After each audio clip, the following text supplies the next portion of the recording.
Shri K. Shivareddy ji is an eminent Telugu writer and poet. He has to his credit 20 poetry collections, 3 volumes of complete poetry up to 2014, and 2 more collections in 2015 and 16. He has translated 20 poems of South African, European, and Latin American poets into Telugu. His works have been translated into many Indian languages besides English and German. He wrote script for an offbeat film called Jogini. He is a recipient of Sahitya Academy Award, Kabir Samman, Gangadhar National Award, Free Verse Front Award, etc. He was teaching English and retired as a professor and principal of VV College, Hyderabad. हम सभी आपको बहुत बहुत स्वागत करते हैं.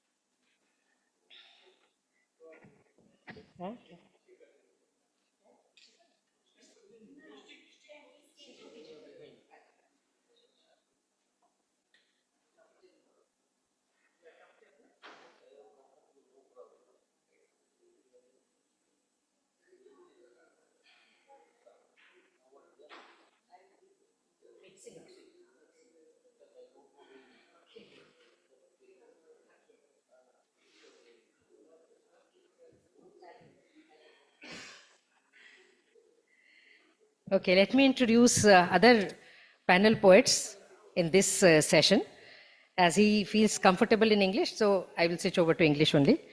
So we have with us Sudeshna Maitra. Sudeshna Maitra, please welcome Sudeshna Maitra. She is a noted poet. She has 4 collections of poems to her credit. They are Chok Rekhechi Chokhe, Snaner Ager Smriti, एक रोखा चिरुनी तलाशी और नक्षत्रे गाथा शरीर. Apart from poetry, she has shown her originality in composing short story and essays as well. Currently, she is teaching in Malda College, West Bengal. You are welcome on the stage. Friends, we have with us Fukan Chandra Basumatari. Fukan Chandra Basumatari is welcome on the stage, sir. He is a Bodo poet, critic, and a translator. He is a professor in Department of Bodo at Cotton University, Guwahati. His 2 notable books of poetry are Akahi Athun Frai or Ang Arab Angni Pralap. Besides this, he has published several books on language and several books on language and literature, a prominent few among which are An Introduction to the Bodo Language, monograph of the Boros and the Rabha tribes of Northeast India, Bengal and Bangladesh. You are welcome on the stage. हमारे बीच सरबजीत गरचा जी हैं, जो कवि और अनुवादक हैं. आपका भी इस मंच पर बहुत बहुत स्वागत है. सरबजीत जी, आपकी कविता की 5 पुस्तकें प्रकाशित हैं, जिनमें अनुदित रचनाओं के अलावा all we have and a clock in the far past शामिल है. आपको भारत सरकार से उत्कृष्ट कला फेलोशिप, ब्रिटिश काउंसिल द्वारा अंतर्राष्ट्रीय प्रकाशन फेलोशिप और इनॉग्रेल गोडियो पोडियो प्रबंधो अवार्ड प्राप्त हैं. आपकी कविताओं का कई भारतीय और विदेशी भाषाओं में अनुवाद हुआ है. आप दिल्ली एनसीआर स्थित एक बहुभाषी प्रकाशन कंपनी कॉपर कॉइन के संस्थापक और संपादकीय निदेशक हैं. आपका इस मंच पर बहुत बहुत स्वागत है.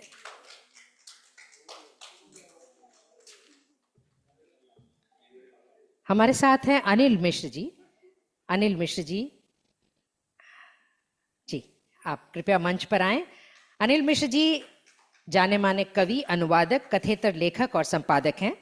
आपके खाते में 5 कविता संग्रह हैं, जिनमें हम अलग के स्वर अकिंचन, खिली रहना धूप, भूखे पेट की रात लंबी होगी, आकाश पंख नहीं देता है, ऐसी बहुत सी किताबें शामिल हैं. आपके लेखन का तेलुगु, कन्नड़, मलयालम और अंग्रेजी में अनुवाद किया गया है। आप संवाद के संपादक भी हैं। आपको पंकज सिंह स्मृति सम्मान, राम मनोहर त्रिपाठी स्मृति सम्मान, सुधा शर्मा सम्मान, अभियान सम्मान आदि कई अन्य पुरस्कार प्राप्त हैं। आपका इस मंच पर बहुत बहुत स्वागत है। We have with us Sangeeta Agrawal, a renowned journalist, is currently working as senior Hindi news editor with DD News. She began her publishing several stories on social and women empowerment issues in reputed newspapers like Dainik Hindustan, Navbharat Times, etc. During her student life in year 2000, for which she has been honored with several awards. Sangeeta has 5 books to her credit, including एक से बढ़कर एक शिखर महिलाएं, एक से बढ़कर एक शिखर पुरुष, मीडिया में महिलाओं की भूमिका, भारत एक ऋषि प्रधान देश है, तथा एक से बढ़कर एक कोरोना योद्धा शामिल हैं। आपका इस मंच पर बहुत बहुत स्वागत है। हमारे साथ हिंदी के बहुत ही प्रख्यात साहित्यकार बुद्धिनाथ मिश्र जी, इस मंच पर आपका आमंत्रण। आप अंतर्राष्ट्रीय हिंदी साहित्य भारती के उपाध्यक्ष हैं। आपके द्वारा रचित गीत एक बार और जाल फेंक रे मछेरे कालजयी गीत माना जाता है। आपको अलेक्जेंडर पुष्किन पुरस्कार, उत्तर प्रदेश हिंदी संस्थान द्वारा लोहिया सम्मान, साहित्य भूषण, काव्य वीणा सहित कई पुरस्कारों से विभूषित किया जा चुका है। आपकी हिंदी और मैथिली रचनाएं कई भारतीय तथा विदेशी विश्वविद्यालयों के पाठ्यक्रमों में शामिल हैं तथा शोध का विषय भी रह चुकी हैं। आपकी 17 पुस्तकें प्रकाशित हैं। आप द्वारा संपादित तथा माननीय प्रधानमंत्री नरेंद्र मोदी द्वारा लोकार्पित की गई पुस्तक मेरी काशी की लगभग 8 लाख प्रतियां बिक चुकी हैं। हम सभी जोरदार तालियों से अभिनंदन करते हैं डॉक्टर बुद्धिनाथ मिश्र जी का। हमारे बीच हैं प्रवीण दवड़े। प्रवीण दड़वे जी का बहुत बहुत स्वागत है इस मंच पर। आप प्रख्यात मराठी लेखक हैं। आप ठाणे के ज्ञान साधना कॉलेज से सेवानिवृत्त प्रोफेसर हैं। कविता, कहानी, गीत, निबंध और नाटक विधाओं में आपकी 125 पुस्तकें प्रकाशित हैं। विराम चिन्हें, स्पर्शगंध, ध्यानस्थ और रंग मेघ आपकी उल्लेखनीय पुस्तकें हैं। आपको कुसुमाग्रज पुरस्कार, शांता शेल्के सरस्वती पुरस्कार, शिवाजी सावंत पुरस्कार सहित अनेक पुरस्कार प्राप्त हैं। आपका इस मंच पर बहुत बहुत स्वागत है। इस पैनल में हमारे साथ जो कवि और भाग ले रहे हैं, ऋषिकेश मलिक जी, आपका भी बहुत बहुत स्वागत है सर। आपकी विशेषज्ञता भारतीय भाषा और साहित्य अध्ययन में है। आपकी 40 से अधिक कृतियां प्रकाशित हैं। आपको ओडिशा साहित्य अकादमी पुरस्कार, साहित्य अकादमी पुरस्कार, सरला पुरस्कार, ओडिया साहित्य में सर्वोच्च साहित्य पुरस्कार है ये, जो हम सरला पुरस्कार की बात कर रहे हैं, झनकार विशुभ पुरस्कार तथा भानुजी राव स्मृति पुरस्कार से विभूषित किया जा चुका है।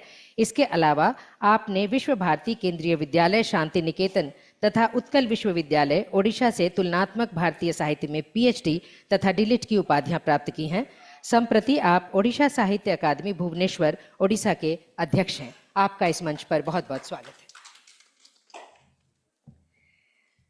Before that we start the journey of poetry, I would request our chairperson, Shri K. Shiva Reddy ji, to say a few words as his blessings, so that we can start this journey of poetry, which is far from the corners of our nation. Let us see. I invite Shri, you can speak from there itself, sir.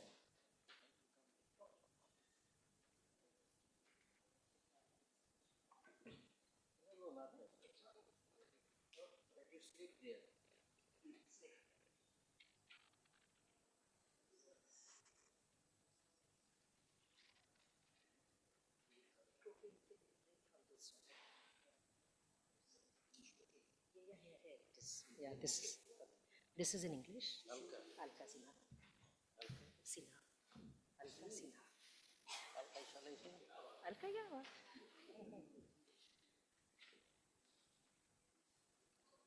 I welcome all the 8 poets from different languages to recite their wonderful poetry for you and for me. Are they going to enlighten us, entertain us?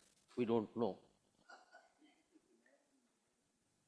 We will enjoy, perhaps. Why do we write poetry if there is no other thing to do? I used to advise young poets, don't come to write poetry if you don't have anything to do. If you don't have anything to do, join politics, not come to the poetry. Poetry is a lifelong business. Yes, publishing one or two books or 1 year, 2 year practicing. It's not amateurish work. It's a lifelong work. All of you, those who are serious about practicing poetry, they will come to know. As you go on working on it, as you go on involving in that, you will enjoy more. You bring light to your poetry, to your life. If you link life and poetry, you will enjoy more, you know that. I am running 82. Yeah. Still I am teaching somewhere. Till I am roaming. Age doesn't mean to me. Yeah. It helps me to see clearly certain things, what I missed some 40 years or 20 years back, I am able to see now. I am able to see the people clearly and their consciousness very clearly. That is, poetry gave me something and it made my life beautiful, meaningful. A Latin American poet said once, the extreme proof of existence, the extreme proof of existence, man's existence is poetry. You all know what existence I mean, our life, this body. Without this body, there is no existence. We will receive and give with this body only. It's a beautiful body. I don't know whether we have another life or not, but we have to be happy with this wonderful earth. This is a soil, this is a body, this is a earth. From where we spring, from where you write poetry, wonderful poetry. I used to read all the poets of India, which are available in English, and all the poets of the world, which are available in English. I have an ambition. I should not leave a poet untouched by me. Yes, throughout the world, not in India. Yeah. How a Palestinian poet writes now, a Jewish poet writes now, a Bodo poet writes now. We have regions, I know I did not going to give a lectures. What kind of surroundings you are placed, the circumstances, they play very important role. I have been practicing writing poetry since 60 years. Yeah, from 1966 onwards and 90. I am seriously involved in this. It is a tapas, you all know. It is a kind of meditation. You look into yourself when you write a poem. The poem which you write has many layers, you all know. The poem is a poem which is read by a reader. The meaning of the poem is the meaning which the reader receives or gets. You may not mean the same thing, I may not mean the same thing. So poems are because since a long time, we have been reading classical poetry, so many poems, but we are enjoying wonderfully. How a poem written some 50 years back or 500 years back applicable now? I am an English teacher. When I teach a poem written by Keats or Shelley, how it is applicable? The poet is not Indian, he is an Englishman, he is in England. But he wrote a poem about the beautiful, that is what he says about so many things, Sitting under a tree, Keats wrote a poem, Nightingale. Those who are teaching English may be knowing. A wonderful evening, he is sitting under a tree, he listens the song of Nightingale and wrote a poem, Nightingale. The poem begins, my heart aches. Wonderful. A drowsy numbness pains my sense, as though emptied hemlock, like that, right? That runs then. What makes him to say, my heart aches? He lived very short-lived, but wonderful poet. So we gathered here to listen some 8 poets or so from different languages. We are going to enjoy their poetry. I will read my poetry later by the end of the session. First, most unfortunate thing is, when I became the convener of Telugu board last time, I wanted to learn Hindi. But without learning an alphabet, 5 years gone. I am very pure, untouched by anything else. I know only Telugu, a bit Telugu and English, nothing else. A most unfortunate thing, what shall I do? You have to learn as many languages as possible. That's wonderful. You have to read as many poets as possible. Yeah, ma. That's why if you have any English translation, read it out. I will enjoy. I welcome. Alka, madam, please, you conduct. Huh? No, she will call your name. Yeah. Thank you so much, sir, for such a meaningful start.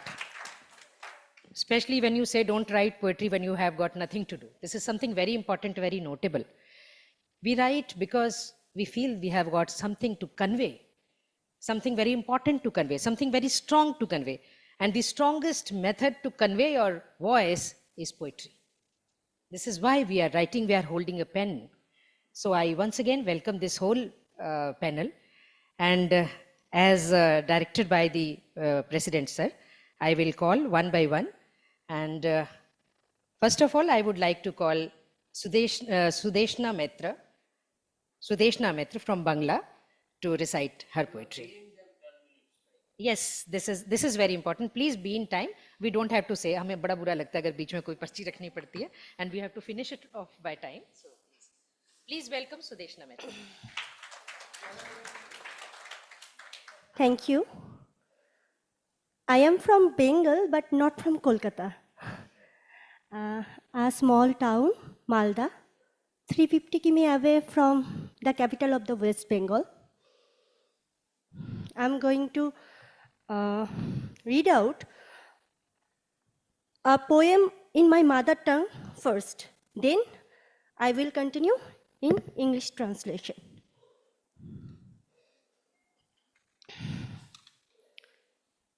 My first poem name is Dastan in my mother tongue. যে কোনো বৃক্ষ ভাবে সে কখন পিতা হয়ে যাবে, যে কোনো সন্ধ্যা ভাবে রাত যেন মায়েরই শরীর। আমি তবু চারা হয়ে থাকি, আমি তবু সারা হয়ে থাকি, যে কোনো ডাকের লোভে দোকানে রেখেছি নিরিবিলি, মাটি জল জেনে যায়, রাত এলে পিতা ঠিক বৃক্ষের গল্প শোনাবে। Tale of Banyan. A banyan awaits to be a father, For the evening, night gives a mother's womb. Still I remain a sapling, keeping all senses alert. Ears yearn for a call, earth and water come to know. Come the night, Father unfolds the tale of the banyan. Words in mirror, stooping as the face does, with infringing tinge turns a color whole, brings the promise unknown, once kept you on the glance, now defense turns tame.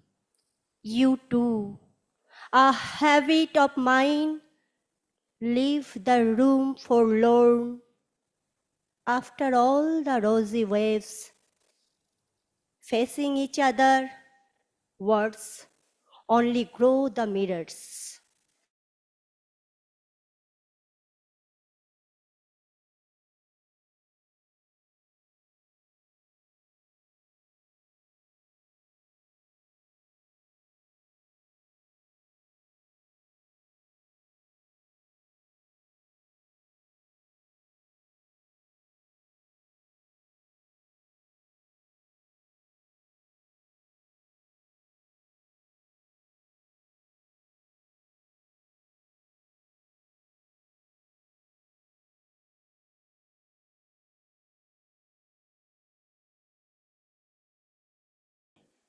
बेन्दों बेनलानि बायदि बायदि लाइ लथरनि हाबि जाबि मुवानि सोखो मोखो मुवानि देलायग्रा मुवानि लाइमोन जौमोननि मिजिं मुसुंनि इस कविता का हिंदी ट्रांसलेशन है मेरे पास।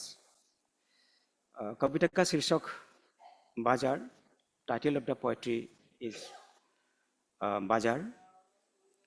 अब यहाँ बाजार चली है, अब यहाँ बाजार चली है, बर्तनों की, प्रसाधनों की, साग सब्जी की, मछली दौदा की, अलग अलग घरेलू सामानों की, ऐसे वैसे चीज़ों की, बिलासी चीज़ों की, साज श्रृंगार की, युवा युवतियों की, वासना और आकांक्षाओं की।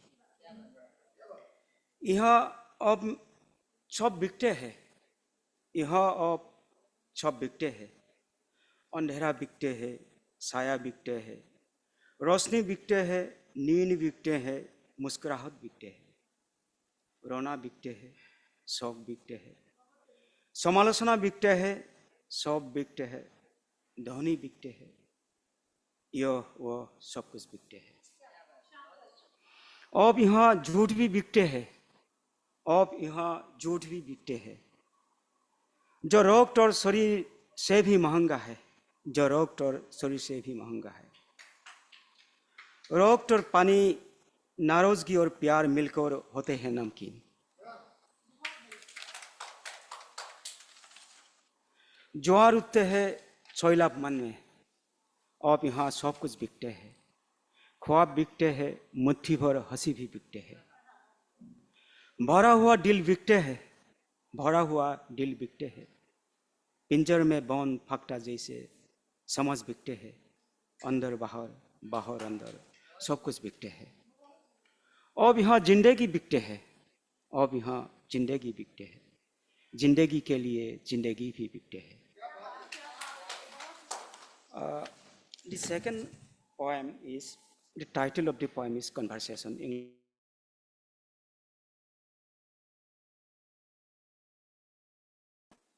Every conversation is a poem indeed.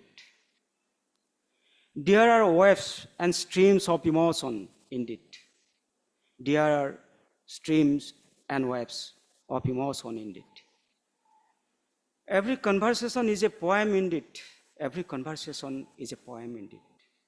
1,000 conversations can be exchanged, also kiss for a while in silence, with an uncontaminated heart indeed. Every conversation is a poem indeed. The third poem is, title of the poem is this poem. The Boro title, Bekontaya. This poem is my mother's poem. This is my mother's poem. This is my mother's poem, my sister's poem.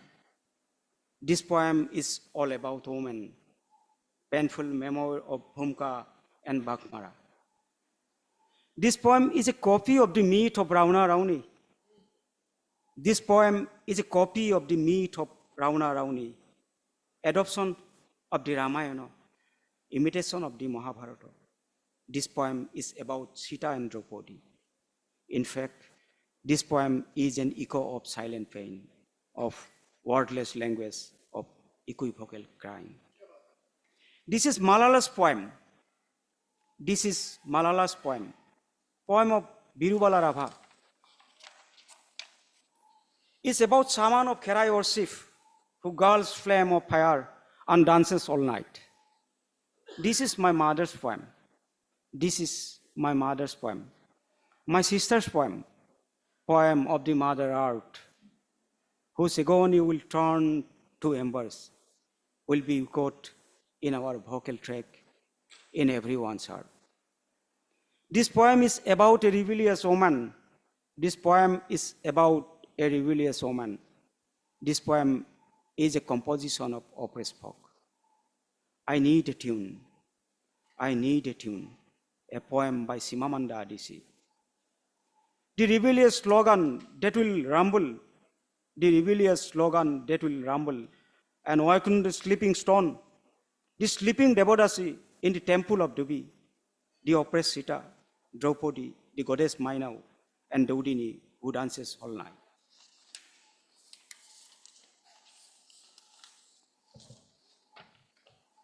And last poem, title of the poem, The Day of the Moon's Death. The Day of the Moon's Death. Very short. That day, the moon took its last breath, and I was born. That day, the moon took its last breath, and I was born. What was my mother thinking at that moment? I never asked that. I never asked that while my mother was alive. My grandma was supposed to be said. My grandma was supposed to be said, kick me in anger, and said, I am to death. I am born to eat. I am not dead. I am born to eat. Look, it is a male breed. My wife repeated the same dialogue. Look, it is a male breed. My wife repeated the same dialogue when I took a bath in a bowl of rice beer. How much longer is there until nightfall? How much longer is there until nightfall? Will the dead moon take a bath again? Will the dead moon take a bath again in the arm of my mother? Thank you very much.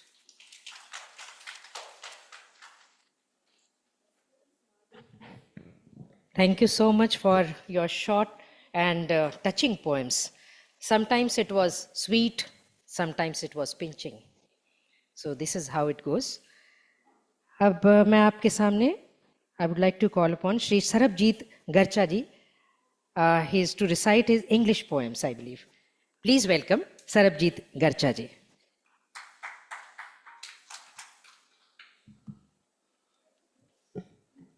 Thank you, dear fellow poets, dear audience.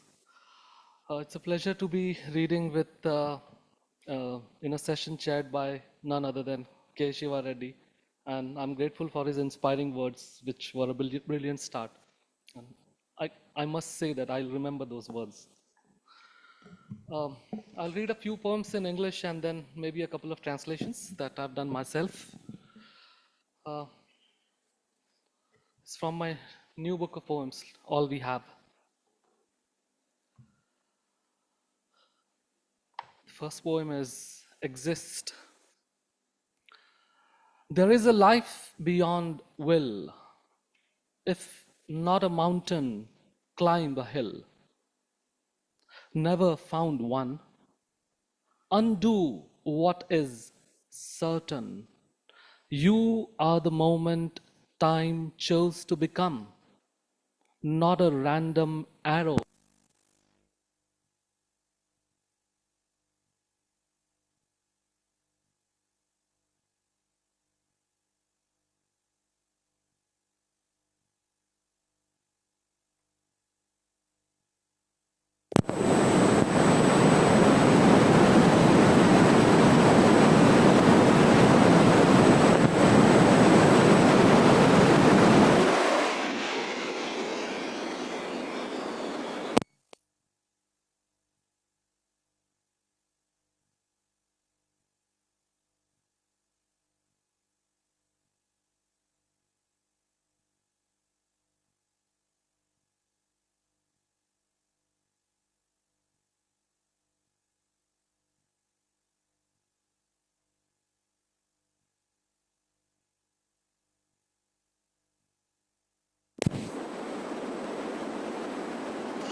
We see in the vicinity of our twine bodies.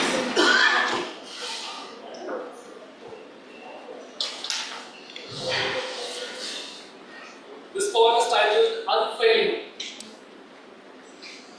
The bee slipped a resin coin into the navel of the hibiscus and dialed the sweetest one for just one word dipped in nectar. There came no word, but the bee heard a honey pot stir somewhere very far.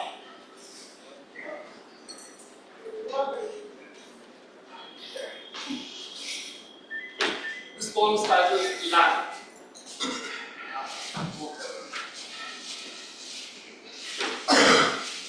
For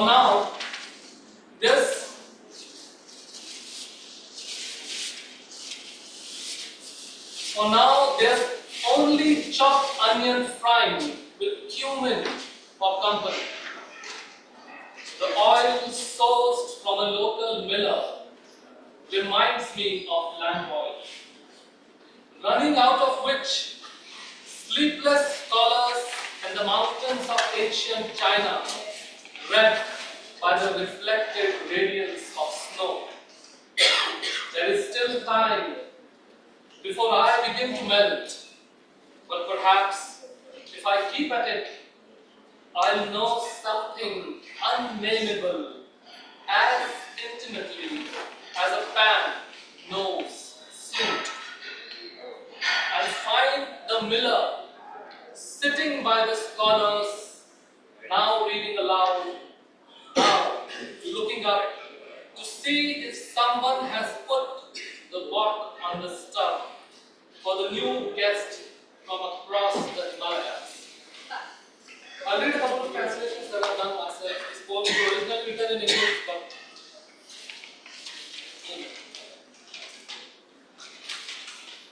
रुमाल प्रेम में कुछ सुबहें हो जाती हैं इतनी मूर्ख कि उड़ती हुई आती हैं धूप में चमकती चादरों की तरह।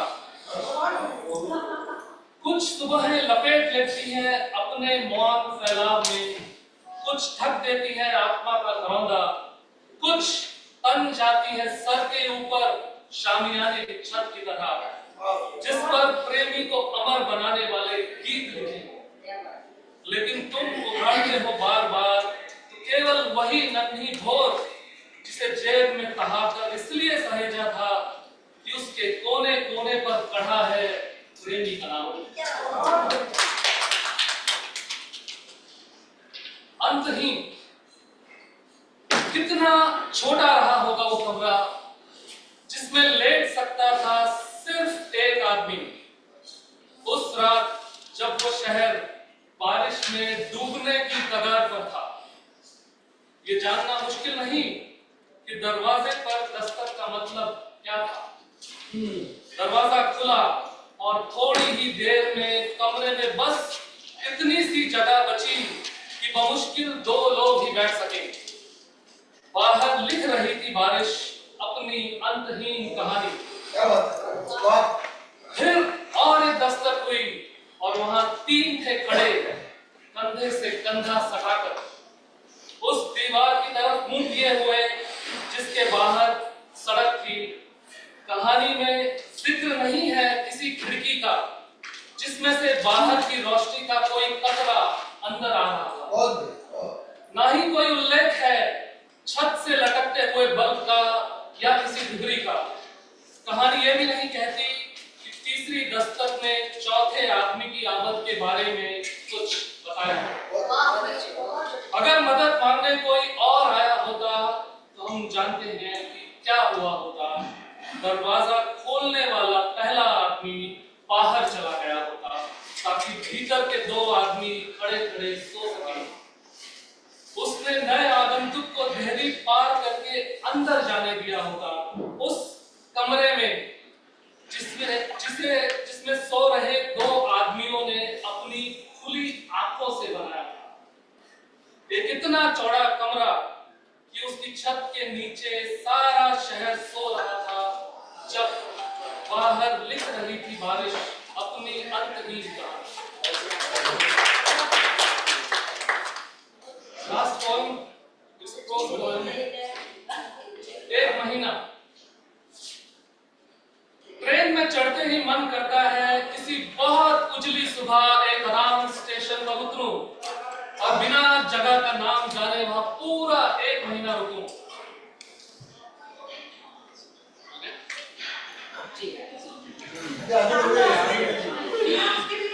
चलिए कोई बात नहीं, मैं भी एक पोएम माइक के साथ सुनूं। मेरी आखिरी कविता अंग्रेजी में लिखी थी, ये हिंदी अनुवाद मैंने किया है। 1 महीना। ट्रेन में चढ़ते ही मन करता है किसी बहुत उजली सुबह एक अनाम स्टेशन पर उतरूं और बिना जगह का नाम जाने वहां पूरा 1 महीना रुकूं। एक ऐसा छोटा सा शहर हो जहां किसी भी दुकान पर शहर का नाम ना लिखा हो, जहां रिक्शे वाले से जब कहूं घर छोड़ दो तो वो मुझे किसी भी जगह छोड़ दे, बशर्ते वो जगह नदी के करीब हो। जहां एक भी घर में टीवी ना हो, सिर्फ आले में रखा कपड़े से ढका एक पुराना रेडियो हो जो अधिकतर बंद ही रहता हो और खिड़की के बाहर चिड़ियों के चहकने से ही समय का अंदाजा लगता हो, जो महज विभिन्न स्टेशनों की बात ही यहां तक ना पहुंचाता हो बल्कि इधर की कुछ खबर भी उधर ले जाता हो। एक ऐसा रेडियो जिसे ऑन करते ही केवल यही सुनने को मिलता हो कि दुनिया के हर शहर का हर बाशिंदा रात में ट्रेन में चढ़कर अगले दिन की उजली सुबह एक अनाम स्टेशन पर उतरने के बाद और बिना जगह का नाम जाने वहां पूरा 1 महीने रहने का अपना सपना साकार कर रहा है।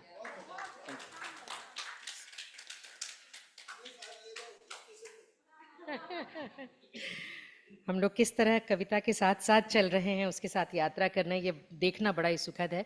और सबसे मज़ेदार बात तो यह है कि पावर ऑफ होती है लेकिन पावर नहीं ऑफ होती। जी बिल्कुल बिल्कुल। तो आप लोग इतना एंजॉय कर रहे हैं, मुझे भी मज़ा आ रहा है देख करके, क्योंकि हम सब कविता की दुनिया से जुड़े हुए हैं। अब मैं हिंदी के कवि अनिल मिश्र जी को दावत दूंगी कि वे आएं और अपनी रचना पढ़ें।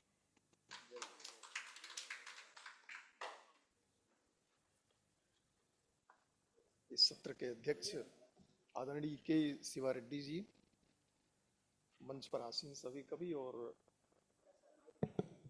जी सभागार में उपस्थित सभी आत्मीय, मैं अपनी कुछ कविताएं आपके सामने प्रस्तुत कर रहा हूं।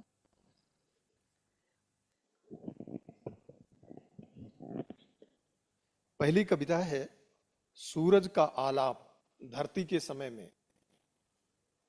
मैंने गीतों को सावन और फागुन के रंगों में सुना है। मैंने गीतों को सावन और फागुन के रंगों में सुना है और नृत्य को कजली और फाग के गीतों में देखा है। मैंने गांव की पगडंडियों पर उड़ती हुई धूल में बनती हुई लय को अपनी आत्मा से गुजरते अनुभव किया है। पौष और माघ की बंदिशों से जगते थे अंदर के पौष और माघ। तन के पहले मन भीग जाता था जब बादल गाते थे मल्हार। बसंत को मैंने रंगों से पहचाना, फिर सुगंध से, फिर नसों में बूंद बूंद चढ़ते नशे से। मैंने उसे मियाँ की तोड़ी और मालकोस में फूलों के कोमल पराग से अभिषेक करते देखा है। पहाड़ की ऊंचाइयों और ढलानों का संगीत शेरपाओं ने सुना है। समुद्र की लहरें नाचती रहती हैं नाविकों के साहस की थाप पर। शाम को दिगंत से उठता कोलाहल रात की ठुमरी में सुरीला हो जाता है। सूरज का एक लंबा आलाप गूंजता रहता है धरती के समय में। मोगरे के फूल खिलते ही बजने लगते हैं स्मृतियों के पांव के घुंघरू। बचपन के अभावों का एक अलग संगीत था। इच्छाएं छोटी थीं, सपने भी छोटे। 10 पैसे के फूले गुब्बारे फुला देते थे खुशियां आसमान तक। एक रोटी के साथ मिले सालन और बोरन को हम बड़ा साज समझते थे। 1 रुपए की बांसुरी बजती रहती थी मेलों के मौसम खत्म होने तक। उस नृत्य को देखो जो पानी अपने रास्ते में आए पत्थरों को हटाने के लिए दिन रात कर रहा है। उदास घाटियों के उस राख को पहचानो जो बर्फ न पिघलने से जमी हुई है। उनके राग दीपक की बात कहाँ रह गई है जो जलने के लिए नहीं बल्कि तेल समाप्त होने से बुझने को है। जंगलों का वो आदिम गान सुनो जहां लहू में आदिम छटपटाहट मुक्ति के सीधे रास्ते ढूंढती है, परंतु उसे डाल दिया जाता है कंठों की भूल भुलैया में प्राणों के निचुड़ जाने के लिए। अगली कविता है स्त्री की मूर्ति। छेनी की लगातार पड़ती चोट से पत्थर के अंदर थोड़ी थोड़ी झलकने लगी है मूर्ति। छेनी की लगातार पड़ती चोट से पत्थर के अंदर थोड़ी थोड़ी झलकने लगी है मूर्ति। नाक उभर आई है, सीना उभर रहा है और गालों पर शर्म सिहरने लगी है। सृष्टि के आदि से शुरू हुई यात्रा एक पड़ाव पर पहुंचने को है और मैं इस लोमहर्षक लम्हे का साक्षी हूं। नियत के अभिशाप से अनाम अरूप हो गई आकृति को रूप और नाम मिलने वाला है। होठों से बारीक सी परत हटाकर मुस्कान उभारने की कोशिश में लगा कलाकार बीड़ी सुलगाता है और देर तक आंखें बंद किए खो जाता है कहीं। वह उठकर पत्थर को इस तरह देखता है जैसे उसे दिख गया हो पीछे कोई जंगल या थोड़ा सा आसमान। जैसे रेशमी पर्दे थोड़ा परे हटाता पा लिया हो समय का अलौकिक क्षण जो सुंदरता और सील से मिलकर बनता है। उसके हाथों में छेनी शास्त्रीय नृत्य कर रही है जैसे वह फूलों से पराग लेकर दिशाओं में घोल रहा हो। अनंत कोशिकाओं की अनंत संरचनाओं का तरल प्रवाह जीवन और मृत्यु के 2 ध्रुवों के बीच जीवन और मृत्यु के दो ध्रुवों के बीच निरंतर होता हुआ कलाकार के हाथों से टूटता जाता है प्रलय का तिलिस्म, नई दिशाएं, नए पथ, प्राणों की चमकती नई धार, बंधनों को काट देने के लिए। मूर्ति की अप्रतिम सुंदर स्त्री के लाश और हास में छिपा ले गया है कलाकार उसके पीछे का अंधेरा। मूर्ति की अप्रतिम सुंदर स्त्री के लाश और हास में छिपा ले गया है कलाकार उसके पीछे का अंधेरा। जैसे अपनी तस्वीर खिंचाते समय स्त्रियां बरबस लाती हैं होठों पर मुस्कान। परिवार की उपेक्षा और समाज की अपेक्षा के दायरे में सदियों से खोजती अपनी और सिर्फ अपनी जगह।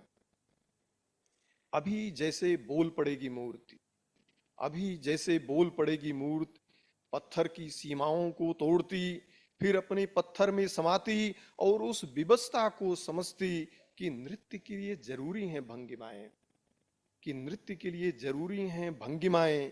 एक पैर का हवा में उठा होना, धूप, छां, बारिश, तूफान, दिन रात, देह के सवालों से निकलकर विचार और कला का पर्यटन, और कभी न भूलना कि वह एक मूर्ति है स्त्री की। बहुत बहुत धन्यवाद। पत्थर के पीछे का जंगल, पत्थर के पीछे से आसमान एक रचनाकारी देख सकता है। तो एक ऐसी दुनिया जो हम सामने होते हुए भी नहीं देख पाते, आंखों के सामने होती है पर हम नहीं देख पाते, एक रचनाकार उसे गढ़ता है अपनी कविताओं में, शब्दों के माध्यम से। तो शब्दों की ये यात्रा आगे बढ़ती है और मैं फिर हिंदी की कविता के लिए संगीता अग्रवाल जी को बुलाना चाहती हूँ, जो बहुत ही उत्साह से सुन रही हैं हमारी रचनाओं को। बहुत बहुत स्वागत। आप सभी को प्रणाम। सबसे पहले मैं साहित्य अकेडमी का धन्यवाद करना चाहूँगी, जिन्होंने मुझे इतना बड़ा मंच दिया कविता पढ़ने के लिए, और आप सभी वरिष्ठ जनों को चरण वंदना, जिनके सामने मुझे ये कविता पाठ करने का मौका मिल रहा है। आप सभी को चरण वंदना। ये जो मेरी कविता है, इसमें मैंने महिला लेखकों और पत्रकारों के संघर्ष को पिरोने का कोशिश की है। आशा है आप सबको पसंद आएगी। और मेरी कविता का शीर्षक है किताबों से कितना कमा लेती हो। तो शुरू करती हूँ। अक्सर लोग पूछते हैं किताबों से कितना कमा लेती हो, क्या इससे अपना घर भी चला लेती हो? अब तो कई किताबें लिख चुकी हो तो रॉयल्टी खूब कमाती होगी, तो फिर तुम दूरदर्शन क्यों चली आती हो? जाओ तुम घर, करो आराम और देखो अपनी बच्ची, अपना घर परिवार। ऐसे शब्दों को सुनकर मैं हमेशा रह जाती हूँ मौन, और सोचती हूँ कि दुनिया के इन कठोर शब्दों ने दिया मुझे बार बार शब्दों को लिखने का मौका, दिया मुझे आम महिला से खास बनने का अवसर। किताबों ने दिया मेरे संघर्ष, मेरे आंसुओं को सम्मान, और तुम पूछते हो किताबों से कितना कमा लेती हो? क्या भूल गए कि महाभारत में कृष्ण ने अर्जुन और दुर्योधन दोनों से पूछा था कि तुम्हें निहत्था कृष्ण चाहिए या मेरी अक्षुणी सेना? जहाँ दुर्योधन ने मांगी थी अक्षुणी सेना, तो अर्जुन ने कहा था जहाँ कृष्ण है वही जीत है, वही सत्य है, वही धर्म है, और मुझे कृष्ण के सिवा कुछ नहीं चाहिए। ऋषि व्यास ने पांडवों के संघर्ष को भगवत गीता में लिखकर दिया दुनिया को एक महान ग्रंथ। भगवत गीता आज भी दिखाती है दुनिया को जीने की राह, और तुम पूछते हो किताबों से कितना कमा लेती हो? सीता मैया के संघर्ष को रामायण में लिखकर वाल्मीकि बन गए सदा सदा के लिए अजर अमर, और वही रामायण बन गया दुनिया का सबसे पवित्र ग्रंथ। सीता मैया है आज भी हमारे समाज की आधारशिला, जो आज भी सिखाती हैं समाज में महिलाओं को संघर्ष और सम्मान का रास्ता। और तुम पूछते हो किताबों से कितना कमा लेती हो? देश की आज़ादी के लिए जैसे सुभाष चंद्र बोस ने जो शब्द कहे थे, तुम मुझे खून दो मैं तुम्हें आज़ादी दूंगा, वैसे ही कवित्री सरोजिनी नायडू ने भी अपनी कविताओं से आज़ादी के लिए महिलाओं को किया प्रेरित। इन शब्दों की ताकत ने ही जनता में तब भरा था जुनून और दिलाई थी देश को आज़ादी। प्रसिद्ध लेखिका अमृता प्रीतम ने भी कहा था, तुम मुझे एक दुख दो, बदले में मेरी एक किताब ले लो। वही कवित्री महादेवी वर्मा की कविता, मैं नीर भरी दुख की बदली, नयनों में दीपक से जलते, पलकों में निर्झरी झल मचली। इस कविता में उन्होंने कहा था कि एक लड़की मिट्टी की गुड़िया के समान है, जिसे अपनी जिंदगी के हर मोड़ पर टूटने और बिखरने का डर है। उसकी जिंदगी में परेशानियों का सफर हमेशा चलता रहता है। सीता मैया के जीवन संघर्षों को शब्दों में पिरोकर महर्षि वाल्मीकि ने की रामायण जैसे ग्रंथ की रचना, और सदा सदा के लिए बन गए अमर। और तब भी तुम पूछते हो किताबों से कितना कमा लेती हो। अपने जज्बातों और सच्चाई को लेखन के माध्यम से आप तक पहुंचाने वाली अब मैं नहीं हूं किसी भी दौलत से महरूम। तो फिर कभी मत पूछना कि किताबों से कितना कमा लेती हो। अजीत कौर जी के लेखन ने नारी संघर्ष और उसके प्रति समाज के असंगत दृष्टिकोण को किया रेखांकित।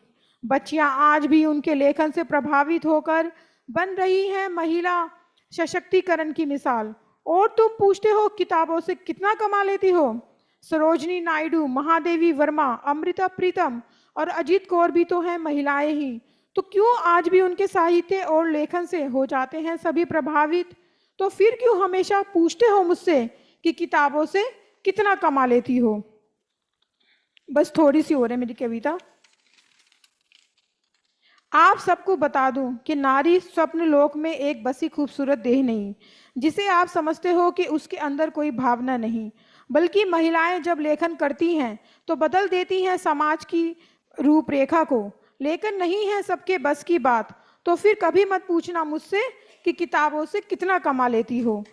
कमाती तो हूँ इतना कि किसी पाठक के 2 शब्द और आप सब श्रोताओं की तालियां मुझे देते हैं सम्मान, देते हैं समाज में लड़ने की ताकत, जिसके सामने है पूरी दुनिया की दौलत भी कम। और फिर भी आप मुझसे पूछते हैं किताबों से कितना कमा लेती हो। लेखन है मेरी पूजा और पत्रकारिता है मेरी सांसें। महिलाओं को हमेशा रुलाने वालों, हमेशा उन्हें अंधकार में धकेलने वालों, तुम क्या जानो कि साहित्य में है क्या सुख। जब चारों तरफ अंधकार हो दुखों का हर तरफ समंदर, तो केवल और केवल साहित्य की ठंडी बयार ही बचाती है तुम्हें अंधकार से। दूरदर्शन आती हूँ अपने सम्मान और पत्रकारिता के जुड़ाव से। तो फिर कभी मत पूछना मुझसे कि किताबों से कितना कमा लेती हो। किसी लेखिका के लेखन तपस्या को रूपों में तोलने वालों, आप क्या जानो सरस्वती की पूजा को। साहित्य की छोटी सी सिपाही हूँ, अपनी हर बात को, जज्बातों को लेखन के माध्यम से हर बयां करने की कोशिश करती हूँ। जब भी टूटेगा हौसला मेरा, घिर जाऊंगी चारों तरफ अंधकार में, फिर भी कोशिश करती रहूंगी और लिखती रहूंगी अपने जज्बात को। जब तक है लहू का एक कतरा भी मेरी रूह में, तब तक लिखती रहूंगी और अपनी अंतिम सांस तक लेखन के माध्यम से बना डालूंगी इस धरती को स्वर्ग। तो फिर कभी मत पूछना मुझसे कि किताबों से कितना कमा लेती हो। आप सबका बहुत बहुत धन्यवाद।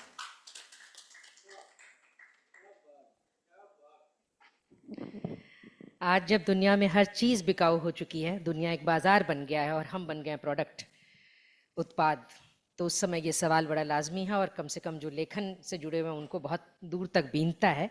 तो वो पीड़ा संगीता जी ने हमारे बीच में रखी। अब मैं आपको ले चलना चाहती हूँ मैथिली की मीठी जुबान की तरफ।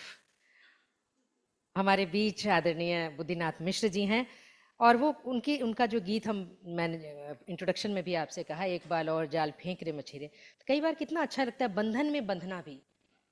तो कितना सुख है बंधन में। देखें आज किस तरह का बंधन हमारे बीच में रख रहे हैं आदरणीय बुद्धिनाथ मिश्र जी। हम सब स्वागत करते हैं।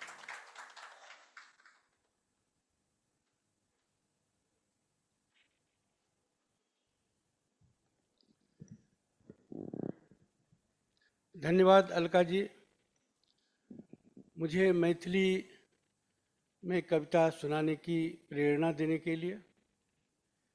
मैं उस मैथिली भाषा में कविता सुना रहा हूँ जो जगत जननी जानकी की मातृभाषा है, मेरी तो है ही, और जिसे महाकवि विद्यापति ने संवारा है।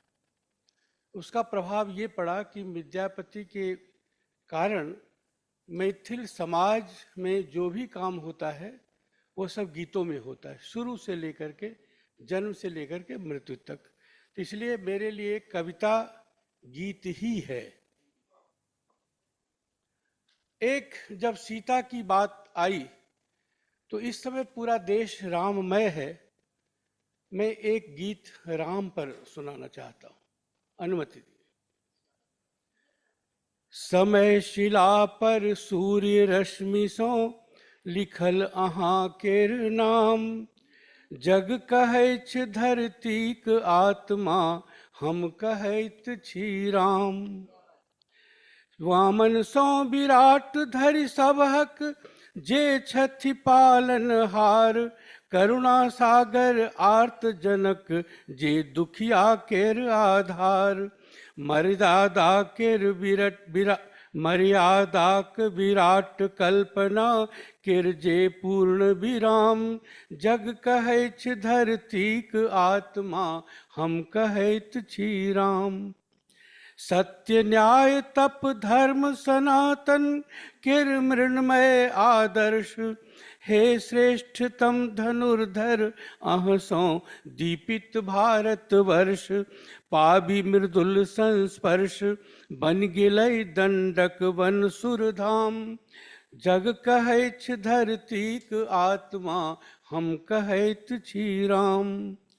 मानवता केर मान सरोवर केर स्वर्णिम जल जात, शुचिता केर आदिम जीवित परिभाषा छी हे तात। सगरो पृथ्वी रामायण सो सर्जित विश्वग्राम, जग कहैछ धरतीक आत्मा हम कहैत छी राम।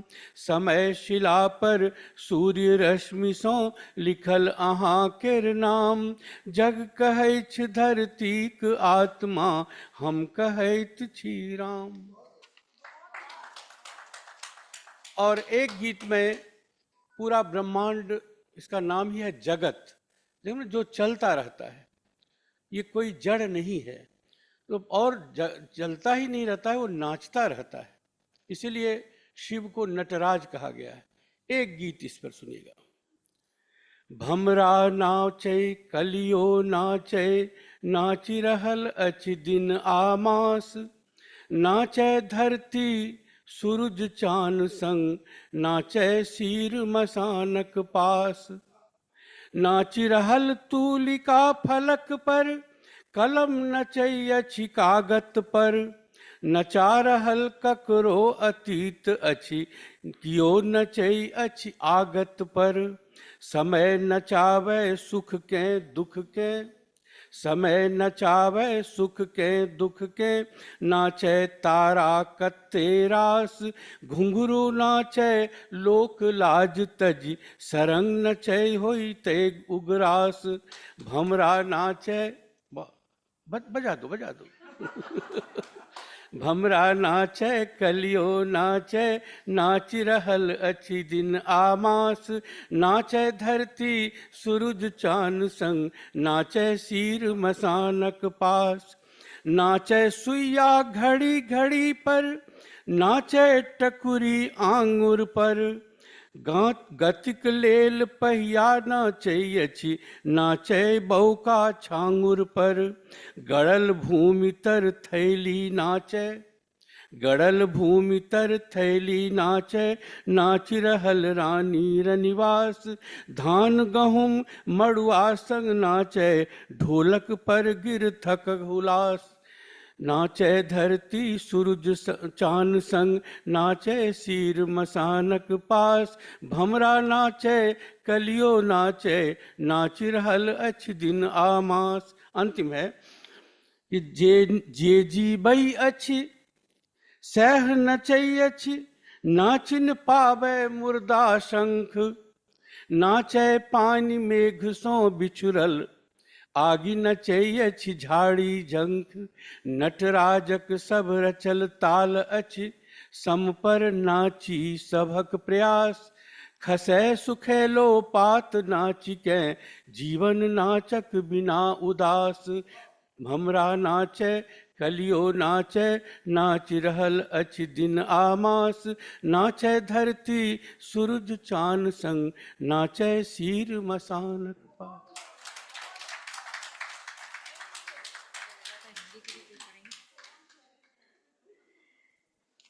ये धरती घूम रही है, आकाश घूम रहा है, सब कुछ नाच रहा है। तो ये जो सब कुछ घूम रहा है उसमें सबसे ज्यादा जो प्रभावित करता है वो घड़ी घूम रही है। इतनी खूबसूरत प्रस्तुति के बाद, जिसमें सभी झूम भी रहे थे, सिर्फ घूम नहीं रहे थे, झूम भी रहे थे। तो इसको क्रम को आगे बढ़ाती हूँ और मैं अनुरोध करना चाहती हूँ मराठी के कवि प्रवीणी दवड़े जी से, कृपया वो आए और अपनी रचना करें।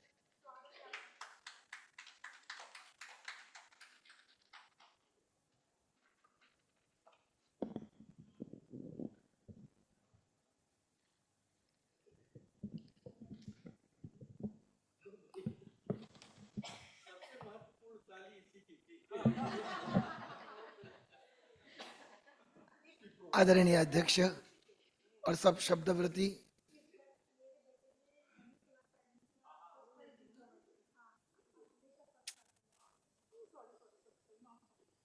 मैं माफी करता हूं आपको, मैंने आपका सुना है ना। आदरणीय अध्यक्ष और सब शब्दव्रती, सबको प्रणाम। शुरुआत जो मैं करने जा रहा हूं, कोशिश करता हूं हिंदी में बोलने की, इसलिए कि मराठी मेरी हृदय भाषा है, हिंदी मेरी प्रेम भाषा है। और आज मुझे ये एक मौका मिल रहा है कि बहुभाषिक कवि सम्मेलन है, जैसे पूरे भाषाओं का संगम का एक घाट है, और हम इधर मजा ले रहे हैं, आनंद ले रहे हैं हर एक भाषा की। शुरुआत जो कर रहा हूं मैं, मेरा एक सौभाग्य है कि भारत रत्न अटल बिहारी वाजपेयी, उनकी मेरी 51 कविता बहुत फेमस थी। उनकी मानस कन्याओं ने मुझे अनुवाद करने का मौका दिया, तो मैं शुरुआत एक छोटी कविता, यानी कविता तो ग्रेट है, थोर है, लेकिन आकार 10 मिनट में बिठाना है, तो इसलिए उनकी कविता का मैं मराठी अनुवाद करता हूं। एक 4-5 पंक्ति है, हिंदी में तो बहुत फेमस है, गीत नया गाता हूं, आपको सब मालूम है, तो मैंने कोशिश किया है। गीत नवे गातो मी, गीत नवे गातो मी, तुटलेल्या ताऱ्या अंतून, तुटलेल्या ताऱ्या अंतून वासंतिक स्वर पाझर, तुटलेल्या ताऱ्या अंतून वासंतिक स्वर पाझर, पाषाणी हृदयातून लसलसतो नव अंकुर, ओघळले बनशिशिरी कोकिळ रव मधुप्रहरी, प्राचीवर सोनसळी रेघ नवी बघतो मी, गीत नवे गातो मी, गीत नया गाता हूं। मन विदीर्ण स्वप्नांची, मन विदीर्ण स्वप्नांची साध कोण ऐकणार। ये भी एक एक्सपेरिमेंट है कि मूल हिंदी कविता का मैंने मराठी अनुवाद किया है, बहुभाषा है। मन विदीर्ण स्वप्नांची साध कोण ऐकणार, हृदयातील आर्त व्यथा पापणीत गोठणार, हृदयातील आर्त व्यथा पापणीत गोठणार, नाही हार मानणार, हार नहीं मानूंगा, नाही हार मानणार, संभ्रमी न गुंतणार, नाही हार मानणार, संभ्रमी न गुंतणार, भाळावर काळाच्या काल के भाल पे, हाँ काल के भाल के, भाळावर काळाच्या भाग्य लेख रेखीन मी, गीत नवे गातो मी, गीत नवे गातो मी, गीत नवे गातो मी। एक अलग एक्सपेरिमेंट। सज्जनों, अभी ये मैं कविता संग्रह का जो नाम है, मैं इसलिए बोलता हूं कि दिगंताचा उद्गार, यानी कविता यानी दिगंत का उद्गार रहता है। दिगंत, दाही दिशाओं में जो आता है अंतस्वर, मैं हिंदी अनुवाद पेश कर रहा हूं। समय कम, इसलिए मैं मराठी कविता की 2-4 पंक्तियां एक टेक ऑफ के लिए लेता हूं, और बाद में बहुत अच्छा प्रतिसाद दे रहे हैं।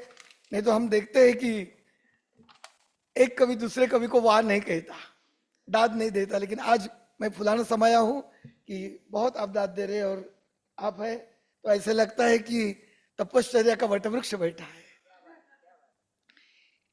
ये मूल मराठी की 4 लाइनें हैं, और एक मुझे अच्छा योग ऐसे लगता है, भाषण तो नहीं करता हूँ, टीचर हूं तो भी, लेकिन आज जो कविता मैंने पढ़ी तो मुझे ऐसे सुनी तो ऐसे लगता है कि संवेदनाओं का कुछ नाता है। मैंने एक दूसरे की कविता पढ़ी नहीं थी, लेकिन बाजार कविता जब मैंने सुनी तो ऐसे लगता है कि अरे कल रात को हमने बैठ के एक दूसरे का अनुवाद तो नहीं किया, इतना हमारा रिश्ता है। मी निघालो होतो घरात, ही मराठी आहे. मी निघालो होतो घरात, बागेत, मंदिरात किंवा असंच कुठेतरी. हे बोलू नका प्लीज, ये 1 मिनिट कम कीजिए. मी निघालो होतो घरात, बागेत, मंदिरात किंवा असंच कुठेतरी, पण हळूहळू धीम्या पावलानं भोवती उभं राहत गेलं एक एक दुकान. घाई गर्दीत कुणीतरी माझ्या हातात अडकवून टाकलं किमतीचं लेबल. ये मराठी है. अभी पूरी कविता अनुवाद. मैं जा रहा था, मैं जा रहा था, ऐसे ही कहीं टहलने, अनजान पगडंडी से बाग में. 1 मिनट, उधर बहुत है, मैं जाके बोलूं प्लीज. क्या है, सेंसिटिविटी इतनी बढ़ती है ना जब बोलते हैं तब, तो छोटा आवाज भी ज्यादा आता है. मैं क्षमा चाहता हूं कि साहित्य अकादमी का व्यासपीठ है. दरवाजा बंद प्लीज. क्षमा चाहता हूं मैं. हाँ हाँ सॉरी. मैं जा रहा था ऐसे ही कहीं टहलने, अनजान पगडंडी से बाग में, दूर पहाड़ी के मंदिर में, लेकिन लेकिन छाया से भी छिपकर, छाया से भी छिपकर मेरे इर्द गिर्द खड़ा रहा एक दुकान. छाया से भी छिपकर मेरे इर्द गिर्द खड़ा रहा एक दुकान, अजीब सा. और किसी ने मेरे सीने पे चिपकाया प्राइस का लेबल, और किसी ने मेरे सीने पे चिपकाया प्राइस का लेबल. लोग रुकते, लोग रुकते, चौंकते, प्राइस देखकर खुशफुसाते. लोग चौंकते, खुशफुसाते, प्राइस देखकर खुशफुसाते. महंगा है लेकिन है भी वैसा, महंगा है लेकिन है भी वैसा. बिल्कुल सच लगता है, बिल्कुल सच लगता है, जैसे सांसें लेता हुआ. भीड़ में से एक को चिकचिकाते बहुत प्रयास से मैंने पुकारा और पूछा दबी आवाज से, कृपया बताएंगे, कृपया बताएंगे मेरे खोए घर का पता, कृपया बताएंगे मेरे खोए घर का पता. लोग चौंकते हैं, खुश होके प्रशंसा करते हैं. वाह, बोलने वाला भी है, वाह, बोलने वाला भी है. तो उस हिसाब से दाम कम है, तो उस हिसाब से दाम कम है. अब बाहर के दुकान का डायनासोर बाजार में आपने जो कहा है वो रिश्ता है. अब बाहर के दुकान के डायनासोर और पास आता है, और पास, और पास बहने लगता है नस नस में, सांस में, आत्मा में, आत्मा में. दुकान ही दुकान, खून की हर बूंद को लगाया गया है लेबल. खून के एक बूंद बूंद को लगाया गया है लेबल. दिल के खून की प्राइस अलग, दिल के खून की प्राइस अलग, आत्मा की अलग. अभी सभी और दुकानों का नगर, अभी सभी और दुकानों का नगर, दुकान ही दुकान के खरीदार, दुकान ही दुकान के खरीदार. होती है सरेआम आत्मा की लीलाम. करते हैं चीयर्स, करते हैं चीयर्स.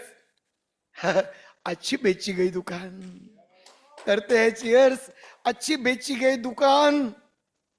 अभी वो दूर छोटे गांव का मकान, वो खेत खलियान, पहाड़ी पे अकेला हुआ अनाथ मंदिर, बुझी दिए की अनाथ बाती कभी झलकती है बुझती भिखती आंखों में.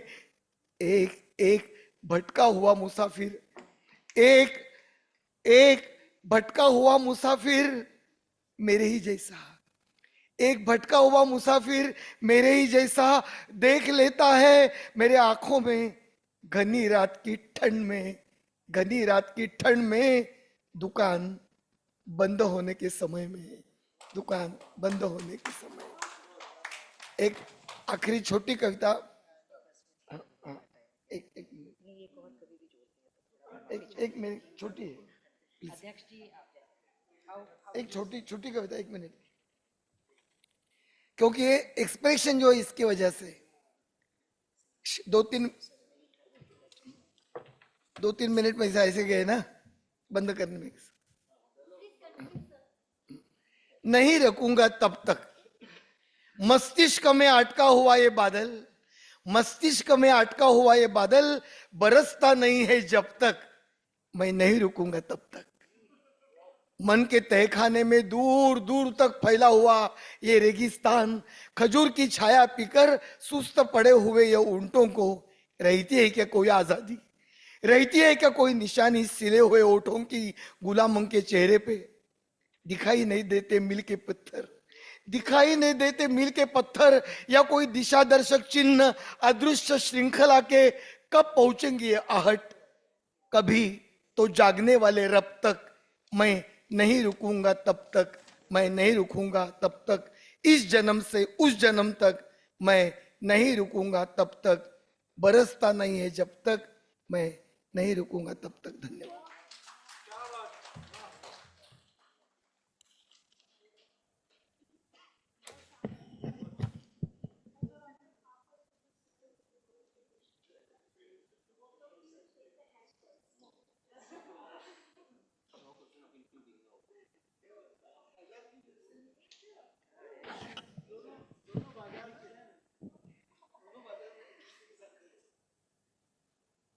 देखिए कविता कितने नए रंग लेकर के, मोड़ लेकर के आपके सामने आती है।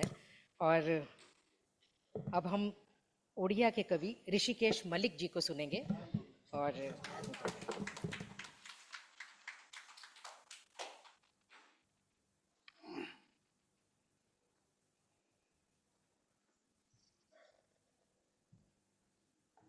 मेरा टाइम शुरू हुआ 11:21। हमको मानने को होगा अध्यक्ष जी को। नमस्कार। मेरा पहला कविता हिंदी में, चादर खोलो मत। चादर खोलो मत, वो मेरा बेटा नहीं है। मेरा बेटा तो सवेरे सवेरे स्कूल गया है, इतने सवेरे की पानी का बूंद भी मुंह पर न दिया है। जाते समय कहता गया है, माँ मेरे लिए रखोगी भुना हुआ आलू, बरी का चूरन रखोगी, गरम गरम साग गरीबों का खाद्य, और रात का पखाल कोल्ड राइस वापस आने से खाऊंगा। नटखट है मेरा बेटा, इसका मतलब नहीं है कि दंगा झगड़े के जाएगा, दंगा झगड़े को जाएगा, उस प्रकार नहीं है। जाने पर भी उसे कौन क्यों आघात करेगा। उगते चांद की तरह उसके मुखड़े को देख दिया तो तलवार बन जाएगा फूल की माला, गोली बन जाएगा खुशी की कहानी। शत्रु बनाने का उम्र उसका क्या हुआ है। जिसकी जो इच्छा है वही तो दिखता है ऐसे ही, किसको गिरजा की घंटी की तरह, किसको मंदिर के कूड़ा कचरा की तरह, तो किसको मस्जिद के टोपर की तरह। जन्म लेने से पहले धर्म वो तो घुटनों के बल पर चलता है काल काल तक। उसके मुखड़े से मिला होता है मुखड़ा जैसे दिशा दिशा का। उसके परिहास में मस्त होता है परिहासमय चराचर का। उदीची उतारता है पौ तुलिका का थोप, उसके होंठ पर छटपटाती है मृत्यु चमकी की तरह उसके कच्ची मिठास से। चादर खोलो मत, चादर खोलो मत, ओह मेरा बेटा नहीं है। हो सकता है मेरे बेटा का भ्रम ज्यादा से ज्यादा। मेरा दूसरी कविता है सुनी मांग से चांदनी। सुनी मांग से चांदनी, खाली हथेली पर धूप गिरने से जैसा लगेगा लाहौर में, ऐसा ही नई दिल्ली में। सुनी मांग में जिसी लगेगी चांदनी मस्जिद में, मंदिर में भी ऐसी ही। तुम लंघते समय चौखट, जिस तरह भर आई तुम्हारे घर के लोगों की आंखें, उनके घर के लोगों की भी उसी तरह। जिस तरह तुमने वायदा किया नई चूड़ियां पत्नी के लिए, बहन के लिए कनफुल, खिलौने बेटे के लिए, लौटते समय वायदा किया था उन्होंने भी ऐसा ही। अब बायोनेट की नोक पर लटक रहे हैं तुम दोनों के वायदे, गोली नहीं सिंदूरदानी टूटने की आवाज से अब टूट जाती है पहाड़ी नींद करगिल की। सीना किसी का भी हो, दोस्त का या दुश्मन का, गोली लगने से खून बहेगा एक ही रंग का। गुलेल की चोट से यह चिड़िया मरे या वह चिड़िया, दोनों चिड़िया है तो एक ही आसमान की। एक कविता इंग्लिश में पढ़ूंगा जरूर अध्यक्ष जी के लिए। टुडे इज द रैली, हो गया? ठीक है।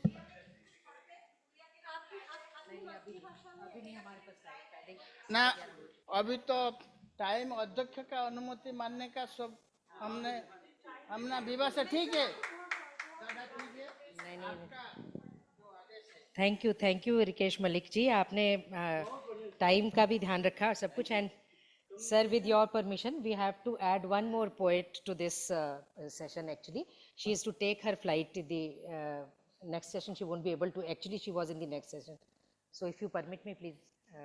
Thank you so much, sir. He is kind enough to give her space in this session.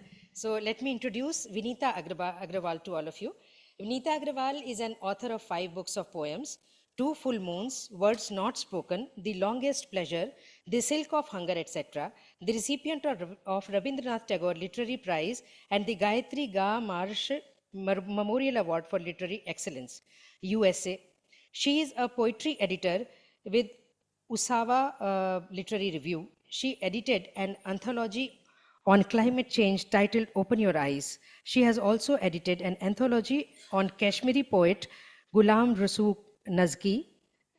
Her latest collection of poems, Twilight Language, was the winner of Proverse Prize Hong Kong 2021. I call upon Mrs. Vinita Agrawal on the stage. Please welcome Vinita ji to recite her poems within 5 to 7 minutes, please.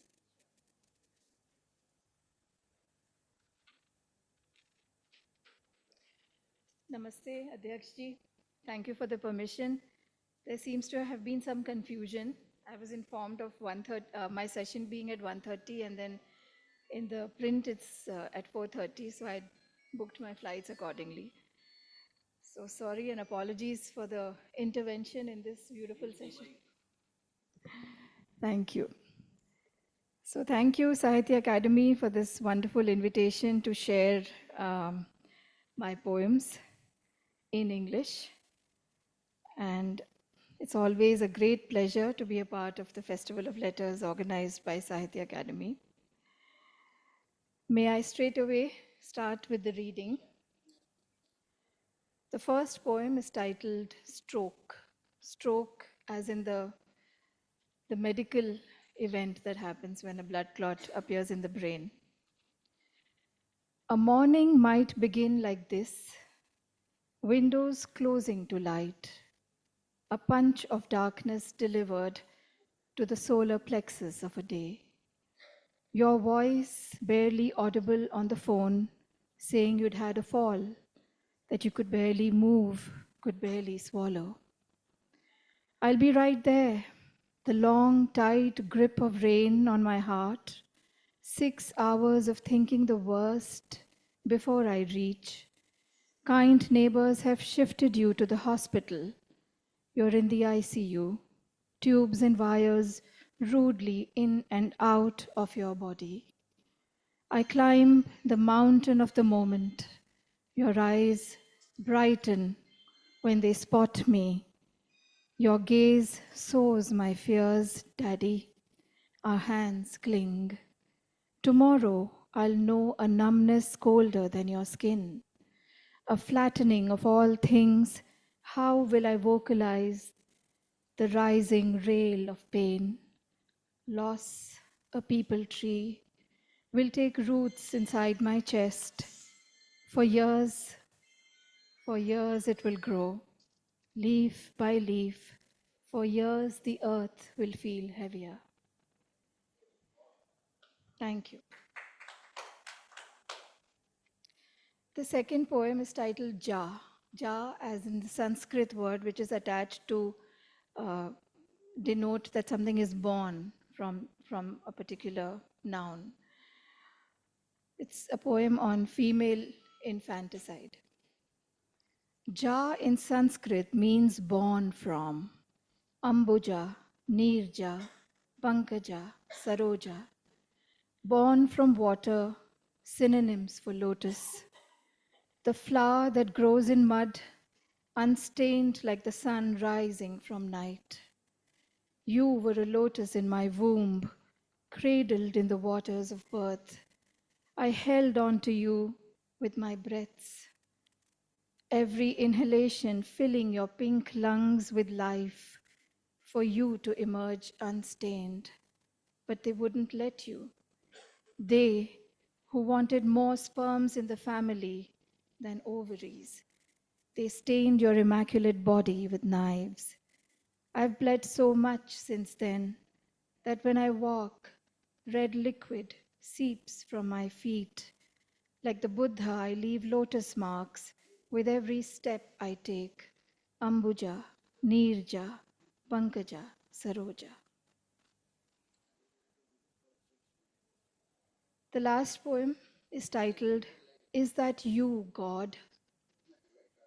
Mother became strangely silent days before she passed, avoiding my searching glance, my probing questions. The stitches on her abdomen, nothing compared to the way she'd stapled shut her voice, not even asking, why me, God? A rubble of self-censure hit me. My tongue bled from biting on my inadequacies. Even as she lay dying in a hospital room, is there ever a time for self-deprecation? How I clung to your name then, God. That night when I unlocked the door to an empty house, when loss palpitated in the dark rooms and the parchment of grief cackled in every molecule of air, you came disguised as a whiff of mother's perfume, God.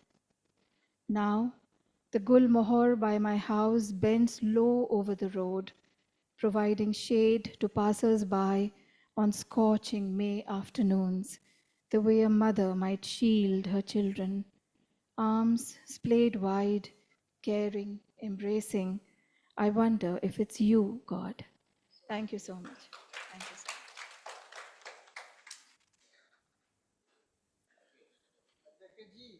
You did injustice to me. I had read only 6 minutes. You justify Sir. it in your address. Should I call you? Please give me 1 minute. As our chairperson just said in the beginning, that he is of 82 years age. But poetry is beyond age, beyond body. It has got no expiry date. So please welcome our chairperson and let us hear from him. He is the youngest among us. Yes, very right. I am sorry. I'm sorry. You have read a wonderful poems. Wonderful poems. I love your poems. We respect you. But time is there, you know. You can't get over the time. My time Not is you, 10 not minutes. you. All the poets. I thank all the poets, 9 poets who read out their poetry. You enjoy perhaps. Not to know Hindi is a bad thing. But at this age, I can't learn anything, you know, except learning something from my experience. I can't read out and I can't learn any language now. I can learn. But I am very happy to preside over this wonderful poetry session.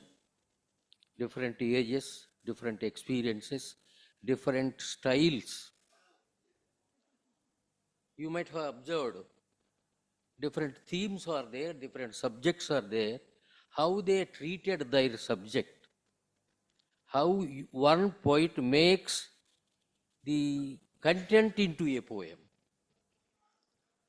You have a subject, you can write poem on anything, but whether you are making the poem or not, that is more important. That's what we say, kala, art. If it doesn't become a poem, no one is going to bother about that. That's why those who are experienced poets practicing poetry, writing poetry since 3 decades, 4 decades, 5 decades, they know very well what I am going to say. But the young poets like, there are young poets, she is also young. Yeah, Sudeshna. They know from you, they learn from you. As we learn from our parents and grandparents, it is a procedure. It continues. As I say, poetry has no death at all. It lives as long as mankind lives. Whatever the technology, whatever it may be there, but even then it is going to survive. Because it springs from the heart.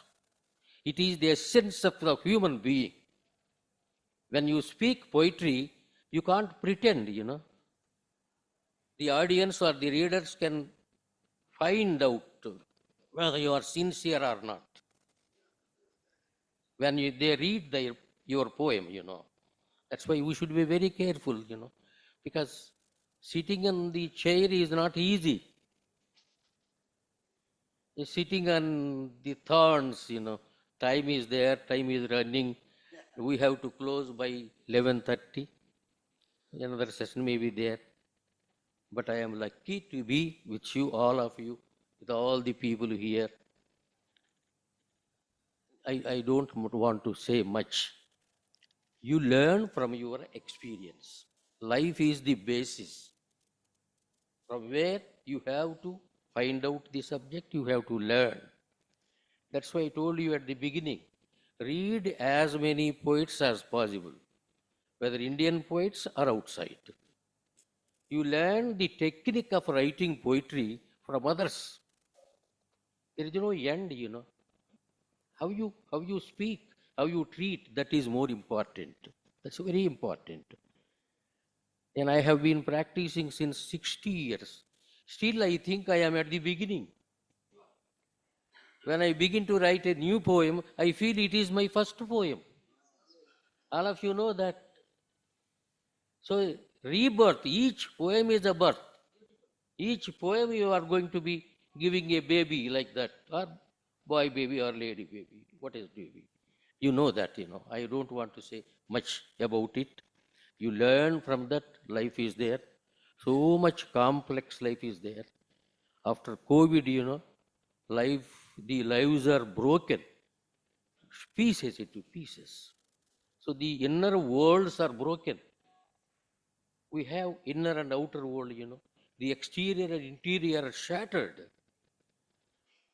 Whether how you are going to write a poem about that destruction, that's very important. You find out yourself, you will come to know that. Lastly, I want to read one poem of mine,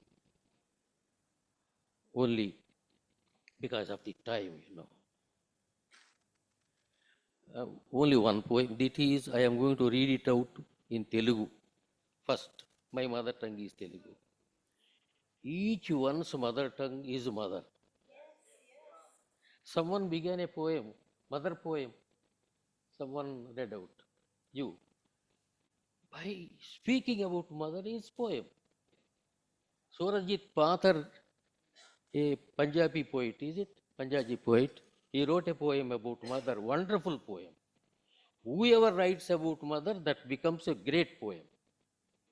Mother is great. Motherland is great. That's why whoever writes a poem about mother, and you know, in each poet, man is there, woman is there. The percent of woman is more. Ardhanari, we are each poet is Ardhanari. Ardhanarishwarudu, is it not? That's why I read out the poem. It is a kind of celebration of life. I read out in Telugu. ఎంత ఎక్కువ కాలం బతకటానికి వీలుంటే అంత ఎక్కువ కాలం బతకాలి. ఎంత ఎక్కువ కాలం బతకటానికి వీలుంటే అంత ఎక్కువ కాలం బతకాలి. ఇంత అందమైన ప్రపంచంలో మళ్ళా కాలు పెడతానో లేనో. Some of the poets, you must learn how to render the poem also. That's very important. Not writing great poem is not important. How to render it is that is more important. You have to practice it. ఎంత ఎక్కువ కాలం బతకటానికి వీలుంటే అంత ఎక్కువ కాలం బతకాలి. ఇంత అందమైన ప్రపంచంలో మళ్ళా కాలు పెడతానో లేనో. సరిగ్గా లేని వాటినన్నింటినీ సరిదిద్దాలి. మనుషులను బాగు చేయాలి. సుందరమూర్తులను చేయాలి.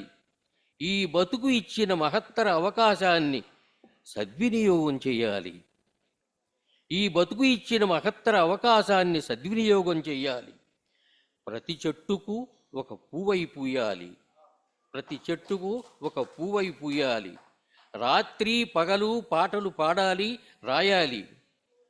గొంతెత్తి ఉచ్చైశ్వర్యములో అందమైన మనిషిని గూర్చి పాటలు పాడాలి. ఉచ్చైశ్వర్యంలో అందమైన మనిషిని గూర్చి పాటలు పాడాలి, రాయాలి.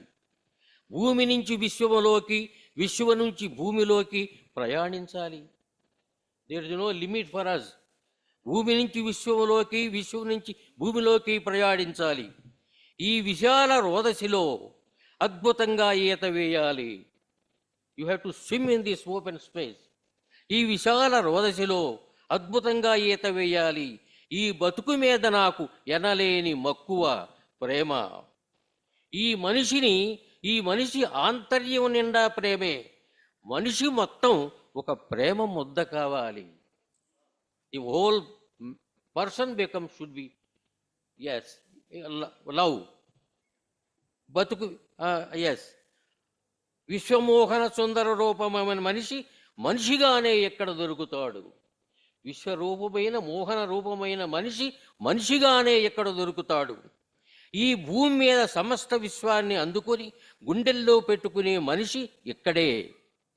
భూమి మీద సమస్త విశ్వాన్ని అందుకొని గుండెల్లో పెట్టుకొని బతికే మనిషి ఇక్కడే. చిన్న పురుగు నుంచి సూపర్ మ్యాన్ దాకా కళ్ళు చెదరగొట్టే అందం. చిన్న పురుగు నుంచి సూపర్ మ్యాన్ దాకా కళ్ళు చెదరగొట్టే అందం. ఎంత బాగుంటుంది జీవితం, ఎంత బాగుంది జీవితం. మళ్ళీ వస్తానో రానో ఈ భూమి మీదకి. ఉన్నన్నాళ్ళు భూమిని గోలికాయలా ఆడుకోవాలి. ఉన్నన్నాళ్ళు భూమిని గోలికాయలా ఆడుకోవాలి. అందంగా ఉండటానికి, ఆనందంగా ఎదగటానికి ఈ భూమే. మనం అందంగా ఉండటానికి, ఆనందంగా ఎదగటానికి ఈ భూమే కారణం. దీన్ని భుజం మీద పెట్టుకొని ఊరేగుతాను.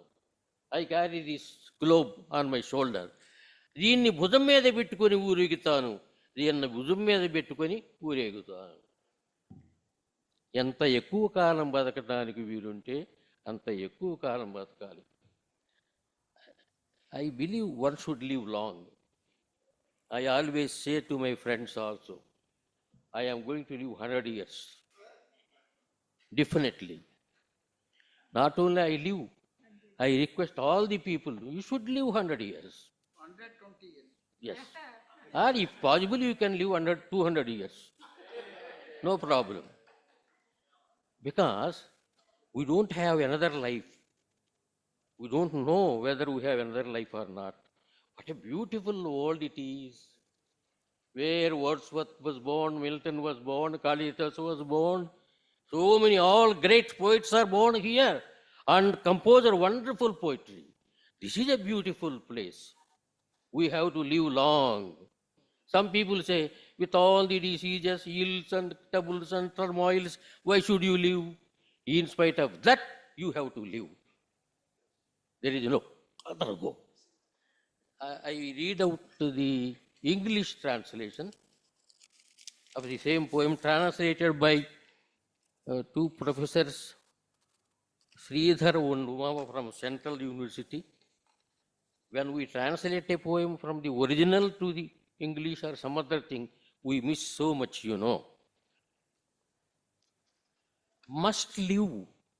We must live as long as it is possible to live. We must live as long as possible it is to live. Don't know if I will set foot on this wonderful world again. Don't know if I set foot on this wonderful world again. I have to set right. I have to set right all things that have gone wrong. I have set right all things that have gone wrong. Set right human beings. Turn them into embodiments of beauty. Turn them into embodiments of beauty.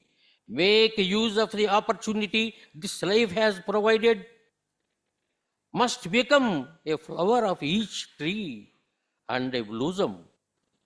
Must write a songs and morning and evening, sing them, sing loud in the highest note of the beautiful human being, write and sing. Traverse from the earth to universe, from universe to earth. Swim wonderfully in the wide expanse of outer space. I have immense love and passion towards this life. I have immense passion and love towards this life. Love fills the entire heart of this human being. The entire human being must become a mass of love. The embodiment of cosmic beauty is found right here as a human being.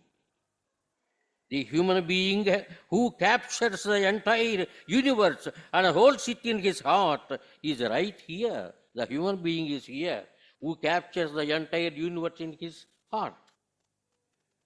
The beauty that dazzles the eye from tiny insect to the Superman must observe it move 1,000-footed like a train. How wonderful is life? How wonderful is life? Don't know if I will set foot on this world again. As long as I live, I must play with the earth like a marble.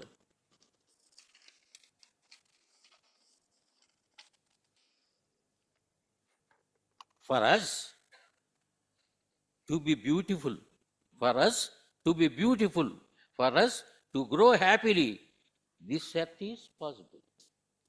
To be happy or to grow beautiful, this is only the earth. There is no other go. For us to be beautiful, for us to grow happily, this is the earth. I will carry it on my shoulder and parade. I will carry it, this globe, on my shoulder and parade. I will carry it on my shoulder and parade. Thank you. Thank you very much. I am feeling very much as I am getting old and older and older. I have a lust for love. I have love for love, passion for love, passion for this life, wonderful world. All of the poets know that he wrote a wonderful poems. All of you wrote wonderful poems. I enjoyed your poetry. I am very lucky and happy to be here in this chair. I am thankful to Alka and thankful to my friends who are sitting here. I think one should be, all of you are poets, I am telling you.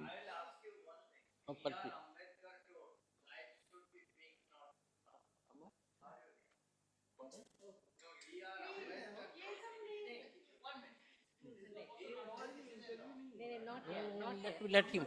No, no, what about it? Give me water. No, no, no. I am not against anything. A poet is inclusive. A poet captures everything and keeps in his. Is it not? Thank you. Then water, put water. Uh, we- I will, I will conclude. Thank you for your attention and be here. I am very happy and all of you, I hope you enjoyed poetry. To be, we are two kinds of people are here. Those who write poetry, those who don't write poetry, both them are poets. Whether you write poetry or not, you are a poet. You read poetry, you write poetry, and you enjoy poetry. To be human being, you must be a poet, I am telling you. Thank you very much. Is it yours, Beck?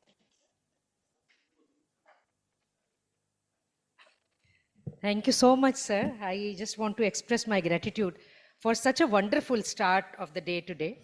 And I wish, we all wish, you live for more than 100 years. And you have to, because you said we are taking rebirth every time we write a new poem. So when you are taking a rebirth, you are new every day. You are becoming newer, not older. So this is totally a different story. Thank you so much for chairing this session, and so smooth flight it was. We really flew. We flew in the world of emotions. We flew in the world of imaginations, and so many things. And I convey my thanks to all the poets on the dais. आप कुछ कहना चाहें? बस आप लोगों से thank you so much. एक दो चीज़ें छोटी छोटी और बताना चाहती हूँ। एक तो कि आप लोग सभी अकाउंट्स डिपार्टमेंट में एक बार मिल लें, ताकि आप लोगों का कोई टीएडी या ऐसा कुछ बच रहा है तो साइन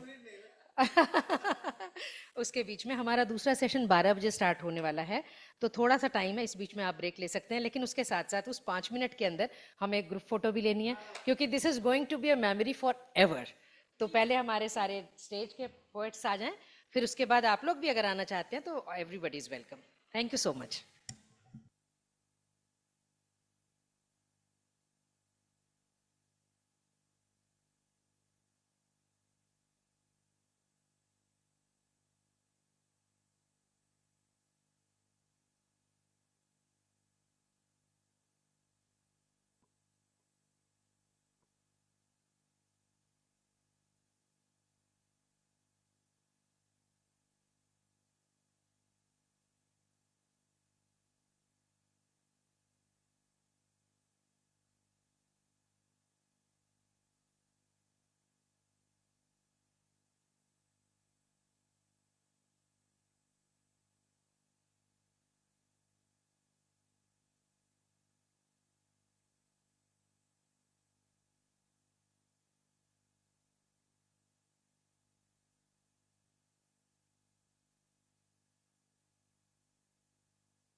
नमस्कार साथियों, आज शब्द उत्सव के इस दूसरे सत्र में आप सभी का बहुत बहुत स्वागत है। और क्योंकि समय हो गया है, नहीं है कोई? अच्छा,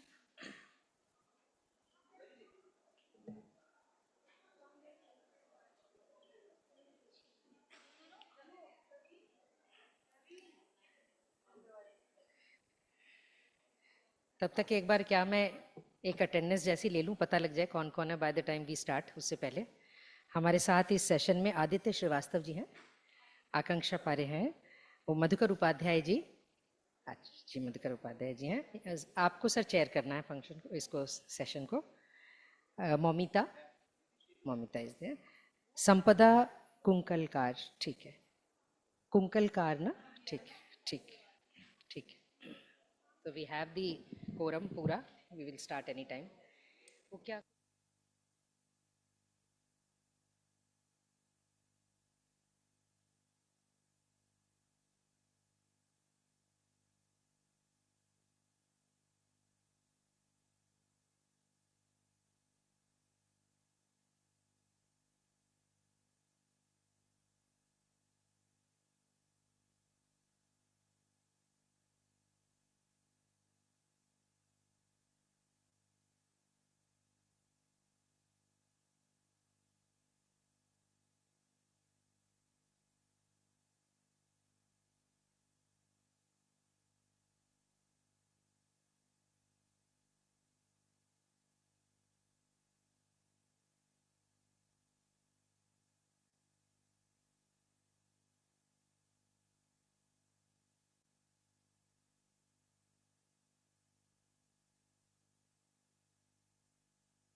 एक बार फिर से आप सभी का बहुत बहुत स्वागत है साहित्य अकादमी का ये शब्द उत्सव जो रोज नए नए विषयों पर बातचीत हो रही है, दूर दूर से आए हुए हमारे कवियों को हम सुन पा रहे हैं, नमस्कार, और कितने चेहरों से हमारा परिचय बढ़ रहा है। We are coming closure.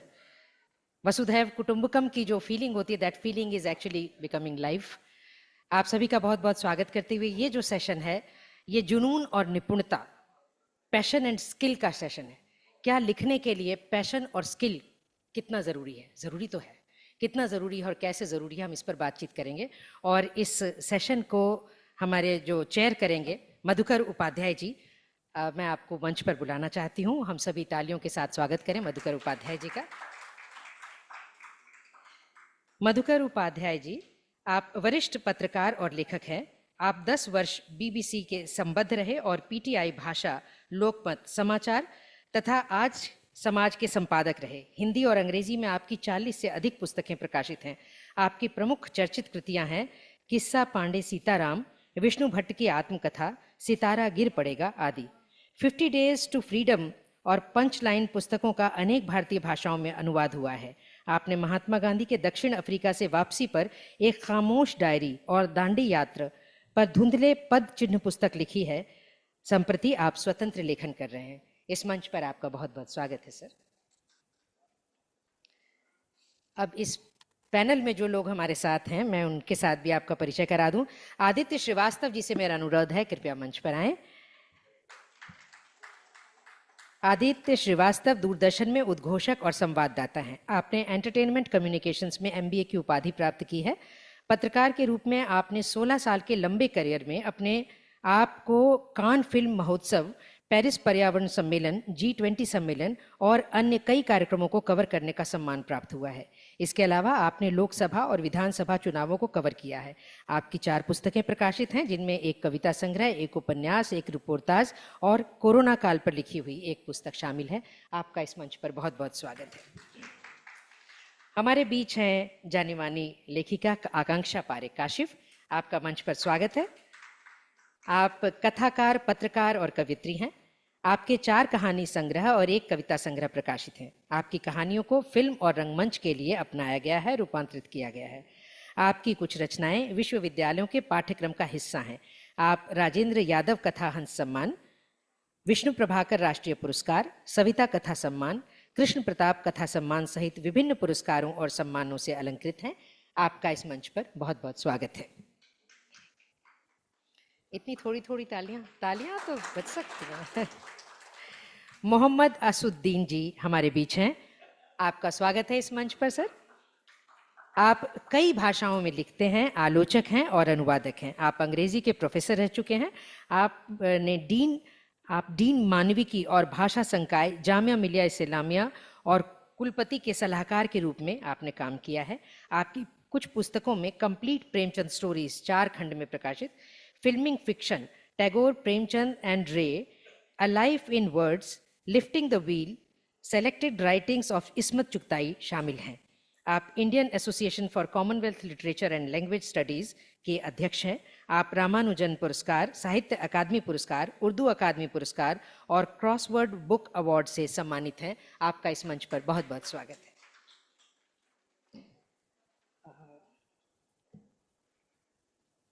हमारे बीच मौमिता जी को आवाज देना चाहती हूँ, जो बांग्ला की प्रख्यात कथाकार और स्तंभकार हैं। मौमिता जी मंच पर आएं। आप उपन्यासकार भी हैं। आप पेशे से डॉक्टर हैं। आपके 8 उपन्यास प्रकाशित हैं। आपको अपने पहले उपन्यास कुंतल फायर असे के लिए 2019 में साहित्य अकादमी युवा पुरस्कार प्राप्त हुआ। इसके अलावा आपने 2022 में कृति बॉस पुरस्कार प्राप्त किया। आपने कई साहित्य कार्यक्रमों में सहभागिता की है। आप पश्चिम बंगाल की प्रमुख पत्रिकाओं और समाचार पत्रों जैसे आनंद बाजार, प्रतिदिन ए समय, आजकल आदि में नियमित स्तंभकार हैं। आपका इस मंच पर बहुत बहुत स्वागत है। हमारे बीच संपदा कुंकलार जी को मैं मैं माफ़ी चाहती हूँ। संपदा कुंकलकार जी कोंकणी की लेखिका हैं। मैं आपका इस मंच पर स्वागत करती हूँ। आपने मस्तिष्क की शक्ति, प्रेरणा, दर्शन तथा आध्यात्मिकता सहित विभिन्न विषयों पर 14 पुस्तकें लिखी हैं। आपने यात्रा वृत्तांत और भगवत गीता का सार लिखा है तथा कर्मणों सिद्धांत का कोंकणी में अनुवाद भी किया है। इसके अलावा आपके गोवा के विभिन्न समाचार पत्रों तथा पत्रिकाओं में 1000 से अधिक लेख प्रकाशित हुए हैं। आपको आपके यात्रा वृत्तांत चार पानुला आशियेत के लिए साहित्य अकादमी युवा पुरस्कार, युवा सृजन पुरस्कार, AN ब्रह्मो पुरस्कार तथा साहित्य के लिए संस्कृति मंत्रालय की जूनियर फेलोशिप से भी विभूषित किया जा चुका है। आपका इस मंच पर बहुत बहुत स्वागत है। ये हमारा आज का पैनल है और जिस विषय पर हम बात करने जा रहे हैं, जुनून और निपुणता, ये आज का मुझे लगता है बहुत ही महत्वपूर्ण विषय है। इस विषय को प्रारंभ करने के लिए मैं आज के इस सत्र की अध्यक्षता कर रहे मधुकर उपाध्याय जी से अनुरोध करूंगी कि वे अपनी वाणी से इसे प्रारंभ करें और इसे अपनी तरह से संचालित करें जैसे चाहते हैं। स्वागत है आपका सर। यस यस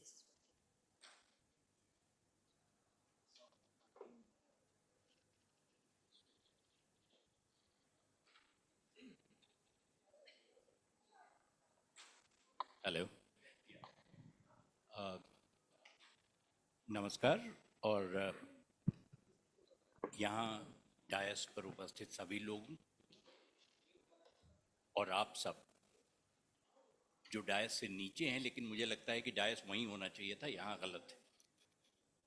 आप सबका स्वागत।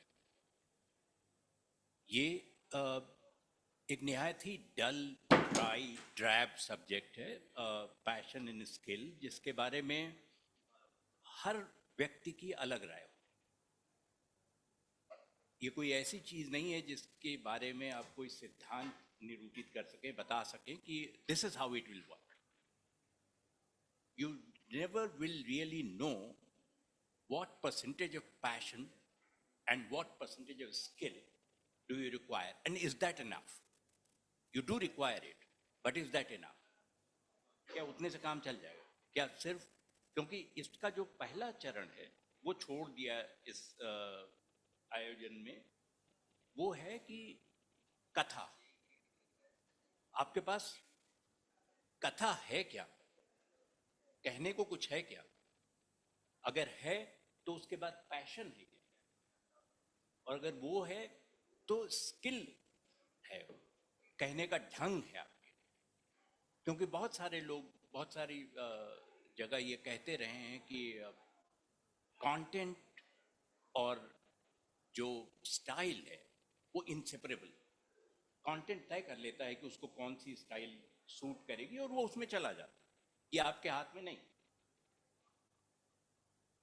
तो ये तो एक हिस्सा है उसका। कहानी मुझे लगता है कि हम में से सबके पास होती है। ज्यादा नहीं होगी तो एक कहानी तो हर व्यक्ति की। उसके पास पैशन है या स्किल है या दोनों है कि वो उसे डिलीवर कर सके और आपसे बात कर सके, आपको कन्वे कर पाए। ये सारा मसला है। तो झगड़ा इस बात पर हो ही नहीं सकता कि पैशन और स्किल में से क्या चाहिए। दोनों चाहिए। कहानी आपके पास है ही। पैशन और स्किल तक आकर रुक जाने पर मुझे थोड़ी सी हैरानी हुई, क्योंकि जो लिटरेचर में एक वर्ड यूज होता है प्रोसेडी, वो बहुत इंपॉर्टेंट है। Because prosody is not just the science of writing, it involves much more than that. And what is that much more? I hope कि हमारे जो पैनलिस्ट हैं वो पैशन और स्किल पर तो बात करेंगे, साथ में प्रोसीडी के वो बाकी जो हिस्से जिनसे आप लिखते हैं, जिनसे लिखना मुमकिन हो पाता है, उस पर भी बात करेंगे।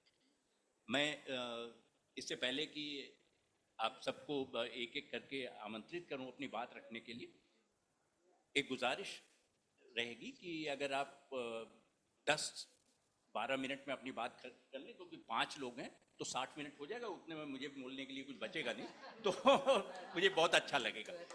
तो सबसे पहले आपसे शुरू करते हैं। अगर आप वहाँ से बोलना चाहें तो हाँ, आइए इधर आ जाइए।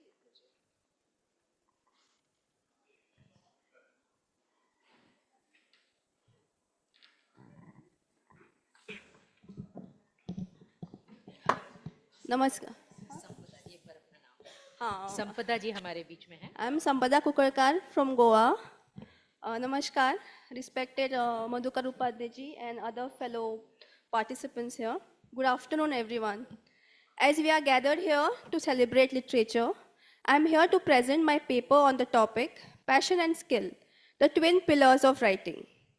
Writing is one of the most noblest and one of the most influential profession in the world. A lot of things go into the making of successful writing career, but out of them, passion and skill are indeed the twin pillars of writing.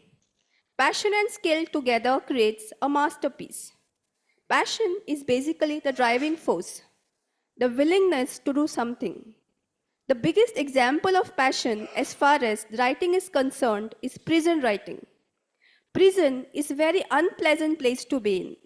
We are fortunate that few of our great freedom fighters were amazing writers and they wrote extensively while they were in the prison. It was their passion for writing which motivated them to write in prison. Some of the books written by our freedom fighters in jail are Discovery of India, The Story of My Experiments with Truth, Gomantak, Gita Rahasya, Tales from the Prison, Jail Diary, Why Am I an Atheist, and the list goes on. Indian history is filled with remarkable books written by individuals in the prison which holds immense historical and literary significance. If not for the passion, we wouldn't have been able to witness these significant historic documents. It is passion that enables a writer to write in adverse conditions like unpleasant physical environment, mental stress, ill health, political instability, chaotic environment, etc. Writers have also been threatened, attacked for being fearless and truthful. It is their passion to express themselves, motivates them to write even after receiving death threats. Some writers have been banned from entering their own country, but still they haven't stopped writing. When a piece of literature blooms in the adverse condition, it is obvious that the writer is driven by the passion. Every human being is born with passion and is full of creativity. As the time passes on, some of us realize our passion, but sometimes it is someone else who realizes our passion and skill and then helps us to realize it. For example, Santa Bahinabai. She is considered as one of the greatest saint poets. She never realized her passion as well as her skill as poetess. But it was her son, Sopan Dev Chaudhary, who noticed that his mother is special. He began writing down her songs in a notebook, and after her death, her collection was published in 1952. Different writers are passionate about different genres. Every writer can express herself or himself best in the genre she or he is passionate about. For example, while in prison, different freedom fighters expressed themselves in different genres. Pandit Jawaharlal Nehru was a researcher, so he wrote Discovery of India. Veer Savarkar was a poet, so he wrote poetry. Bhagat Singh was a philosopher and rationalist, so he wrote Why Am I an Atheist? Lokmanya Tilak was a religious philosopher, so he wrote Gita Rahasya. Sani Guruji was an idealist, so he wrote Shamchi Ai. Mahatma Gandhi ji was a spiritual seeker, so he wrote The Story of My Experiments with Truth. It was passion that inspired Lokmanya Tilak to write Gita Rahasya in Mandale jail. But it was his extraordinary skill that made it one of the greatest commentaries on Gita. The combination of passion and skill makes a writer once in a lifetime or a great writer. The second pillar of writing is skill. Skill is an ability and competency and is extremely important. It is indeed the skill what makes a piece of literature a masterpiece. It is skill that makes a particular book last for centuries. Literature is basically an expression of the writer, but only a skillful writer can express it beautifully. Every writer, literature has her or his own forte, and based on that forte, we label the writer as essayist, novelist, poet, poetess, story writer, dramatist, etc. Every writer is born with a particular skill because of which he excels at one particular genre. Writing can be divided into two categories, non-fiction and fiction. Though both the categories require different kinds of preparation, both fiction and non-fiction writers need skill to be successful. What is skill?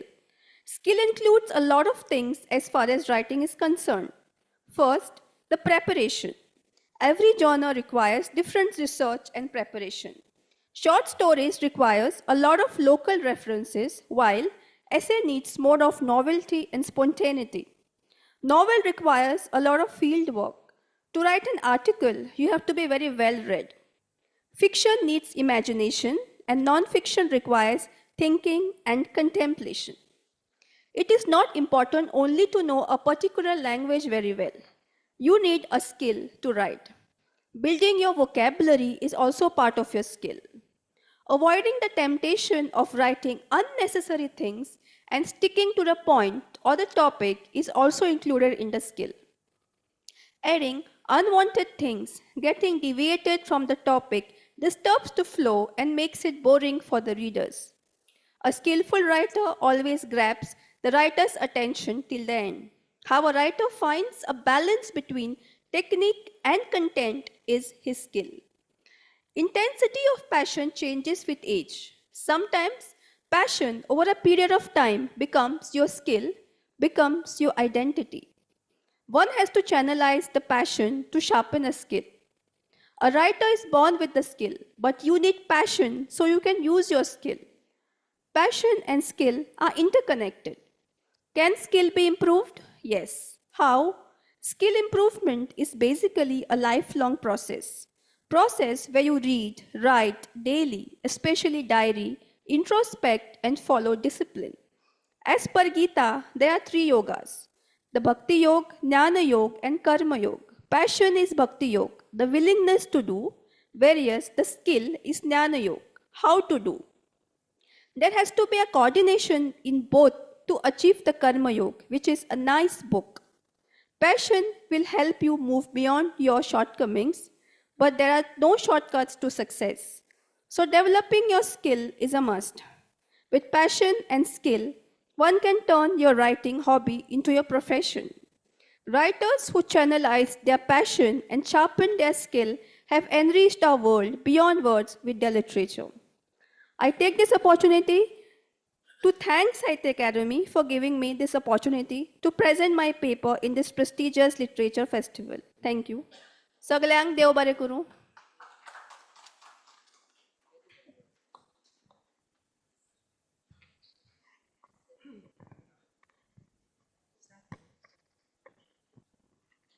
Okay.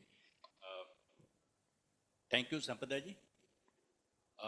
Actually, when she was speaking and she touched upon the subject of passion changing with time, and as you age, actually, it is only, half true, because passion does change, that is true, but it is not inversely proportional to age. So it can come later in life, you never know. You may have never thought that you'll be passionate about something, and suddenly at the age of 60, 70, I never knew that I would be interested in music, and I went to my Guruji to learn vocal now. And I must narrate this story. When I reached Guruji and asked him, and I was a bit apologetic. I said, Guruji, मैं बहुत देर से आया आपके पास. तो उन्होंने कहा नहीं कोई बात नहीं, समय उतना ही लगेगा. तो मैंने कहा कितना समय लगेगा? उन्होंने कहा पूरा जीवन. तो ये once it hits you, once you get caught with that passion, there's no coming out of it. That was absolutely, hitting the nail on the head, Sampada ji. Thank you very much to bring that point, into the discussion.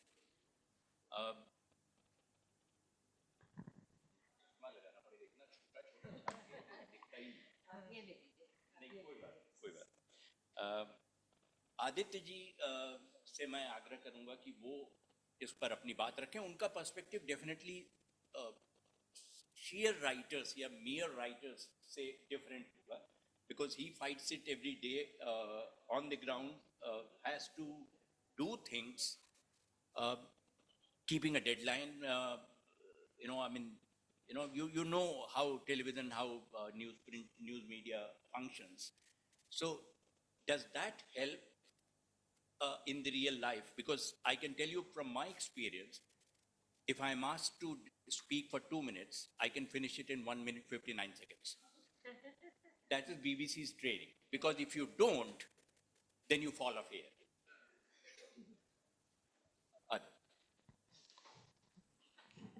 बहुत बहुत धन्यवाद sir. सभागार में मौजूद सभी सुधीजनों को मेरा प्रणाम.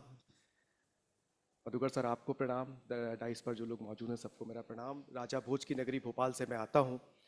दादा माखनलाल चतुर्वेदी और भवानी प्रसाद मिश्र जैसे तमाम लेजेंड्स जो हैं, जिस राज्य से ताल्लुक़ जिनका रहा है, ऐसा मध्य प्रदेश राज्य जहाँ से मैं आया हुआ हूँ, वहाँ से आप सबको प्रणाम करता हूँ.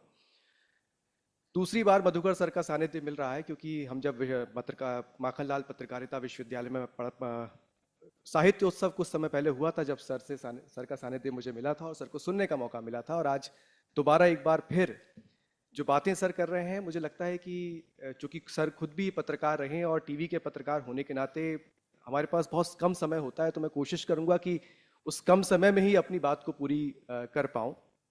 पैशन और स्किल, दरअसल मैं ऐसा मानता हूँ, क्योंकि एक शुरुआत में आपको बता दूँ कि मैं बाय डिफ़ॉल्ट जर्नलिस्ट नहीं हूँ. मैं उन खुशकिस्मत लोगों में से एक हूँ जो अपने पैशन को जिसने प्रोफेशन बनाया. ऐसे लोग शायद दुनिया में होते हैं, पर बहुत कम लोग हो पाते हैं. तो मैं उस खुशनसीब लोगों में से एक हूँ. मुझे ऐसा लगता है कि लिखने के लिए, चाहे वो लेखक हो चाहे वो पत्रकार हो, संवेदनाएं बहुत ज़रूरी होती हैं. हम पत्रकार के तौर पर या एक लेखक जो उपन्यास लिख रहा है या जो कविताएं लिख रहा है, अगर उसके पास संवेदनाएं नहीं होंगी तो वो समाज को सही नज़रिए से समझ नहीं पाएगा. वो ग्राउंड पे जाके या कोई कहानी उसके सामने घट रही होगी तो वो उसको फील नहीं कर पाएगा. मुझे ऐसा लगता है कि पैशन तो अपने आप बनता है जब संवेदनाएं आपके अंदर होती हैं, और जब संवेदनाएं होती हैं मन उद्वेलित होता है. तो जब मन उद्वेलित होता है तो वो कुछ लिखने को मजबूर भी करता है. वो ये तय करता है कि आपको, कई बार ऐसा होता है कि संवेदनाएं हैं, सर ने जैसे कहा कि कथा है, आपके पास कथा है. हाल में एक प्रधानमंत्री ने भी कहा हमारे देश के, उन्होंने कहा कि हर व्यक्ति की कुछ ना कुछ कहानियां, अगर वो अपनी जीवनी ही लिख दे तो हजारों लाखों करोड़ों ऐसी किताबें इस दुनिया में हो जाएंगी जो बहुत सुंदर सुंदर कहानियों की किताबें होंगी. संवेदनाएं तो होती हैं, कहानी भी होती है, लेकिन ऑब्जर्वेशन भी बहुत महत्वपूर्ण होता है कि आप किस नजरिए से उसको देख रहे हैं. और जिस नजरिए से आप उसको देख रहे हैं, अब वो नजरिया कागज पर शब्दों के जरिए आप कैसे उतारेंगे, कैसे उकेरेंगे. आपको किताबें पढ़ना होती हैं. स्वाभाविक सी बात है, चूंकि मेरी उम्र भी बहुत ज्यादा नहीं है, तो कुछ सालों पहले ही किताबें पढ़ना शुरू की. उसके बाद लगा कि नहीं, लिखा जा सकता है. दरअसल मेरे सफर से ही आपको थोड़ा बताने की कोशिश करूं. मैंने मुंशी प्रेमचंद जी को जब पढ़ा तो बहुत ग्रामीण परिवेश की उनकी चीजें होती हैं उनके उपन्यास में, और बहुत साधारण तरीके से होती हैं. लेकिन जब मैं उनको पढ़ रहा था तो शुरू के 50-60 पन्नों के बाद तो मुझे लगता था कि मतलब वहां तक आना बड़ा मुश्किल होता था, और उसके बाद फिर कहानी सही तरीके से बैठना चालू होती है. आज के दौर में जो नए लेखक लिख रहे हैं, मैं एक उपन्यास का नाम लेता हूं, गुनाहों का देवता. शायद आप सबने पढ़ी होगी, धर्मवीर भारती जी की. वो गुनाहों का देवता जब मैंने पढ़ी तो शायद मैं 10-15 दिन तक नॉर्मल नहीं हो पाया. और उसके कई साल बाद एक और लेखक हैं, आज के लेखक हैं, उन्होंने एक किताब लिखी, अक्टूबर जंक्शन, दिव्य प्रकाश दुबे. उस अक्टूबर जंक्शन में पात्र वही थे, सुधा चंद्र पात्र वही थे, लेकिन फील वो गुनाहों का देवता वाला था. कई विवाद, कई चीजें उस किताब को, उस कहानी को लेकर भी, जो कि वो गुनाहों का देवता से जुड़ी हुई थी, वो रहा, वो अपनी जगह है. लेकिन गुनाहों का देवता पढ़ने के बाद मुझे ये नहीं लगा कि मुझे कुछ लिखना चाहिए. लेकिन अक्टूबर जंक्शन पढ़ने के बाद मेरे को ऐसा लगा कि ये ऐसी कहानियां तो मेरे पास भी हैं, या कई कहानियां ऐसी तो मेरे आसपास से भी गुजर रही हैं, तो ये तो मैं भी लिख सकता हूं। वो क्यों मेरे अंदर आया? वो इसलिए आया क्योंकि बहुत सरल भाषा में मैं धर्मवीर भारती जी की तुलना भी शायद नहीं कर सकता हूं किसी से, क्योंकि वो सूरज को दिया दिखाने जैसी चीज होगी, लेकिन अक्टूबर जंक्शन जैसी किताब या अन्य जो आज के लेखक लिख रहे हैं उन किताबों को पढ़ने के बाद लगा कि मेरे जैसे लोग जो किताबों की दुनिया में नहीं थे, साहित्य कविता की दुनिया में नहीं थे, लेखन की दुनिया में नहीं थे, उनके अंदर एक आस जगी कि हाँ, हम भी लिख सकते हैं और लिखा जा सकता है। जब कहानी है तो अब सवाल यह है कि आपका नजरिया क्या है। आपके नजरिया पैदा करती हैं ये किताबें, दिशा पैदा करती हैं आपके अंदर ये किताबें जब आप उनको पढ़ते हैं। मेरी हाल में जो सबसे लेटेस्ट किताब थी, रिपोर्ट आज रही, वो वायरस से वैक्सीन तक रही, जिसमें कोरोना काल के शुरुआती 500 दिन की पूरी कहानी है, डेटा वाइज सारी कहानी है। उस किताब को जब कोरोना काल चल रहा था, जब हम सब लॉकडाउन थे, अपने अपने घरों में बैठे हुए थे, मैंने उस किताब को उस दौर में लिखा। वो किताब लिखने की जो उसका बैकग्राउंड ये रहा कि जब महामारी चल रही थी तो टीवी चैनल्स पे अलग अलग कहानियां चल रही थी, डरावनी कहानियां भी थी, कई सारी चीजें थी। मुझे ऐसा लगा कि क्यों ना पुरानी, पहले भी कई हजार साल पहले कुछ महामारियां आई हैं, उनके बारे में जानकारी ली जाए। मुझे कहीं कंटेंट नहीं मिलता था, बस इतना मिलता था फलानी महामारी इतने हजार साल पहले आई थी, फलानी ईस्वी में आई थी, उस समय इतने लोग मरे, अमेरिका में इतने मरे, चाइना में इतने मरे, इस तरह की चीजें होती थी। लेकिन उस समय लोग क्या कर रहे थे, लोग कैसे जी रहे थे, लोग उस समय घरों में अगर बैठे थे या नहीं थे मुझे नहीं पता, लेकिन समाज क्या कर रहा था, किस नजरिए से उसको देख रहा था। और आज जो हम जी रहे हैं, आने वाली पीढ़ी को हम क्या देकर जाएंगे, वो क्या कैसे पता करेगी हमारे जाने के बाद, आज से 100 साल 200 साल बाद, कि एक महामारी कोरोना नाम की पूरी दुनिया में आई जिसने पूरी दुनिया को हिला के रख दिया, और उस वक्त लोग कर क्या रहे थे। तब मैंने उस किताब को लिखना शुरू किया, और अच्छी बात मेरे लिए शायद ये रही कि वो जब सब कुछ घट रहा था तो मेरे सामने था, तो वो पैशन मेरे सामने रोज आ रहा था। एक अखबार में, आप लोगों को शायद पता होगा, भोपाल में, हमारे मध्य प्रदेश में एक शमशान घाट है जहां पर एक लेडी की चिता जल रही थी, और उसके दोनों बच्चे ऐसे गले में हाथ डाल के, भाई बहन दोनों खड़े हुए थे, और जब धुआं उठ रहा था तो चूंकि आयरन उसमें उनका अंतिम संस्कार हुआ था, तो वो कहते हैं कि देखो मेरे मम्मी जा रही हैं। ये अखबार की तस्वीर थी, और तस्वीर अकेली, और वो एक शब्द बहुत कुछ कह रहा था। उसने, जिन लोगों ने भी शायद देखा होगा या नहीं देखा हो तो देखिएगा, गूगल पर वो मौजूद होगा, संवेदनाएं। उस कैमरामैन से जब मेरी बात हुई तो उसकी आंखों में आंसू थे। वो बता रहा था कि जब मैं उस तस्वीर को ले रहा था और पीछे से ये साउंड आ रहा था कि देखो मेरी मम्मी जा रही है। यही हम पत्रकारिता में करते हैं, और इसको अगर ईमानदारी से करते हैं तो ही वो संवेदनाएं हमारी स्टोरी में आती हैं। सर, स्किल मुझे लगती है कि जब आपके अंदर संवेदनाएं होती हैं, आपके अंदर समाज को समझने का भाव होता है, पैशन होता है, तो अपने आप सृजित होती हैं। कई बार जरूरी नहीं है कि ऑब्जर्वेशन आपके अंदर पैशन हो, लेकिन ऑब्जर्वेशन की कमी हो सकती है। कई बार ऑब्जर्वेशन अच्छा हो लेकिन पैशन की कमी हो सकती है। कई लोग मुझे मिलते हैं कि सर आप लोग तो बहुत सुधी लोग हैं, कई लोग यहाँ बैठे हैं, लेखक हैं, कई किताबें लिखी हुई हैं, मुझे पूछते हैं कि किताब कैसे लिखी जा सकती है। सर, मैं ऐसा मानता हूं कि एक सबसे बड़ा सवाल सबके अंदर यही होता है कि हम शुरुआत कैसे करें, और उनको लगता है कि शुरुआत करना सबसे कठिन है। क्यों? आप शुरुआत के पीछे जाइए ही मत, आपको जो थॉट्स दिमाग में आ रहे हैं आप लिख दीजिए, वो तो फिर बाद में कंपाइल होकर चीजें आ ही जाती हैं। तो सर मेरा ऐसा मानना है कि मैंने अपनी पर्सनल लाइफ से ये सीखा, किताबों के लिखने के दौरान भी हो, चाहे रिपोर्टाज लिखने के दौरान भी हो, संवेदनाएं मेरे को किताबों ने दी, लेखकों ने दी, नजरिया दिया, और उस नजरिए को अब चाहे वो किताबों के जरिए हो, चाहे वो अपनी स्टोरीज के जरिए हो, उसको मैंने रखने की कोशिश की। वही मेरी कोशिश भी रहती है, और शायद वही एक पैशन भी क्रिएट करता है। मुझे लगता है कि संवेदनाएं अगर हैं, कैसे आती हैं, मुझे लगता है ये भी बात होनी चाहिए। संवेदनाएं दरअसल पढ़ने से आती हैं। जितनी किताबें, जितने उपन्यास आप पढ़ेंगे, उनमें आपको समझ में आएगा कि कहानी क्या कुछ कह रही है, और कहानी आपको एक अलग दुनिया में ले जाती है। कथा, जो सर ने बात की, वो कथा आपको एक अलग दुनिया में ले जाती है। तो कथा सबके पास होती है, बस कथा को व्यक्त करना हमको आना चाहिए। अंत में सर, मुझे जब साहित्य अकेडमी ने बुलाया था तो एक कविता मेरी है, मुझे कहा गया था कि उसको ज़रूर पढ़िएगा वक्त को लेकर। तो मैं चाहूँगा कि वो पढ़ के अपनी बात को समाप्त करूँ, कि जिसका शीर्षक है वक्त। एक बार वक्त ने वक्त को कहा कि अगली बार थोड़ा वक्त लेकर आना, कुछ वक्त साथ गुजारेंगे। वक्त ये कहते हुए उस वक्त को चला गया कि जब वक्त आएगा तो इत्मीनान से वक्त गुजारेंगे। एक बार उस वक्त ने वक्त को फोन लगाया। एक बार वो वक्त बीमार पड़ा, वक्त ने वक्त को फोन लगाया, वक्त ने फोन नहीं उठाया। उस वक्त ने दोबारा उस वक्त को फोन लगाया, वक्त ने फोन उठाया और झल्लाते हुए कहा, क्या वक्त बे वक्त फोन लगा लेते हो। वक्त सहम गया, वक्त जहां था वहीं ठहर गया, वक्त सहर गया। फिर वक्त ने दोबारा उस वक्त को फोन नहीं लगाया। एक दिन वो वक्त आया और उस वक्त को कहा, मुझे वक्त नहीं दोगे।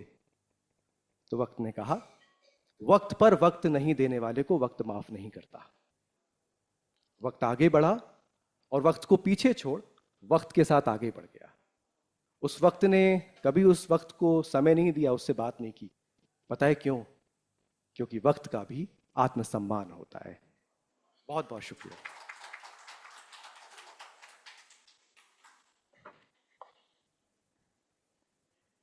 बहुत शुक्रिया आदित्य, इस पोएटिक ढंग से अपनी बात ख़त्म करने के लिए। हालांकि ये मान लीजिए कि ये जिस वक्त की बात कर रहे हैं वो आपके हाथ से कभी जाने वाला नहीं और वो कभी भी आ सकता है। तो जब वो आ जाए तो उसको जाने ना दें, क्योंकि बहुत सारी चीज़ें आपके हाथ में नहीं होती। बहुत सारे लोगों को लगता है कि वक्त भी आपके हाथ में नहीं होता है, लेकिन ऐसा है नहीं। वक्त आपका है और आपके हाथ में होता है। आप हर वो काम करने का वक्त निकाल लेते हैं जिसकी आपको जरूरत होती है, जो उसकी दरकार होती है। ऐसा अगर पैशन है तो वक्त है। तो इसलिए मैं अब एक जो बात कर रहे थे ये कि आप चीजें कैसे करते हैं, ये पैशन को रीइग्नाइट कैसे करते हैं, रीकिंडल कैसे करते हैं। एक बार मेरी नामोर सिंह जी से बात हो रही थी, उनके घर पर ही पहली मंजिल पर रहते थे वो, वसंतपुर वाले। तो उनके घर में एक गत्ते का बड़ा सा डिब्बा रखा हुआ है।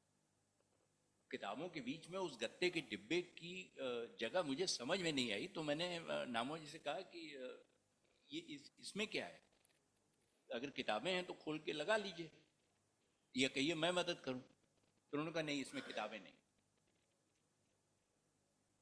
उसमें वो कहते हैं कि जब मैं पढ़ता रहता हूं तो मैं कागज कलम लेके बैठता हूं और जो मुझे अच्छा लगता है मैं वो लिख दे के और इसी डिब्बे में डाल देता हूं। तारीख लिख देता हूं, किसने कहा ये लिख देता हूं, कहा तुम्हारे कहे हुए भी 4-6 अशार में इसमें से निकाल दूंगा, तो निकल आए। तो जब मैं उसको पलटता हूं तो मुझे सिर्फ एक रुक्का नहीं मिलता, एक कहानी मिलती है। और मुझे सब याद आ जाता है कि ये कब हुआ था, कैसे हुआ था, किसने कहा था और उस वक्त मेरे मन में क्या आया था कि मैंने लिखा। तो उसको आप कन्वर्ट करना ये आपके हाथ में होता है। नामोर सिंह जी बाद में उन्होंने लिखकर कुछ कहना बंद ही कर दिया था, ऑलमोस्ट वाचिक परंपरा में चले गए थे। और ये हम सब का दुर्भाग्य है कि उन्होंने लिखना बंद किया। अगर वो लिखा होता या वो डिब्बा ही अगर वो गत्ते का उनके घर में से कोई हो जो मुझे वापस कर दे, मैं उसमें ढूंढूं कि क्या क्या लिख गए वो, तो शायद बहुत कुछ बन सकता है।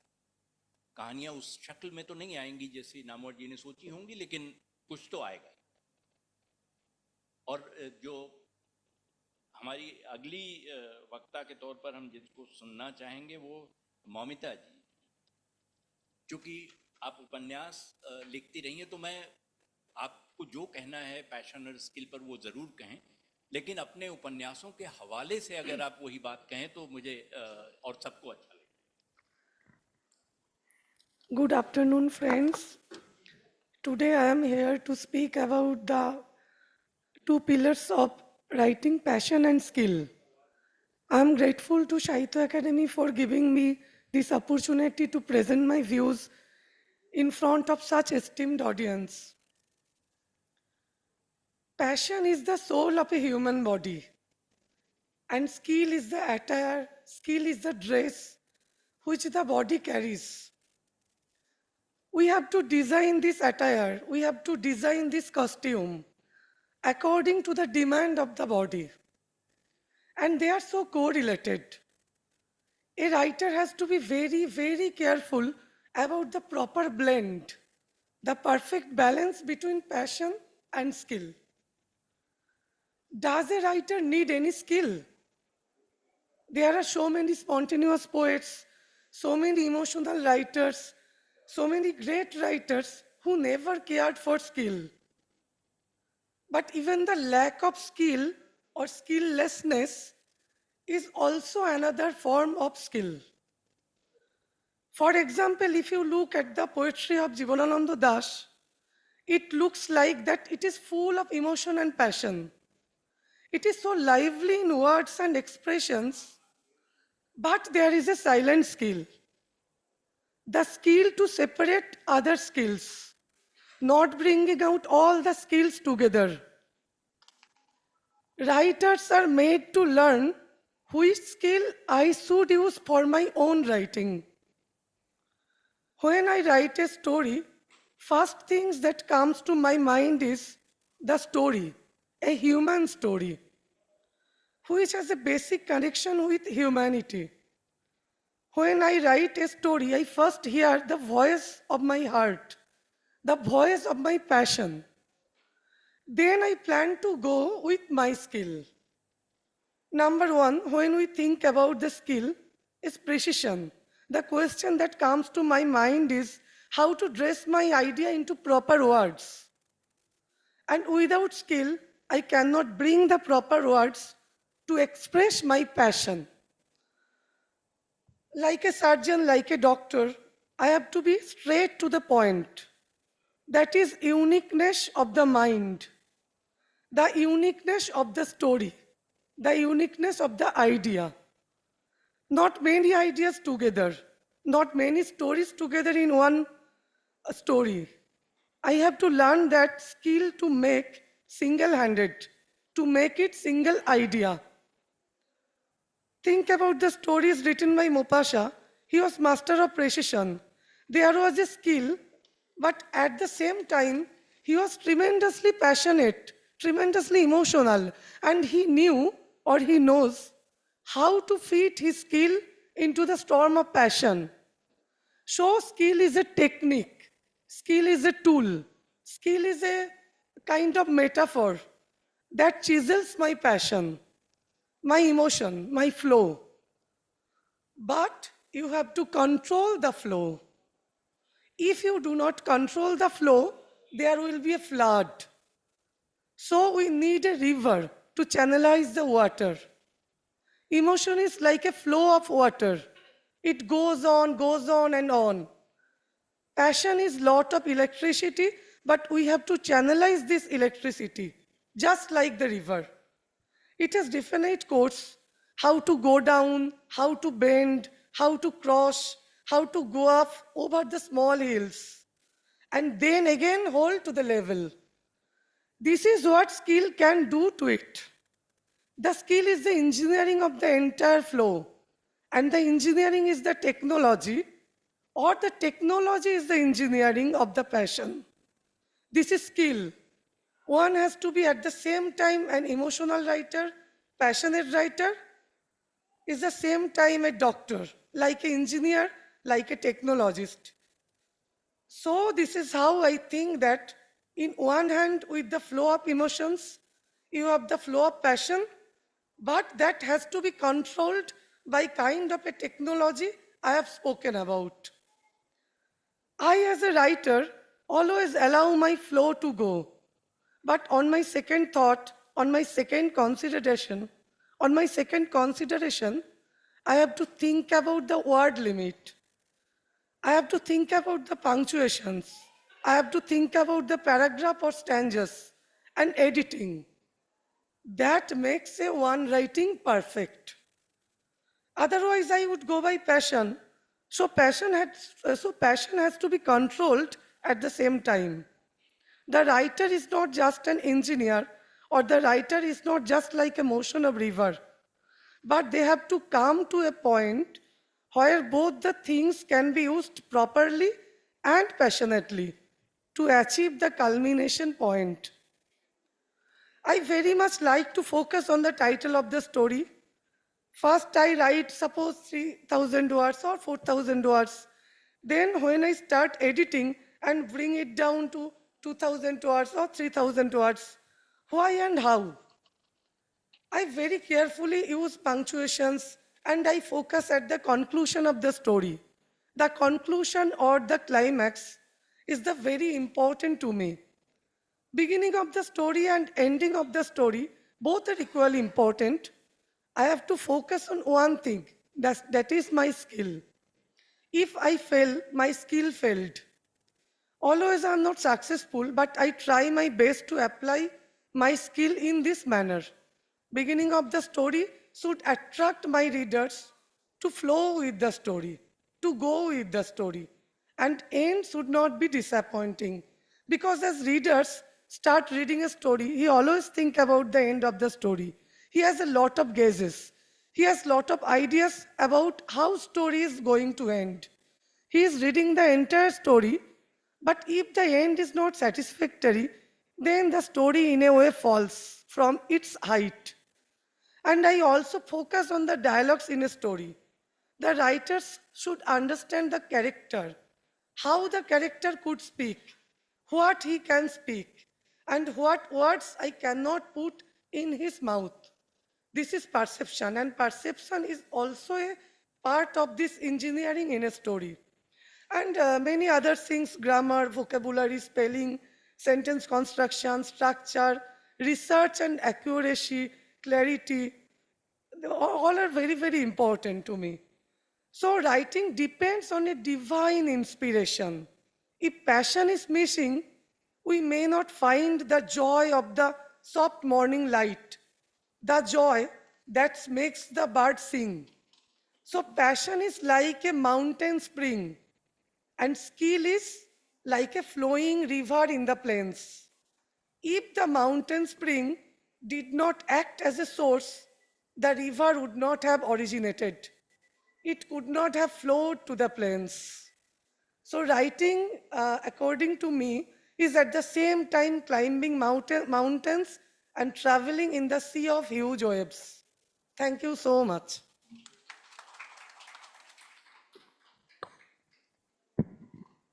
Thank you Mamata. ये जो बात कर रही थी एक्चुअली मैं नहीं भी कहता तो इनके लिखने के ढंग में अपने उपन्यासों के जरिए से शायद वो बात ये खुद भी कहने जा रही थी। मेरा कहना इंफ्रेक्चुअस था, कोई ज़रूरत ही नहीं थी उसकी। फिर भी you know being an editor for long time, it is always you know important to be careful and tell people what they obviously know. So don't take it otherwise. It was quite an interesting presentation she had, because all of us know, हम सबको मालूम है कि literature कला है, लेकिन writing skill है। और जब अब वो कला कैसे हासिल हो सकती है और कितने दिन सरवाइव करेगी, बहुत सारे लोगों की ख्वाहिश होती है कि उनका लिखा हुआ, उनका क्रिएट किया हुआ, उनका बनाया हुआ एक अरसे तक रहे, पीढ़ियों तक लोग उसको याद करें। लेकिन ये होता नहीं है आमतौर पर, बहुत रेयरली होता है। तो इसलिए ये ख्याल छोड़कर कि हम जो करेंगे वो कालजयी होगा, ये आपके हाथ में नहीं है। पैशन आपके हाथ में है, स्किल आपके हाथ में है, but to reach a point that it becomes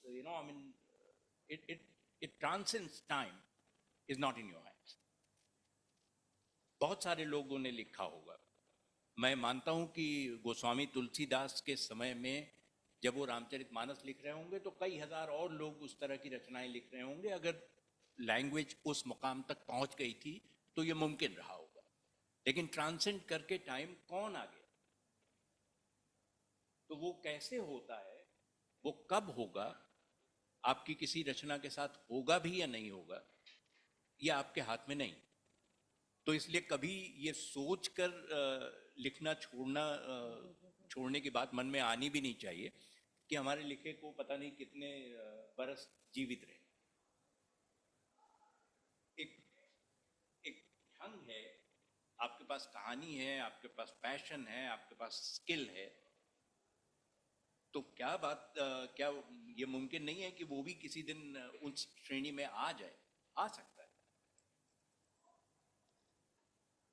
तो अब मोहम्मद असदुद्दीन साहब से गुजारिश रहेगी कि वो अपनी बात रखें, और अगर जितने भी विस्तार में आप बोलना चाहें, जितना भी कहना चाहें, जरूर कहें।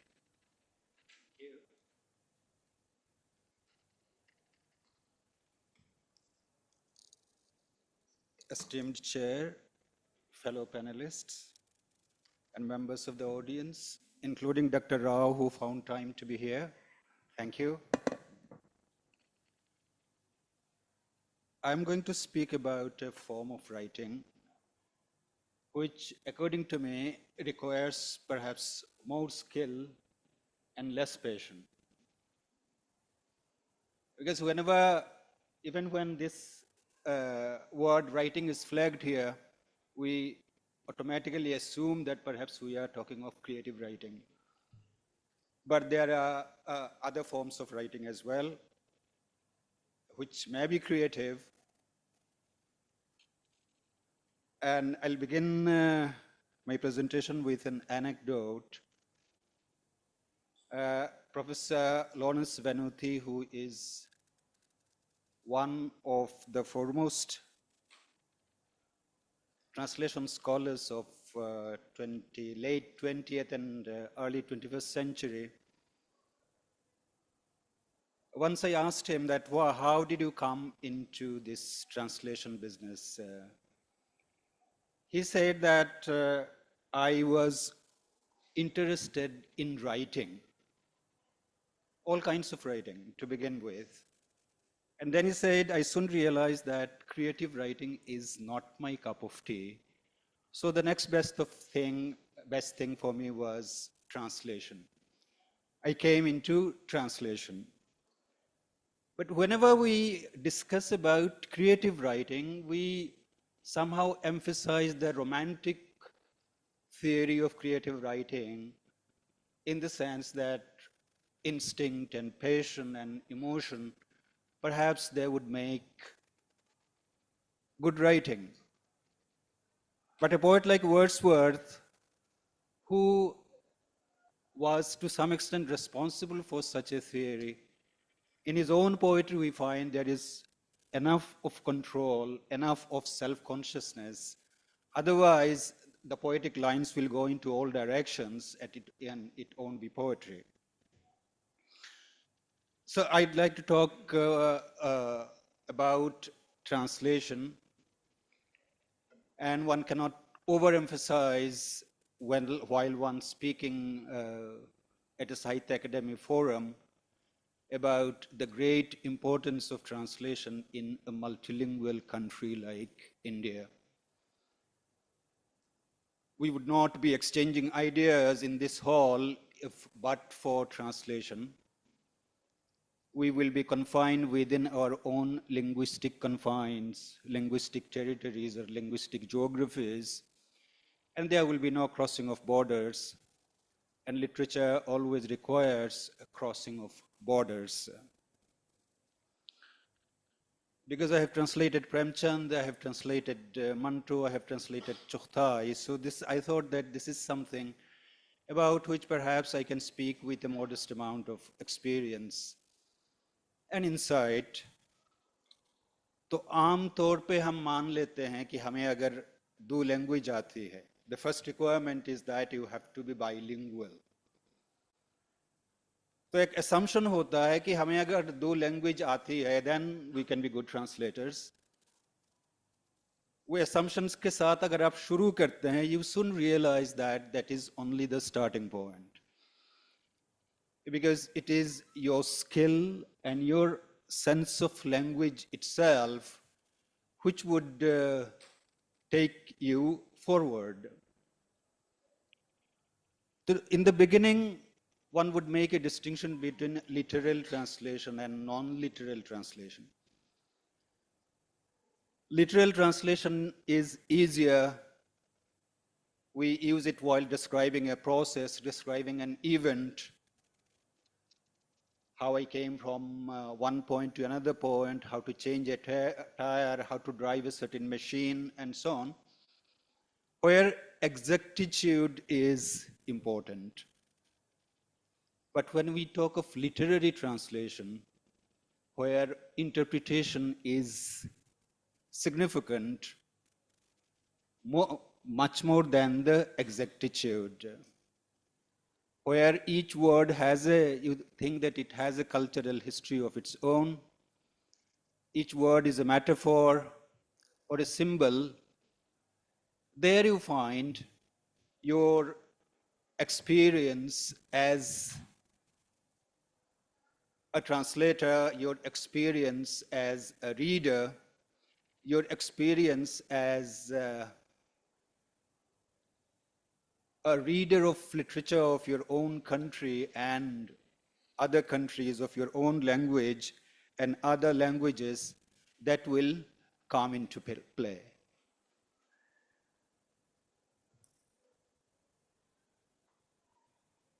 The next question comes that, okay, you have proficiency in the two languages, right? Then whether your translation activity should be instinctive or whether it should be self-conscious. We have both the models in world literature. For example, within India, before independence, we know there was a kind of vernacular renaissance in literature that took place because of translation, particularly of Bengali work, Bankim, Tagore, and Sharat Chandra, into different languages of the country. And we know that all these translations, perhaps without exception, was instinctual. These scholars, they knew two languages, they had a sense of literature, and they translated. And this happened when we were introduced to Russian literature in India in the early 20s and 30s of the 20th century. Premchand himself translated Russian literature. But of course, this is called a relay translation. That Premchand could not have translated directly from Russian into Hindi. He had to take the English version and wrote in Hindi, translated in Hindi. In the early part of the 20th century, we have had different languages that acted as the filter language or relay language. For example, in the northeastern part of India, perhaps Bengali, because Calcutta was the literary hub and cultural hub in the first half of the 20th century, many of the translations, even of Russian literature, it was done through Bengali. First, the translation was done in Bengali and then into the regional languages. So we have, as I said, we have both the models. One's the natural, spontaneous, instinctual translation that always happens in a country in the first phase of literary development. When I began translating about 30 years ago, the models that were before us was that kind of translation. People translated, they did not talk much about the process of translation. But over the years, this skill has become more and more sophisticated, Now, when a translated book comes, usually you find a translator's note or other materials that are there that gives you an insight into the process of translation. So the translator here is more self-conscious, is some kind of a theoretician. The translator is not only translating, but also thinking and reflecting about the process of translation. Translation of different genres of literature would perhaps require different kind of skill sets on the part of the translator. One thing, each book or each literary work is a challenge. You have translated one book successfully, that is no guarantee that the other book would be as easy. It can offer you challenges of its own kind. But we generally make a distinction between translation of prose, even within literature, and translation of poetry. Because translating poetry puts additional demand on you. The demand of rhyme, demand of meter, and that is why you have different kinds of models. Sometimes you have prose translation of poetry, where the translator would tell you that, look here, the content is so important, the message is so important that I wanted to carry it across to other languages, but I don't have the necessary skill. I am not a poet to translate into words. So what I'm doing is a prose translation. There are models where you have all this put together, literal translation in prose, and then there is a poetic translation as well.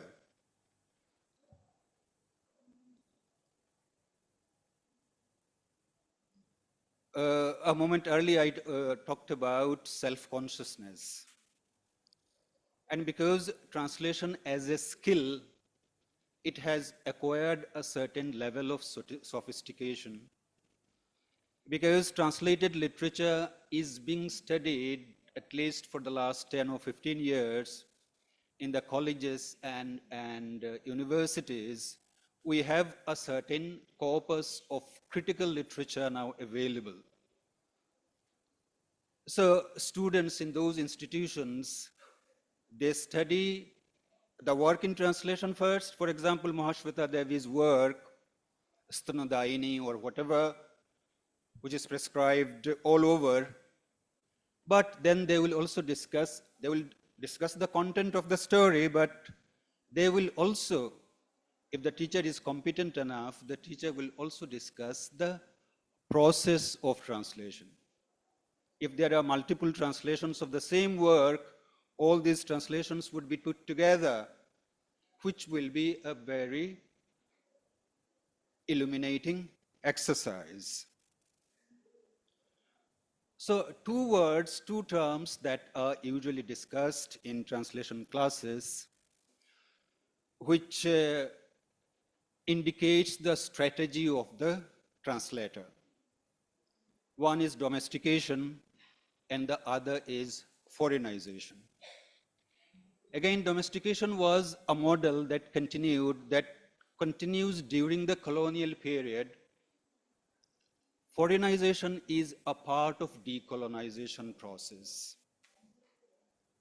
When you translate something under the paradigm of domestication, for example, in India, you find the general paradigm is we try to translate from our own mother tongue into English, right?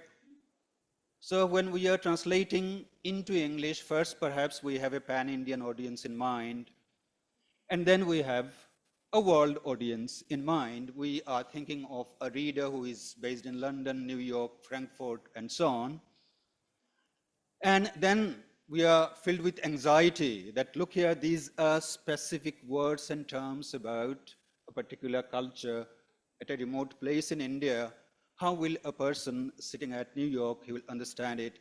So we went on explaining what a samosa is, what a dhuti is, and so on. So that was the anxiety. But The other model is foreignization. When a culture acquires a certain level of confidence, it will insert things of culture within the translation in the original language, inviting the foreign reader that, look here, I can't spoon feed you. So this is the general content. If you need to want more, you have to do your own research and you have to do your own reading. So the periphery is writing back to the center, asking them, demanding their attention that, look, I can't make things easy for you. You have to know if you think that my culture is significant. Last of all, and I'll finish with this point, is humility. You can't imagine how much resources a good literary translator requires. It's a lifetime's work. The moment you think that you have known enough, you are dead as a translator. Because someone else will point out that, look here, this is the way you have translated. This could have been translated better or more skillfully in this way. So a bit of humility always serves you when you are a translator. Thank you very much. Thank you, Asudin Saab. It was really interesting, and I wish we had time and could listen to you more on the subject of translation, because I have had encounters with translators, and I have been a translator myself. One interesting anecdote I must tell you is about Gillian Wright. Gillian picked up a book for translation, which was Rahi Masoom रजा का आधा गांव, जिसकी ज़बान ऐसी है, जिसमें गालियां इतनी सारी हैं कि उसका तर्जुमा होगा कैसे यही समझ में नहीं आ रहा. But Gillian took it as a challenge and translated. The book was published as Feuding Families of Village Gangauli. That was the name of the village. And then she said, I asked her, what next? She said, I have done one, and I intend to do Naukar Ki Kameez by Vinod Kumar Shukla. I have been reading it. I have read it many times over.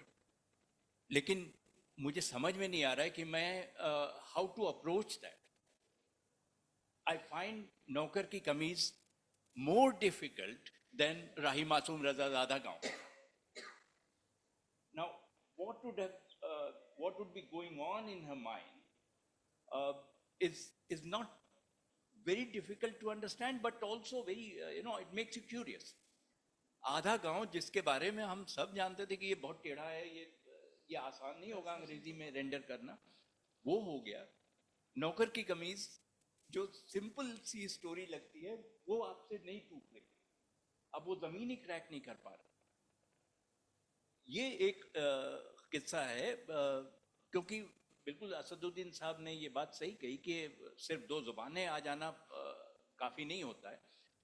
कि आप मैंने एक बार कोशिश की, मेरे सबसे प्रिय जो कवि हैं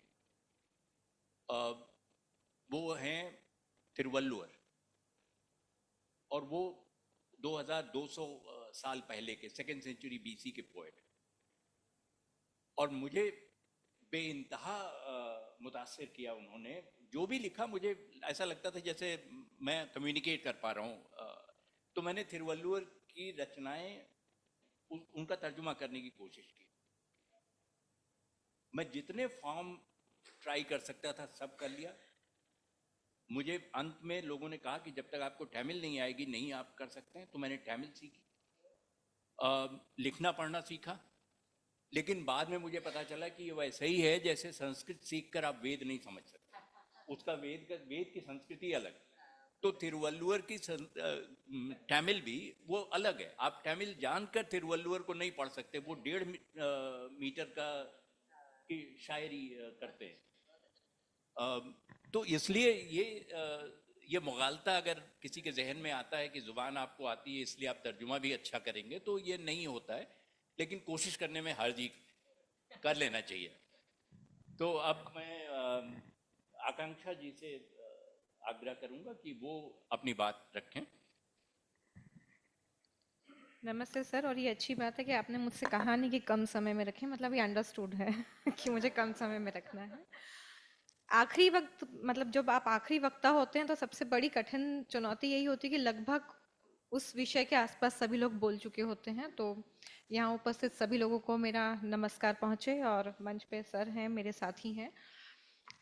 मैं जो विषय है वो है जुनून, निपुणता और लेखन के दोहरे स्तंभ हम बात कर रहे हैं। तो जब लेखन की हम बात करते हैं तो मैं उसको केवल साहित्य तक के बॉक्स में नहीं डालना चाहती, क्योंकि लेखन के अब बहुत सारे मायने बदल गए हैं। मैं एक पत्रकार हूँ और मैं भी मध्य प्रदेश से आती हूँ, तो आदित्य को ये जानकर अच्छा लगेगा कि मैं भी उनके ही होम स्टेट की हूँ और मैं इंदौर की हूँ।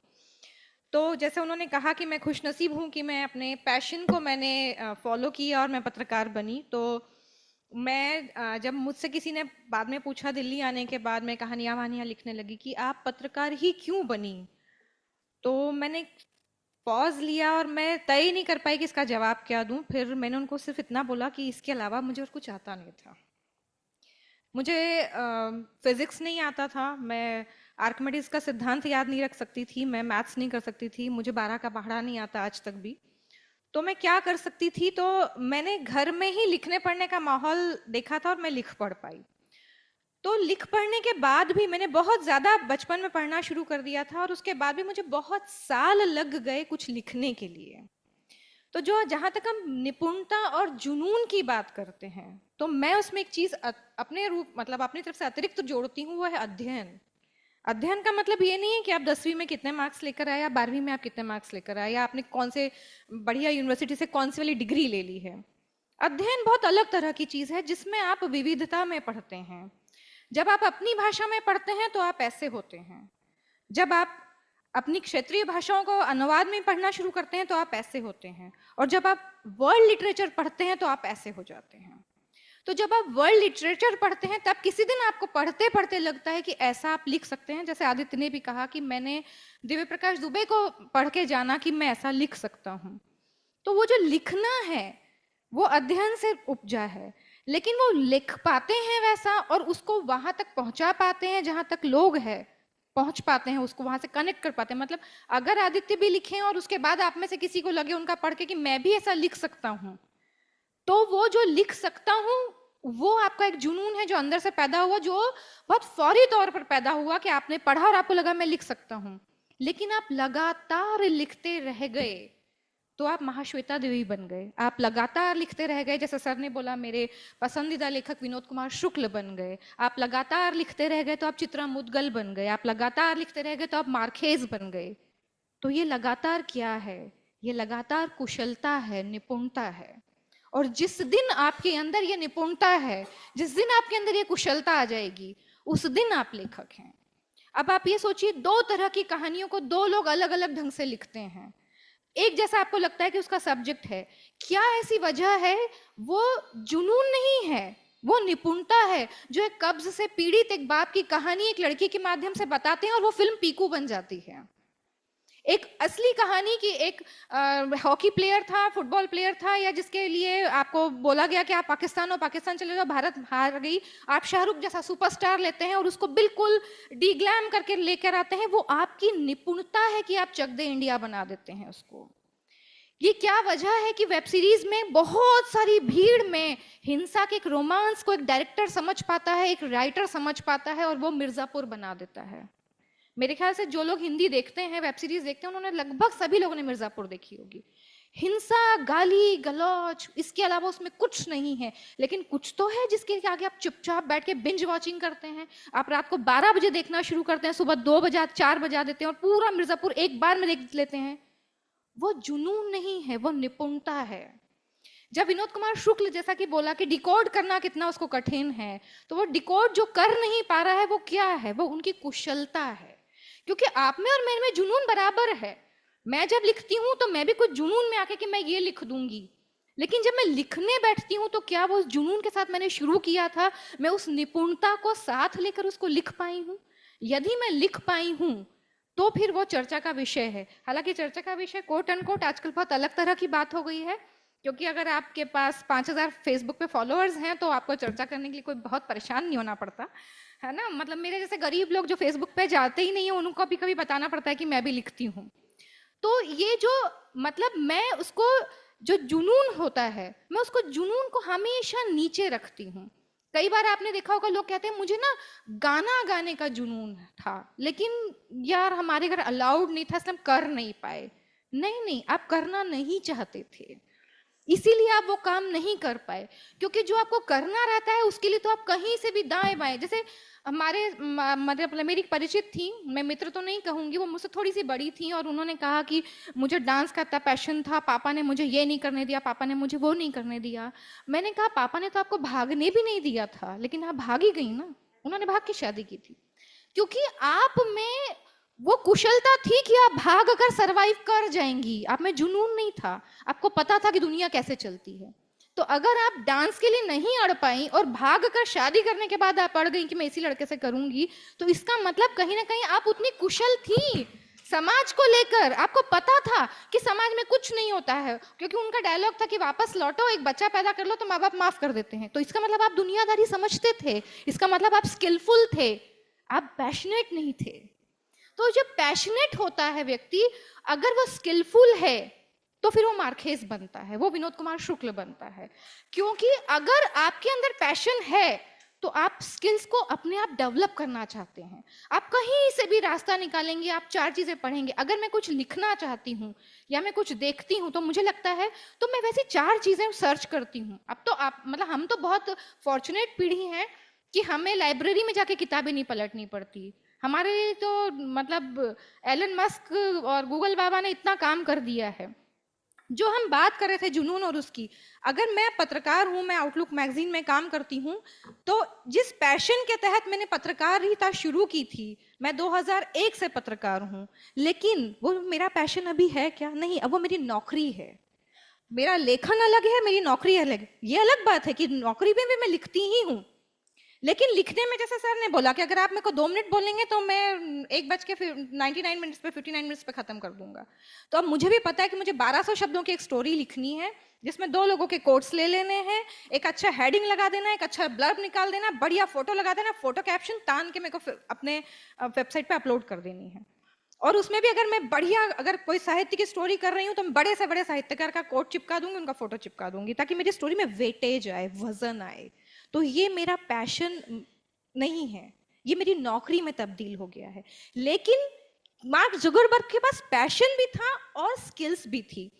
उसमें स्किल्स थी तभी तो उसने एक छोटा सा प्लेटफॉर्म अपने कॉलेज के बच्चों के लिए बनाया, इंजीनियरिंग कॉलेज में, और वो फेसबुक बन के अरबों रुपए का कमा रहा है। वो उसके स्किल्स थे जिसने उसको जुकरबर्ग बना दिया है, वो उसका पैशन नहीं था।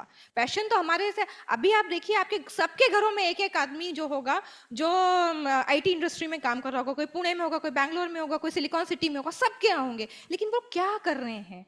उनको अमेरिका में रहने का शौक है, इसलिए वो आईटी कंपनी ज्वाइन करके विप्रो में चले गए, टाटा में चले गए, यहाँ चले गए, असेंचर में चले गए। वो सब लोग नौकरियां कर रहे हैं, उनके पास, किसी के पास आईटी को लेके पैशन नहीं है। इसीलिए तो हम लोग एलन मस्क नहीं प्रोड्यूस कर पा रहे हैं, क्योंकि हमें क्या लगता है, हमारे फेसबुक पे स्टेटस आना चाहिए कि आज हमने ये किया, और हमारे पेरेंट्स को ये बताने में गर्व फील होना चाहिए कि हमारा बेटा आजकल माइक्रोसॉफ्ट में काम कर रहा है। लेकिन माइक्रोसॉफ्ट के लिए दरअसल हम लोग मजदूर प्रोड्यूस कर रहे हैं, क्योंकि हमारे अंदर स्किल्स नहीं है, हमारे अंदर पैशंस भी नहीं है, क्योंकि हमारे अंदर सिर्फ वो रोजगारी का वो है। हम रोजगार के तहत वहां जाते हैं, और ऐसा ही जर्नलिज्म में भी हो रहा है, ऐसा ही लेखन में भी हो रहा है। लेकिन जो लोग स्किलफुल होके सीख पा रहे हैं, फिर वो लोग डीके हो जा रहे हैं, जो फैमिली मैन प्रोड्यूस कर रहे हैं, जो लोग मिर्जापुर प्रोड्यूस कर रहे हैं, वो लोग अलग अलग, वो लोग पीके जैसी फिल्म लिख रहे हैं, वो लोग चक दे इंडिया जैसी पिक्चर लिख रहे हैं, वो लोग मसान बना रहे हैं, और वो स्किल्स को रोज डेवलप कर रहे हैं, रोज स्किल्स पे काम कर रहे हैं, और उसके बाद हम लोग बैठकर वहीं बैठ के तालियां बजा रहे हैं, वो लोग कमा भी रहे हैं, और हम लोग बस खड़े होकर ये बात कर रहे हैं कि ये तो मैं भी कर सकता था। धन्यवाद।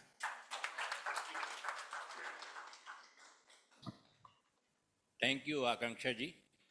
Such an illuminating speaker that you are, and I mean, you had made certain points, and people responded, and that's one certificate that one needs in life, कि आप कुछ कहें और वो दूसरे की समझ में भी आए। तो ये बहुत बड़ी काबिलियत है किसी इंसान की कि आपका कहना दूसरे तक पहुंच रहा है, और यही कम्युनिकेशन है। अगर ये कम्युनिकेशन आप में नहीं है तो एक बेसिक स्किल तो आप में नहीं है। अब मैं अपनी बात कहता हूँ, मैं थोड़ा, मेरा ख्याल है सबसे ज़्यादा उम्र मेरी है, लेकिन मैं ये बताना चाहता हूँ कि मैं उतना बूढ़ा भी नहीं, तो मैं भी यही से बोलूँगा।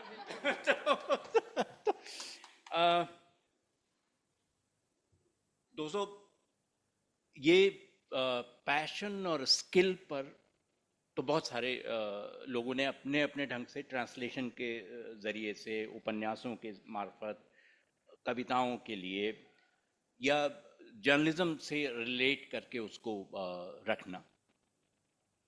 मैं चाहता हूं कि मैं इसके अलावा एक विषय रह जाता है लिखने में, उसकी चर्चा करूं। मान लीजिए कि आप में पैशन है, मान लीजिए आपके पास एक कहानी भी है, पैशन भी है, स्किल भी है, और आप उसे एक्सप्रेस कर रहे हैं। एक और आदमी है, उसके पास भी कहानी है, पैशन है, वही कहानी है, उसके पास भी वही कहानी है, पैशन है, स्किल है, और वो भी वही कहानी आपको बताना चाहता है। तो क्या होगा? ये आपको बताता है कि पैशन और स्किल की सीमाएं क्या हो सकती हैं। ये किस्सा मैंने एक लेक्चर में सुना था। ऑक्सफोर्ड में एक लेक्चर दिया मेरे एक बहुत प्रिय उपन्यासकार ने, चिनुआ अचेबे नाम है। तो अचेबे साहब, मुझे उस वक्त के मालूम नहीं था कि साल भर पहले वो यही बात हार्वर्ड यूनिवर्सिटी में बोल चुके हैं, लेकिन मैंने जब सुना तो मेरे लिए वो पहली बार था। उन्होंने मतलब मुझे तो आज तक समझ में नहीं आ रहा है कि मैं उस पर रिएक्ट कैसे करूं जो कहानी उन्होंने सुनाई। उन्होंने कहा, मान लीजिए एक कमरा है और कमरे के भीतर अंधेरा है। मान लीजिए कि दो लोग हैं, एक आदमी उस कमरे के में सिर्फ एक खिड़की, एक आदमी कमरे के अंदर है, खिड़की के पास खड़ा हुआ, और एक आदमी कमरे के बाहर है, खिड़की से अंदर देखता हुआ। कमरे में गंदगी है, बदबू है, कूड़ा करकट है, बीमारियां हैं, मक्खियां हैं भिनभिनाती हुई, और वो आदमी जो खिड़की के बाहर खड़ा है ये देखता है और लिखता है पूरे पैशन के साथ, अपनी सारी आर्टिस्ट्री, सारी स्किल लगाकर।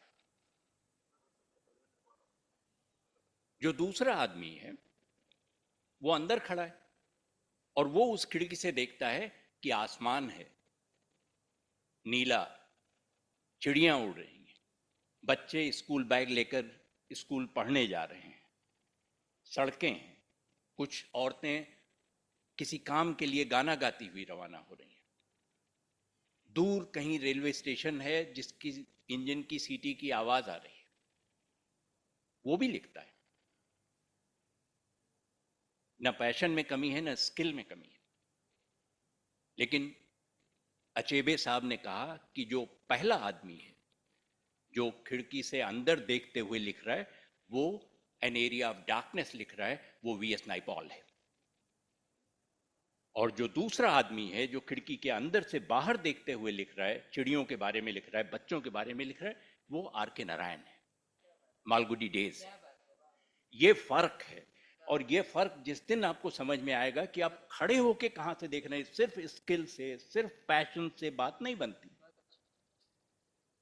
तो ये चीजें आपको हिला देती हैं। मैं तो 25 बरस हो गया मुझे ये लेक्चर सुने हुए, और मैं एक एक वर्ड याद करता हूं, बल्कि मैं उनसे मिलना चाहता था, अचेबे साहब से, लेकिन ये हुआ नहीं, क्योंकि तमाम नोबेल लॉरिएट्स, तमाम और दूसरे लोग थे जो उनको पकड़ के ले गए, और जाहिर है मैं एक श्रोता की हैसियत से सभागार में था तो मेरी कोई औकात थी नहीं, तो ये संभव नहीं हो पाया। अब तो खैर वो दुनिया में नहीं है। लेकिन ये लिखने में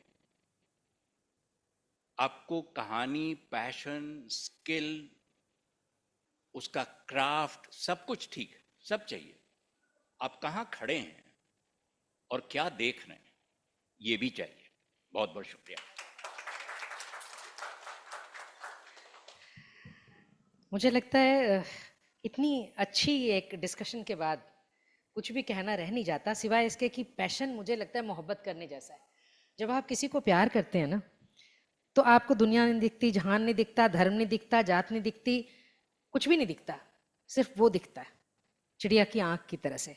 और फिर रास्ते अपने आप बनते हैं। जिसने कभी बोला नहीं होता खड़े होकर के वो बोलने लग जाता है, जिसने कभी कुछ जाना नहीं होता वो अचानक पता नहीं कैसे इतने दावे रखने लग जाता है। तो मोहब्बत अगर आपकी सच्ची है तो घंटे तो वही 24 हैं, उसी घंटे के अंदर आपने काम करना है। सबको ही करते हैं। जो लोग ये कह देते हैं कि मैं चाहता तो बहुत हूँ, चाहती तो बहुत हूँ, समय नहीं है, तो मुझे कई बार बड़ा लगता है कि तुम्हारी मोहब्बत सच्ची नहीं है। तो ये सच्ची मोहब्बत के लोग हमारे साथ जो इस परिचर्चा में भाग ले रहे थे, इतना ज़रूर कहना चाहूँगी कि अगर मोहब्बत है तो है, लेकिन उसको एक्सेप्ट करवाना वो एक स्किल है। और वो बहुत अच्छी स्किल थी मधुकर साहब के हाथ में कि उन्होंने कितनी अच्छी तरह से मॉडरेट किया, किस दिशा में जाना चाहिए, कैसे एक एक एरिया को आपने टच किया, चाहे वो जर्नलिज्म हो, चाहे वो अनुवाद हो, चाहे वो उपन्यास हो, चाहे वो क्रिएटिव राइटिंग का कोई सा फॉर्म हो। मतलब this is how we have to गो।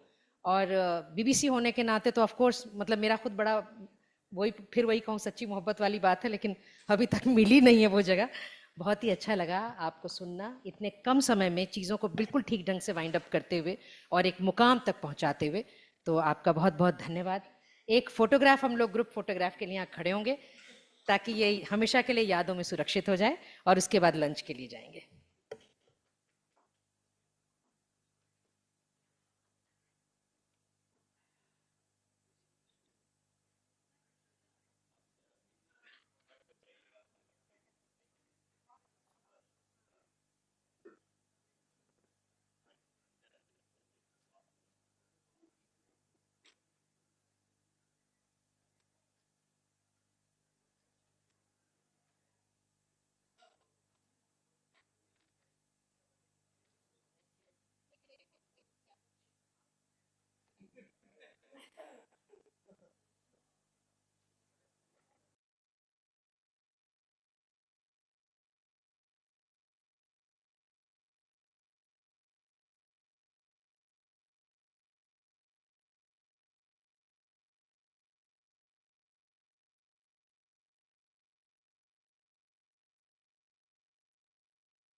नमस्कार। साहित्य अकादमी के शब्द उत्सव के इस समारोह में आप सभी का बहुत बहुत स्वागत है। ये सत्र जो कि नैतिकता और साहित्य पर विचार करने के लिए हम बैठे हैं, ये एक बहुत ही महत्वपूर्ण सत्र होगा, इसमें कोई शक नहीं, क्योंकि आजकल बहुत से सवाल इस तरह के अगर हम मुंह से ना भी पूछें तो जहन में तो आ ही रहे। तो ऐसे कई प्रश्नों के उत्तर हमें मिलेंगे और एक बड़ी सार्थक चर्चा होगी। ऐसा मैं इसलिए भी बहुत विश्वास से कह सकती हूँ कि इस सत्र की अध्यक्षता करने के लिए हमारे बीच उपस्थित हैं आदरणीय पुरुषोत्तम अग्रवाल जी। मैं अनुरोध करूंगी कि कृपया मंच पर आएं।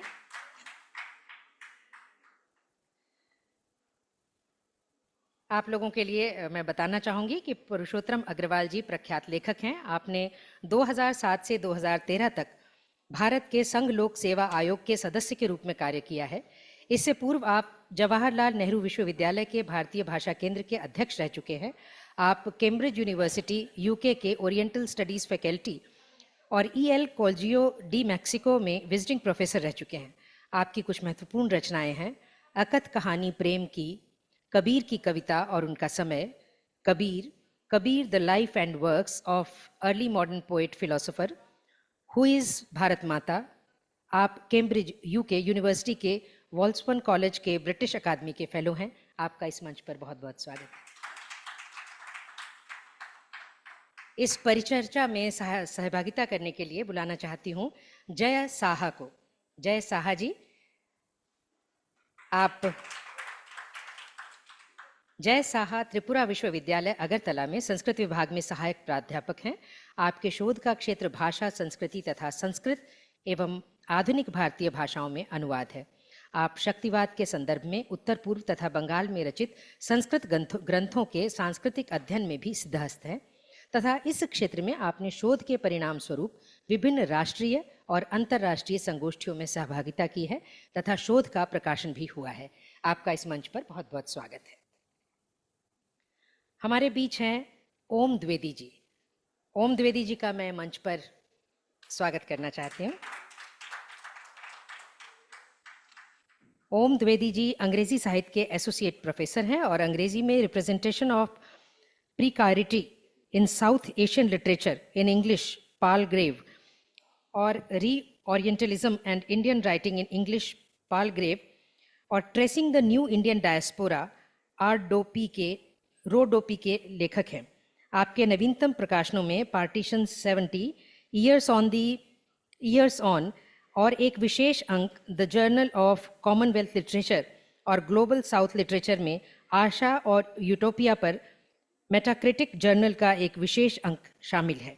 आप अंतर्राष्ट्रीय अनुसंधान समूह चैलेंजिंग प्रिकारिटी यूके के उपाध्यक्ष हैं। आपका मंच पर बहुत बहुत स्वागत है।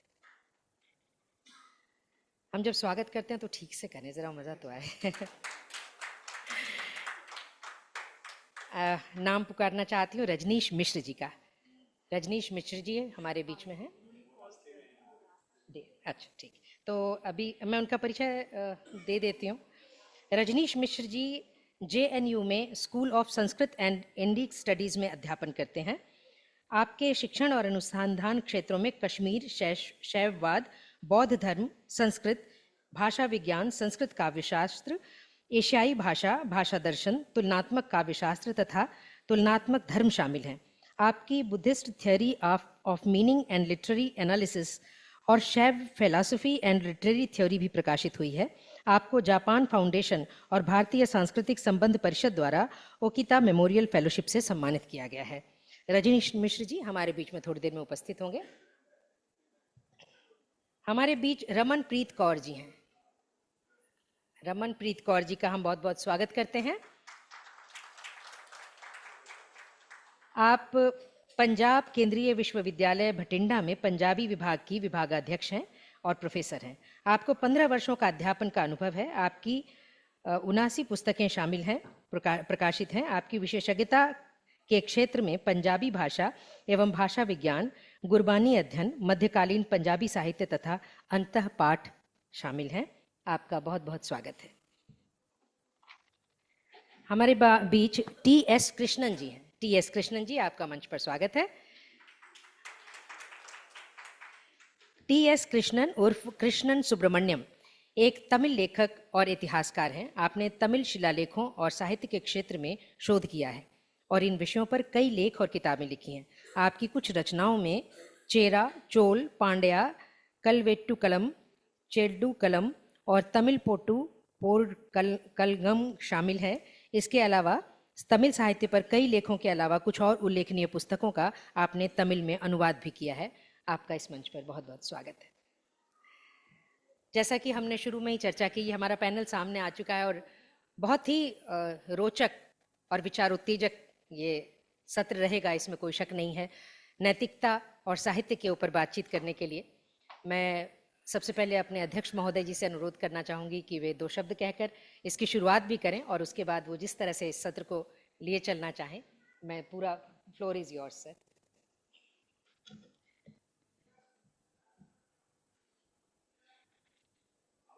आप लोग मेरी ऑन किया है।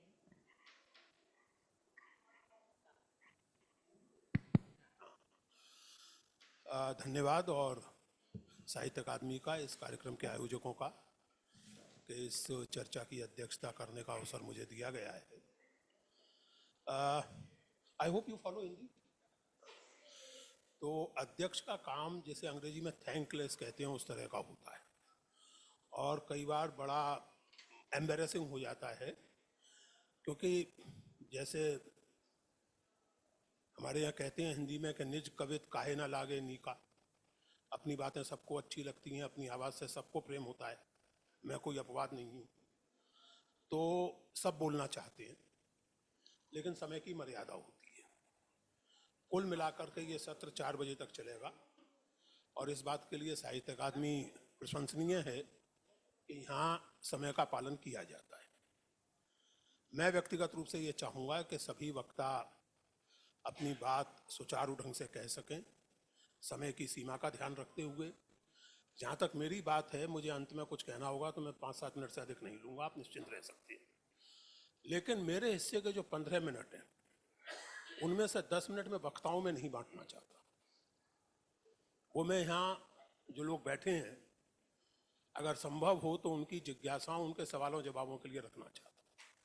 इसलिए आप सबसे, सभी साथियों से मेरा निवेदन होगा जो यहाँ मेरे साथ मंच पर हैं, कि अपनी बात समय सीमा में कहें। मुझे अध्यक्ष होने के दायित्व का जो अप्रिय हिस्सा है, उसे अपनाने पे बाध्य ना करें, क्योंकि अगर वो स्थिति बनती है तो फिर ये भी मैं क्षमा याचना के साथ कहता हूँ, मैं लिहाज किसी का नहीं करता। इसलिए आप सबसे निवेदन है, और आप लोगों से भी, सबसे पहले तो अपने चल बोला को मौन व्रत में डाल दीजिए। मोबाइल की आवाज़ नहीं आनी चाहिए, और अगर मोबाइल सुनना बहुत ज़रूरी है तो कृपया बाहर जाएं, कोई ताला नहीं लगाए दरवाजे पर। और दूसरी बात ये कि नैतिकता और साहित्य,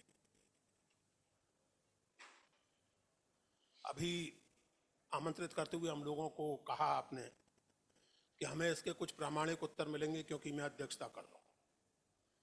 मैं आपको विश्वास दिलाता हूँ कि आपको कोई प्रामाणिक उत्तर नहीं मिलेगा, केवल कुछ और प्रामाणिक प्रश्न संभवतः आपको मिलेंगे, जहाँ तक मेरा सवाल है, क्योंकि इनमें से कोई भी शब्द ऐसा नहीं है, नैतिकता और साहित्य दोनों में से कोई भी, जिसे किसी परिभाषा के खूंटे में सदा के लिए बांध लिया जाए या किसी एक उत्तर को अंतिम और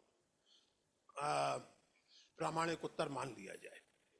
तो हम लोग यहाँ संवाद के लिए हैं। हर व्यक्ति की अपनी विशेषज्ञता है, हर व्यक्ति के अपने रुझान है, अपनी विचार प्रणाली है, तो उस हिसाब से हमारे मित्र इस पर बात करेंगे। और मैं सबसे पहले आपको आमंत्रित करता हूँ, और वही समय सीमा का ध्यान रखते हुए अपनी बात कहिए please.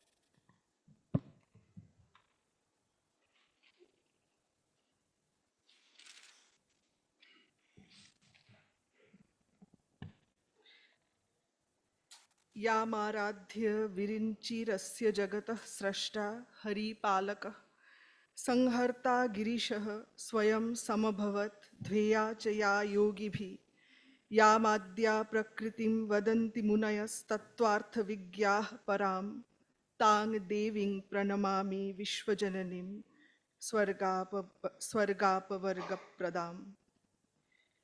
This is a saying of ascribed to Veda Vyasa. My topic is ethics in Shakti literature. And respected chair, all the dignitaries, and Sir J.S.R. Krishnamurti sir and all other dignitaries, it's a very, I'm excited to have this platform which has been graced by stalwarts, past, present, and partly also because I'm standing to read my paper or my presentation before my teacher, who is my direct teacher and in a way my guru who has introduced me to Tantra literature. So it's a matter of great pride for me. Without wasting any more time, I directly come to the topic, which is ethics in Shakti literature. Keeping the question of ethics in center, the philosophy of Shakti, Shaktism, that is the religion and practices associated with Shakti worship and Shakti literature, produced over the time, both intellectual and devotional in nature, can be analyzed with two different approaches. One, an inquiry in the philosophical and spiritual aspect of the subject, which can be viewed with a synchronic and holistic approach with the aim to understand the structure of the system and the place of ethics integral to it from within, and with the help of internal testimonies. The other approach could be a historical approach, which will seek to fragmentize the whole discussion on the subject in different times and spaces, making an attempt to understand different patterns, shifts, intentions, influences, and politics in the evolution of the ethical conscience in the gamut of Shakta literature. Both these approaches are useful and effective in understanding Shakta ethics and not always necessarily opposite to each other. But in our limited time, we'll look at the subject with the former approach, which is to understand the principles of Shakta ethics as embedded in Shakta philosophy and as derived from Shakta literature. But occasionally, we'll take refuge to the other approach as well to support our propositions. My humble request to the chair that please poke me and forcefully restrict me if I am, because because I have a prepared because I prepared this and it is difficult for me to break it. Yes, yes, yes. I will try my best. Yes, yes. Before resting our discussion on ethics, it will not be misplaced if we discuss what Tantra or Shakta Tantra is very briefly, though I'm sure that the Laden audience already knows about it. However, this introduction is necessary precursor of our any discussion on ethics. If we take Tantra literature as a whole, it may be safe to say that Tantra has a single tone, irrespective of its place of origin in entire India. It is a practical path of attainment of non-duality, which is also the summum bonum, the source behind all its ethical conducts, which is the same that has been stated as ultimate goal in Vedanta, which is to reach the state of Advaya. In Tantra, however, the theoretical or didactic side is superseded by esoteric practices and devotion. Jnana, Kriya, and Bhakti takes more important role than the Vedantic way of negation. The empirical body becomes an instrument or a device, and by that extension, the world a perceptible medium of experiencing Shiva Shakti to attain the final goal. The ethical side of the Tantras cannot be truly appreciated without understanding the nature of this summum bonum. The Brahman is unspeakable and cannot be subjected to categories like gender. We experience the universe as a couple of male-female forces. Everything comes in that form. Hence, the one must have these two aspects equally latent in it, and even when it is not filled with any desire of creation. Tantra beholds the unity of Shiva Shakti as Brahman. Shiva and Shakti cannot be separated even when the creative aspect is latent, just as fire cannot be separated from its capacity of burning when it is not burning anything. Brahma is Shiva and Shakti is its kinetic energy. As Brahman is equally Shiva and Shakti, Shaktaism chooses to behold it in its female form, Shakti. It concentrates on the creative and active aspect of the Brahman.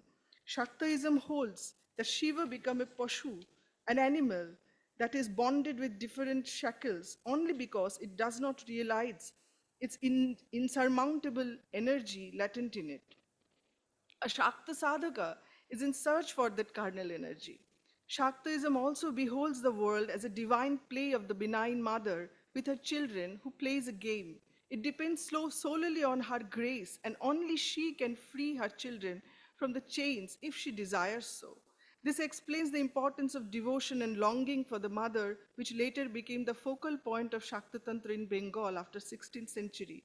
From the technical point of view, Shakta Tantra holds that the world is an extension of the one conjugal form of Shiva Shakti. All sentient and insentient beings are nothing but a manifestation of this couple. This very human body is a seat of Shiva Shakti and their play, and in its best manifested form. Shakti is Kula and Kula is Kundalini, that is a coiled and latent sleeping serpent in the lowest point of the spinal bone. It is that same cosmic feminine energy that is responsible for creation of the universe. In the highest point of the head, there is a 1,000-petaled lotus, which is the abode of Shiva. The tantric rituals are all driven with an aim to arise this Kundalini Shakti, the latent kinetic energy, and push it upwards to the head and ultimately unite it with the Shiva in the 1,000-petaled rose. All rituals, activities, efforts are aimed at this ultimate purpose. From here, we suppose it will not be an exaggeration to say that Tantra philosophy advocates a radical ethics sprung from a radical equality which even goes beyond the equality proposed by Vedanta. It is radical because it does not negate worldly existence as transcendentally false, hence worldly conducts having no ultimate value. Rather, Tantra philosophy considers the world ontologically same with the ultimate being, and hence the world and worldly existence equally true and valuable even after attaining non-duality with the ultimate. Historically speaking, this particular metaphysical standpoint perhaps allowed Tantra as a religion to subside Vedic caste system while remaining within the Vedic Hindu fold as a subset and yet open its door to all. One distinctive feature of Shakta Tantra is that female sadhikas are revered equally or more by people, toppling the gender hierarchy, which is even common in religious world. The place of women in Shaktism, however, different topic altogether. One more important characteristics of Shakta Tantra or all tantras as a whole has to be noted before we begin any discussion on ethics. The Shakta Sadhana leads to both worldly gains and ultimate freedom, bhukti and mukti. Sadhana can be of pravritti marga or nivritti marga. I'll skip all this.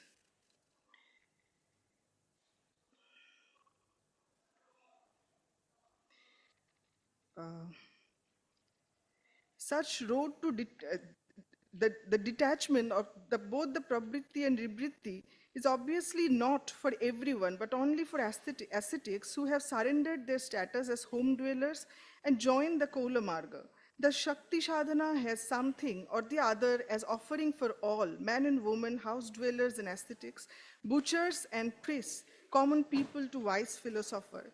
This remarkable Catholicity, which recognizes individuality of every human being, appreciates his or her freedom to choose the best path for attaining whatever desired ultimate good one has decided for himself or herself.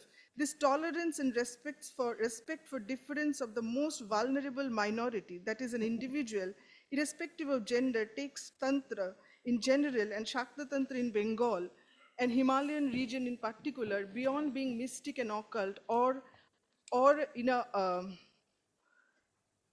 or in a opposite, merely a philosophical school, but encompassing all these aspects, making it the most celebrated, most popular religion embraced by one and all in the region of Bengal and literally constitutes the cultural identity of the region. Shaktism cannot be separated from Bengali and Northeast culture and society, their collective psyche. This individual sense of their individual sense of morality, the code of conducts and society, their are built over the time in this region, and the resultant law that prevailed before the colonial engagement was a direct offshoot of the ethical framework as postulated in the Shakta Tantra. Sir John Woodroffe describes Tantra as a system of physical, psychical, and moral training, worship, and yoga. The last component is notable as in a few lines after this, Woodroffe observes that to its critics, it has appeared to be a system of immoral discipline. He then completely ignores this charge in his article and describes the creation as per the Tantra discipline. But this observation that Tantra, though in all practicality is a system of moral training and yet abused on the ground of being immoral, not only by Western Orientalists and those who take cue from them, but also by some orthodox systems within Hindu pantheon is a point that needs some discussion. The Shakta Tantra literature have remained a neglected branch of study in spite of the fact that they include a very considerable number of texts, varying in date from 1st century or even earlier to the 19th century and continuing till today in some form or the other, especially in Bengal. Some relegate them to the class of black magic, whereas others consider them full of obscenities and unfit for study of people of good taste. That is, the charge is primarily of being unethical in common parlance. The common observation of many educated people, both foreign and Indian, still is that the worth of the Tantra, whatever they may be, should be appraised substantially apart from a general scheme of values to which Hindu society in its essence and in its pristine purity must be subjected.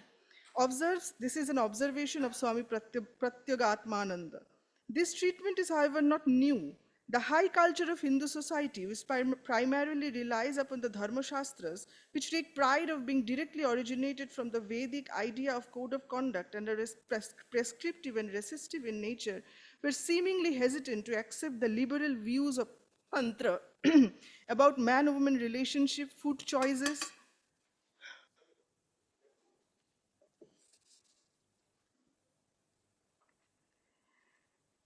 okay, then I'll just sum it up in a nutshell.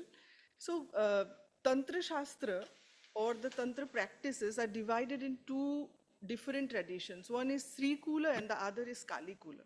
The Sri Kula has been spared from this criticism to an extent because it conforms to the Advaita Vedanta and accepts the caste system and the Vedic authority. Whereas the Kali Kula, which is the tradition which have many other sects assimilated in it, prevails in Bengal, and it because it includes esoteric practices and magic and witchcraft and human sacrifices as well in earlier in when it was originated in the areas of Himalayan region are not accepted as Vedic, and they were all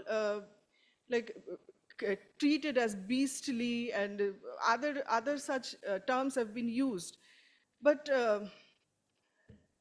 this tradition of Kali Kula, which includes Kulachara and Bhamachara and Samayachara, they have always spoken highly about the Vedas, and there is the reading of the literature shows that there is a tendency or longing to be accepted by the mainstream. All these moral and ethical issues, they were contested and reformed from within the Kulachara or the Kalikula system over the period of time. There were interesting stories that I jotted down, which I'll maybe discuss later. So there is an internal reform even in Kalikula, but the arguments that were placed in the literature was not this, that the reform, they were unapologetic about their choices, because the societies which used to practice these esoteric ways of worship, the value system there does not treat this kind of practices as unethical or immoral. That is one point. And the other is the very philosophy of Shakti Tantra says that the Panchamakaras, which have received the criticism in the highest, which are wine, meat, fish, mudra, and maithuna, as used in those practices. So the philosophy of Shakti Tantra does not take them as mere objects. They are principles, tattvas, and they are Shiva Shakti in their most gross form. And the sadhaka, the aspirant, the sadhaka, uses these articles to please the deity who resides within. So they have such kind of explanations which perhaps were not accepted by the orthodox section of the people, and they turned into a devotional system and a full-fledged devotional system by 19th century with the rise of Paramahansa. Thank you. Thank you for this interesting exposition of metaphysical and ontological aspects of the system of Tantra. And Tantra is important not only because of, not only in itself, it's also important because apart from the Baul tradition of Bengal, it has left very deep marks on Nath Pant and Nirvan Bhakti in North India as well. So I'm really very happy, and I really congratulate you and your supervisor. And I hope that you continue this work and publish it in a very proper, serious way. The point she made in her presentation was very important. That Tantra recognized the individuality. And that was, to my mind, the fundamental contradiction between the traditional ethics of Varnashram and the ethics proposed by Tantra. Because in the Varnashram ethics, individuality is not that important. In the ethics of Tantra, individuality becomes important. So thank you very much for bringing in this discussion the fundamental principle or fundamental departure of any reflection on ethics, that is the idea of individual. Thank you and congratulations for such a wonderful presentation. Now may I request the supervisor himself.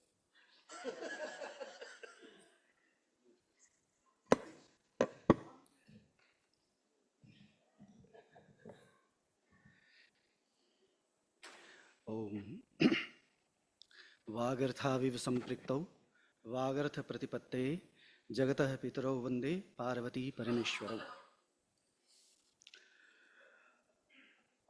मैंने जो विषय लिया है आज इस सत्र के लिए वह है साहित्य का व्यंग्यार्थ, और इसके माध्यम से जो जीवन मूल्य है उसकी तरफ थोड़ा संकेत करना चाहूँगा। मैं बड़े कठिनाई में हूँ। सुना था कि दत्तात्रेय जी के 24 गुरु थे, उतने तो नहीं लेकिन 4-5 गुरु जी मेरे आसपास बैठे हैं। एक तो प्रोफेसर पुरुषोत्तम अग्रवाल जी हैं, मैं जवाहरलाल नेहरू विश्वविद्यालय से ही पढ़ा हूँ और centre of linguistics and English में सर जी, और यहाँ बैठी हैं जय शाह। तो गुरु और शिष्य के मध्य कैसी कठिन स्थिति में मैं फंसा हूँ आपको बता नहीं सकता। तो प्रोफेसर शिव प्रकाश जी हैं, सब गुरु तुल्य हैं, प्रोफेसर कपिल कपूर जी भी यहीं आसपास हैं। तो मैं अपनी बात आरंभ कर रहा हूँ। एक तो इस शब्द में, इस विधा में ही जीवन मूल्य की स्थापना है। जो शब्द साहित्य हम लोग प्रयोग करते हैं इसके भीतर ही यह भाव छुपा हुआ है। और सहित, स प्लस हित, इस दृष्टि से प्रजासु हितकाम्या, जैसे राजशेखर अपनी काव्य मीमांसा में कहते हैं कि इस विधा का अवतरण ही लोक कल्याण के लिए हुआ है। तो जीवन मूल्यों की स्थापना, सबका समावेश इस विधा की विशेषता है, और ये हितकारी है कि ये जोड़ने वाला है, एक दूसरे को अन्वित करने वाला है, न कि विभेद करने वाला। तो ऐसी यह विधा है। और इस दृष्टि से साहित्य में जो जीवन मूल्य हैं और उनका प्रकाशन है, उनकी अभिव्यक्ति है, वो कवि एक भिन्न रूप में करता है। जैसे वाङ्मय का वर्गीकरण प्रभु सम्मित, सुहृद सम्मित, कांता सम्मित के रूप में किया जाता रहा है, तो इसे साहित्य को, काव्य को हम कांता सम्मित के अंतर्गत रखते हैं। और यहाँ इसलिए भी क्योंकि प्रभु सम्मित जहाँ शब्द प्रधान है, सुहृद सम्मित अर्थ प्रधान कहा जाता है, काव्य में दोनों की प्रधानता है। यह भी इसके साहित्य का भाव है। शब्द और अर्थ, शब्दालंकार और अर्थालंकार, इस दृष्टि से भी तो इसकी परिपूर्णता है। दूसरे प्रयोजन की दृष्टि से भी देखेंगे तो अलग अलग पुरुषार्थों के शास्त्र हैं। जैसे धर्मशास्त्र है धर्म के लिए, अर्थशास्त्र है अर्थ के लिए, काम शास्त्र है काम के लिए, और मोक्ष शास्त्र जिसको हम उपनिषद आदि कहते हैं, दर्शन कहते हैं, वह मोक्ष के लिए। इन सब की एक ही जगह प्राप्ति केवल और केवल साहित्य सुनिश्चित करता है। तो इसीलिए चतुर्वर्ग फल प्राप्ति की चर्चा बार बार हमारे आचार्य करते रहे हैं काव्य शास्त्र में भी। दोनों ही परंपराओं में, पौर्वात्य और पाश्चात्य परंपराओं में, साहित्य के इस मूल तत्व को या इसकी मूल स्थापना को सदैव संरक्षित रखा गया है। मैं नहीं समझता कि अपवाद रूप में भी संपूर्ण विश्व साहित्य में कोई ऐसा समादृत साहित्य या रचना है जो जीवन मूल्यों के विरुद्ध हो और वह उतनी ही लोक में स्वीकृत भी हो। उदाहरण के लिए भी अपवाद के रूप में भी विश्व साहित्य में ऐसी कोई रचना देखने को नहीं मिलेगी। तो यह इस ओर इंगित करता है कि साहित्य के माध्यम से हम अपने उस उदात्त पक्ष को, चाहे हम उसका कितना अनुपालन कर पाते हैं, जीवन में कितना वो चरितार्थ हो पाता है नहीं हो पाता है, ये अलग बात है, लेकिन हमारा जो उदात्त पक्ष है वो हम कम से कम साहित्य हमें उसे विस्मृत नहीं होने देता। यह तो निश्चित बात है इसमें। तो जैसे कि नाट्यशास्त्र का अवतरण ही इसलिए है क्योंकि वह ग्राम में धर्म में जो लोग प्रवृत्त हो रहे थे उन्हें सन्मार्ग पर लाना था। इस दृष्टि से नाट्यशास्त्र का अवतरण होता है। और साथ ही साथ जो हमारे दो महाकाव्य हैं, आर्ष महाकाव्य रामायण और महाभारत, ये दोनों ही जीवन मूल्य के महाकाव्य हैं। और इस दृष्टि से एक चीज़ और ध्यान में रखने लायक है कि अपने महाकाव्य में नायक की चर्चा होती है और उसके विपरीत प्रतिनायक है, खलनायक नहीं। खलनायक की बात नहीं। खलनायक कौन होता है वो शायद आज भी प्रासंगिक है ना, राजा का जो साला होता है। तो उस समय से लेकर के वर्तमान भारत की राजनीति में भी इनकी भूमिका कम नहीं हुई है। इस पर एक अलग से कोई विचार करना चाहिए, शोध प्रबंध लिखा जाना चाहिए, इनकी भूमिका कैसी रही है संपूर्ण साहित्य में और जीवन में, इन सब में भी ध्यान में रखने लायक है। तो इस दृष्टि से साहित्य हमें सिखाता है, और कैसे सिखाता है, यह उपदेश के रूप में नहीं, यह व्यंग्यार्थ है साहित्य का। रामादिवत प्रवर्तितव्यम न रावणादिवत। संपूर्ण रामायण का व्यंग्यार्थ ही है। यद्यपि कहीं भी स्पष्ट रूप से शायद वाल्मीकि या वेदव्यास अपने ग्रंथों में, अपने आर्ष काव्य में प्रत्यक्ष रूप से ऐसा नहीं कह रहे हैं, लेकिन उसकी परिणति इस रूप में है, उसका संकेत इस रूप में ही है। तो इस दृष्टि से प्रतिनायक ऐसी एक हमारे यहाँ कोटि है जिसमें आप देखेंगे, या और ये शायद विश्व साहित्य के स्तर पर भी ठीक बात है कि प्रतिनायक घृणा का पात्र नहीं होता। उसमें भी आप the merchant of Venice Shylock को देखिए, कहीं भी शेक्सपियर, और ये शायद बड़े राइटर की, बड़े रचनाकार की पहचान भी है कि वह अपने प्रतिनायक या दूसरे प्रकार के पात्रों के प्रति घृणा भाव उत्पन्न नहीं होने देता हमारे मन में। उसके कुछ ऐसे पक्षों को उजागर करता है जिससे कि हम उसके प्रति कम से कम सहानुभूतिशील हो सकें। तो इस दृष्टि से प्रतिनायक एक महत्वपूर्ण पक्ष है इसका, और इन सब के माध्यम से जीवन मूल्य की स्थापना कवि करता है। आप देखें, ये दो महाकाव्य जो रामायण और महाभारत हैं, ये दोनों ही धर्म पर आधारित, धर्म इनका मूल है, रामायण का भी और महाभारत का भी। और धर्म हम किसको कहते हैं? धर्म हमारे लिए कोई रिलीजन तो है नहीं, जीवन मूल्य है। और जिसके लिए कई जगह ऐसा कहा गया, धर्मस्य दश लक्षणम मनुस्मृति में क्या क्या है? धृति, क्षमा, दमोस्तेयम, शौचम, इंद्रिय निग्रह, धीर, विद्या, सत्यम, अक्रोधो, दशकम धर्म लक्षणम, ये सब जीवन मूल्य हैं। इसी तरह की चर्चा आप अपने बौद्ध ग्रंथों में भी, जिनको हम पारमिता कहते हैं, इस समानांतर चर्चा दानशील, नैष्क्रम्य, प्रज्ञा, वीर, शांति, सत्य, अधिष्ठान, मैत्री और उपेक्षा, ये पारमिताएं कही गई हैं, 10 पारमिताएं, और इनका विशाल साहित्य उपलब्ध है। इसी प्रकार से तिरुकुरुल जो संगम साहित्य का इसका महत्वपूर्ण ग्रंथ है, उसमें भी इस प्रकार के ही जीवन मूल्य और महत्वपूर्ण जो जीवन के हमारे लक्ष्य हैं उनकी चर्चा की गई है। भगवद गीता में भी आप देखते हैं दैवी संपदा आदि की चर्चा। तो इस प्रकार से निरंतर इस प्रसंग में एक चर्चा में जरूर करना चाहता हूं, और वह है बृहदारण्यक उपनिषद की एक कथा का, जिसमें देवता, मनुष्य और असुर, ये तीनों ही ब्रह्मा जी के पास जाते हैं, और उस क्रम में कुछ दिन वहाँ वास करने के पश्चात कहते हैं कि पितामह हमें कुछ उपदेश करिए। ये इसलिए महत्वपूर्ण है कि इसी बृहदारण्यक उपनिषद की पंक्ति से टी.एस. एलियट अपनी रचना वेस्टलैंड की परिसमाप्ति करते हैं। तो उसमें उन्होंने कहा कि एक ही वर्ण का उच्चारण किया और वो है द। अब तीनों के लिए उन्होंने पूछा, पहले देवता से, फिर मनुष्य से और फिर असुर से, कि इसका क्या अर्थ है, समझे, इसका अर्थ समझ में आया। ये मूल्यों की स्थापना है, चाहे वेद हो, उपनिषद हो, कोई भी साहित्य हो, इन सब में। तो दाम्यत दत्त दयध्वम मिति, ये जो उसका अर्थ है कि देवता के लिए अर्थ क्या है इसका, दमन। देवता भोगोन्मुख होते हैं।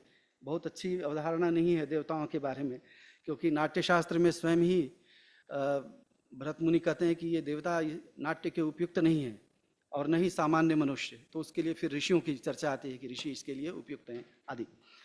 तो इस दृष्टि से दाम्यत दत्त दयध्वम मिति, तो देवता के लिए क्या है, दमन, अपने इंद्रिय निग्रह। मनुष्य के लिए क्या है, मनुष्य की प्रकृति है संग्रह करने की, तो उसके लिए उपदेश क्या है, दान करना। और तीसरा, जो असुर हैं उनकी प्रवृत्ति हिंसा में है, तो उनके लिए उपदेश है दया। तो ये जीवन मूल्य हैं, इंद्रिय निग्रह, दान और दया। और इस दृष्टि से जितने भी उपनिषद के आख्यान हैं, वैदिक आख्यान हैं, इन सब ने इसी की स्थापना की है। पाश्चात्य परंपरा में भी हम देखते हैं कि प्लेटो, यद्यपि पता नहीं कितना उपयुक्त होगा प्लेटो अरिस्टोटल को पाश्चात्य कहना, ये रिनेसा के बाद शायद वो पाश्चात्य कोटि में ज़्यादा उपयुक्त बैठते हैं। खैर जो भी हो, लेकिन प्लेटो ने भी अपने रिपब्लिक बुक 10 में, और अरिस्टोटल ने पोइटिक्स में, लॉन्जाइनस ने ऑन सबलाइम में, और हॉरेस ने आर्ट और पोइट्री में, इन सब में इसी उदात्त पक्ष की, चूँकि समय की सीमा है इसलिए मैं इसमें विस्तार से नहीं जा रहा हूँ, लेकिन एक जरूर बात प्लेटो ने कही कि लिटरेचर की आलोचना ही एक प्रकार से है, लेकिन मैं समझता हूँ कि साहित्य का तिरस्कार करने वाले आलोचक के रूप में जो प्लेटो की छवि बना दी गई है, शायद वैसा वह है नहीं। वह साहित्य का प्रथम आलोचक है उस परंपरा में, और उन्होंने एक ऐसे साहित्य को स्वीकार किया है या उसको आदर्श माना है जिससे हमारे इस जीवन मूल्य के, इस नैतिक मूल्य की रक्षा हो सके। एक जो आपत्ति है प्लेटो की, वो सिर्फ ये है कि लिटरेचर इरिगेट्स पैशन, जिसका हमें नियमन करना चाहिए उसको, और यह और अधिक सिंचन करता है उसका। तो इस दृष्टि से केवल आलोचना है, अन्यथा इसके माध्यम से भी प्लेटो उसी जीवन मूल्य की रक्षा करना चाहते हैं। और जब हम अरिस्टोटल के पोइटिक्स में आते हैं तो ट्रेजेडी के माध्यम से एक अवधारणा आती है कैथारसिस की, जिसमें पीटी और फियर से एक आंतरिक शुद्धि जिसको हम कहते हैं, उसकी प्राप्ति की ओर हमें ले जाते हैं। और इस दृष्टि से लिटरेचर हमें प्यूरिफाई करता है, हमें और विनम्र और संवेदनशील बनाता है। और इस ओर से फिर सिसरो और दूसरे भी जो लैटिन आलोचक हैं, उनके यहाँ भी ये सारी बातें कही गई हैं। धर्म की स्थापना मूल है, और इसी के लिए संपूर्ण महाभारत की रचना है, रामायण की रचना है। एक बड़ी अच्छी बात वहाँ वेदव्यास जी, और बार बार उद्धृत किया गया है, व्यास जी जन्मेजय से कह रहे हैं कि धर्मे चार्थे मोक्षे च कामे, धर्मे चार्थे च मोक्षे च कामे भरतर्षभ, यदि हास्ति तदन्यत्र यदि नास्ति न कुत्रचित्। तो इस प्रकार से इन चारों पुरुषार्थों को वहाँ स्थापित करने की चर्चा है। और लेकिन कठिनाई क्या है कि कवि बड़े स्वप्न लेकर के अपनी बात आरंभ करता है, अपनी रचना आरंभ करता है, लेकिन उसकी परिणति उतनी ही सुखद हो शायद यह आवश्यक नहीं। और इसलिए महाभारत के अंत में शायद बहुत दुखी मन से वेदव्यास जी कह भी रहे हैं, ऊर्ध्वाहु विरोम्यस्य न कश्चित् शृणोति माम, धर्मादश्च कामश्च स धर्म किम न सेव्यते। कि जब धर्म से ही, कब से मैं दोनों भुजाएं उठाकर यह कह रहा हूँ कि लेकिन मेरी कोई सुनता नहीं। क्या कि धर्म से ही काम और अर्थ की प्राप्ति जब होती है तो धर्म की सेवा, धर्म की उपासना क्यों नहीं करते, धर्म के मार्ग का अनुसरण क्यों नहीं करते। तो ये सारी बातें इसमें महाकाव्य के शिल्प में भी ये बात अंतर्निहित है कि कैसे उदात्त मूल्य स्थापित होते हों। और इसमें जो वस्तु, नेता और रस की चर्चा है वो इसी कारण से कही गई है। और आप जानते हैं महाकाव्य का जो नायक होता है वो धीरोदात्त नायक की चर्चा की गई है। किसी भी दुष्ट पात्र के ऊपर आधारित शायद ही कोई महाकाव्य विश्व में लिखा गया हो। तो ये सारी बातें उस ओर इंगित करती हैं कि साहित्य से हमारी अपेक्षाएं क्या रही हैं, साहित्य में हम अपना कौन सा पक्ष देखना चाहते हैं और कैसे इस जीवन मूल्य की स्थापना हो ताकि हम अपने इस जीवन को सार्थक और सफलपूर्वक जी सकें। बहुत बहुत धन्यवाद।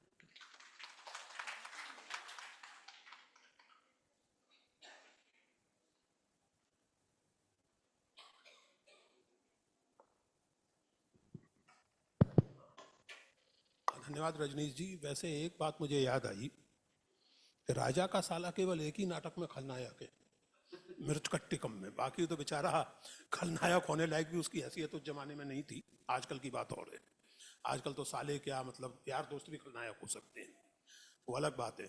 तो राजा का साला, राजा के साले को खाम खामे बेचारे को मत वो एक ही नाटक में खलनायक है। हाँ, नहीं, महाभारत का मामला अलग है बंधु। महाभारत में उसको खलनायक कहना शकुनी के साथ ज्यादती हो जाएगी। हाँ, वो एक तरह का प्रतिनायक है, वो छोड़िए। महाभारत का मामला बहुत अलग है। और जैसा आपने कहा कि महाभारत एक बहुत जटिल चेतना से उत्पन्न और जटिल चेतना को संबोधित करने वाली रचना है, उसको ना लाएं हम बीच में। लेकिन खैर, आपने बहुत महत्वपूर्ण बात की ओर संकेत किया कि साहित्य मनुष्य की समग्र चेतना को छूने का प्रयत्न है। बिल्कुल सही बात है। और इसी के साथ मैं एक चीज और रेखांकित करना चाहता हूँ इस प्रस्तुति के बहाने। और आप संस्कृत के पंडित हैं, मैं तो संस्कृत में बस चंचु प्रवेश है मेरा थोड़ा बहुत। संस्कृत भाषा चिंतन की जो एक बहुत गहरी उपलब्धि और इंसाइट थी सैकड़ों साल पहले, वो ये कि कोश में शब्द की परिभाषा होती है, अर्थ वाक्य में होता है। यानी किसी शब्द का क्या अर्थ है ये उसके संदर्भ से स्पष्ट होता है। इसलिए जब हम धर्म शब्द का प्रयोग महाभारत के प्रसंग में कर रहे हैं तो उसका कुछ और अर्थ हो सकता है, जब हम उसका प्रयोग रोजमर्रा के जीवन में करते हैं तो कुछ और हो सकता है, और जब दुनिया भर में राजनीति करने वाले लोग धर्म या उससे मिलते जुलते शब्दों का प्रयोग करते हैं तो उसका मतलब भी कुछ और होता है और उनके इरादे भी कुछ और होते हैं। इसलिए किसी भी शब्द के प्रयोग में ये ध्यान रखने की जरूरत होगी कि उसका संदर्भ क्या है। साहित्य मानवीय मूल्यों की स्थापना का प्रयत्न है, ये सही है, लेकिन इसी के साथ साहित्य निरंतर कुछ स्थापित मूल्यों को चुनौती देने का भी प्रयत्न है। इसीलिए प्लेटो को साहित्य से असुविधा होती है, क्योंकि वो देवताओं का वैसा चित्रण नहीं करता था जैसा किया जाना चाहिए, वो वैसा चित्रण करता था जैसे वे हैं। और यूनान के देवता भी कोई बहुत आदर्श व्यक्ति नहीं थे हमारे देवताओं की तरह। तो इसलिए मुझे लगता है कि साहित्य और नैतिकता के प्रश्न पर विचार करते समय इस तरह की कुछ चीज़ों की सावधानी जरूरी है। और अब इस बात को आगे बढ़ाने के लिए मैं रमनप्रीत जी को निमंत्रित करता हूँ, आप आए अपनी बात करें।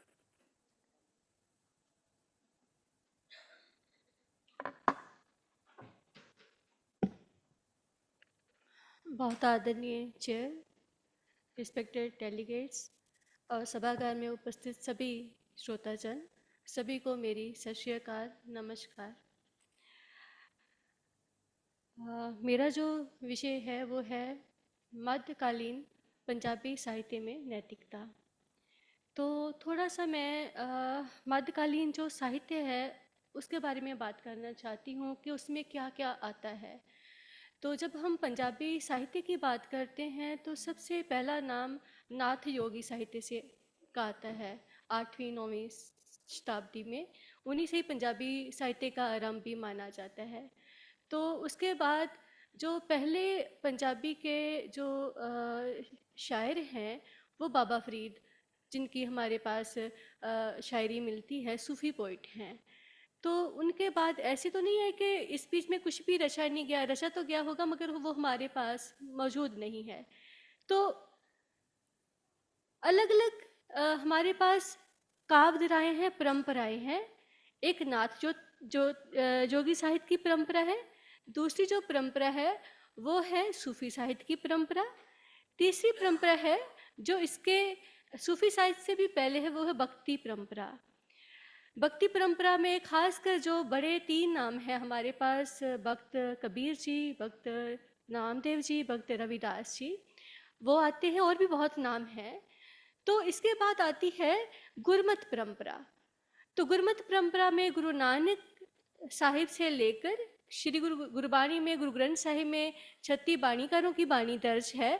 तो बड़ी खूबसूरत बात यह है कि उसमें सिर्फ 6 गुरु साहिबान की बाणी दर्ज है।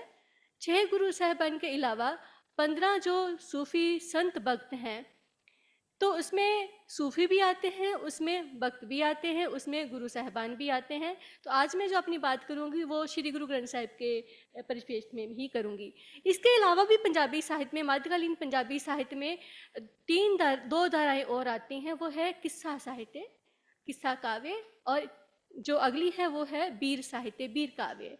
और गद्य साहित्य में हमारे पास एक बहुत लंबी चौड़ी परंपरा है। गुरु नानक के साखी साहित्य से शुरू होती है, जन साखी आती है, बचन आते हैं, सुखन आते हैं, रहतनामे आते हैं। तो जो मैं अपनी बात रखने जा रही हूँ वो मैं सिर्फ गुरु ग्रंथ साहिब में, क्योंकि इसमें 3 काव्य धाराएं जो हैं वो सम्मिलित हैं अपने आप में, तो मैं उसी परिपेक्ष में ही बात करूँगी। साहित्य के विद्यार्थी होने के नाते मुझे जो बात समझ आई कि जब हम साहित्य की बात करते हैं तो हम समाज की बात करते हैं, क्योंकि कहते हैं कि साहित्य आता कहाँ से है, साहित्य समाज से आता है। तो समाज क्या है? समाज मनुष्य का बना हुआ है। क्या अकेले मनुष्य का समाज है कि उसमें कुछ और भी है? उसमें एक कोड ऑफ कंडक्ट है, हर एक समाज का एक अपना वैल्यू सिस्टम है जो एक समाज को, एक मानवीय समूह को दूसरे मानवीय समूह से जो है वो निखेरता है। तो जब हम इसी परिपेक्ष में देखते हैं कि वो जो वैल्यू सिस्टम जो है, वो जो कोड ऑफ कंडक्ट है, वो उस समाज का वैल्यू सिस्टम है। जो भी साहित्यकार कोई भी रचना करता है, लिखता है, तो वो जो समाज की वैल्यूज है वो लेता भी है, तो जो समाज में नहीं होता वो देखता भी है, जो समाज में होना चाहिए उसकी बात भी करता है। जैसे अभी बात हो रही थी अरिस्टोटल की, कि वो जो प्राप्त है उसकी बात नहीं करना, जो हो सकता है, जहाँ जो होना चाहिए उसकी बात भी करना। तो जो साहित्यकार है, जो साहित्य रचने वाला है, वो जो हो रहा है उसकी बात नहीं कर रहा। अगर समाज सही दिशा में नहीं चल रहा तो साहित्यकार बताता है कि समाज ऐसा होना चाहिए, जहाँ समाज ऐसा भी हो सकता है। तो जब मैं इस परिपेक्ष में बात करती हूँ मध्यकालीन पंजाबी साहित्य की, तो शुरू करती हूँ गुरु नानक साहिब से। गुरु नानक जब परमात्मा का स्वरूप वर्णन करते हैं, एक ओंकार सतनाम कर्ता पुरख निरभौ निर्वैर अकाल मूर्त अजूनी सैभंग गुर प्रसाद। उसके बाद कहते हैं जप, क्या जप?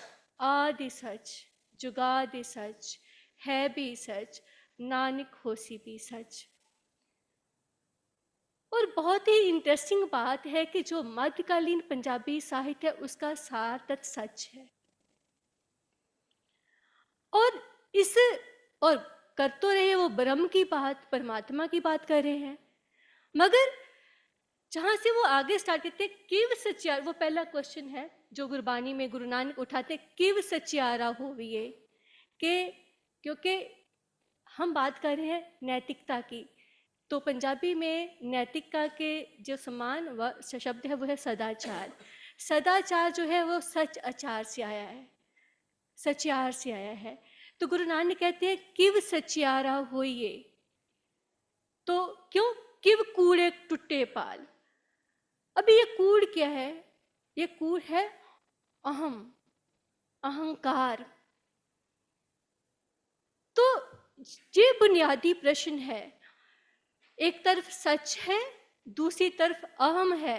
अहम ही है जो मनुष्य को मलिन करता है, अहम ही है जो मनुष्य को विकारी बनाता है, अहम ही है जो मनुष्य को नैतिकता से अनैतिकता की तरफ लेकर जाता है।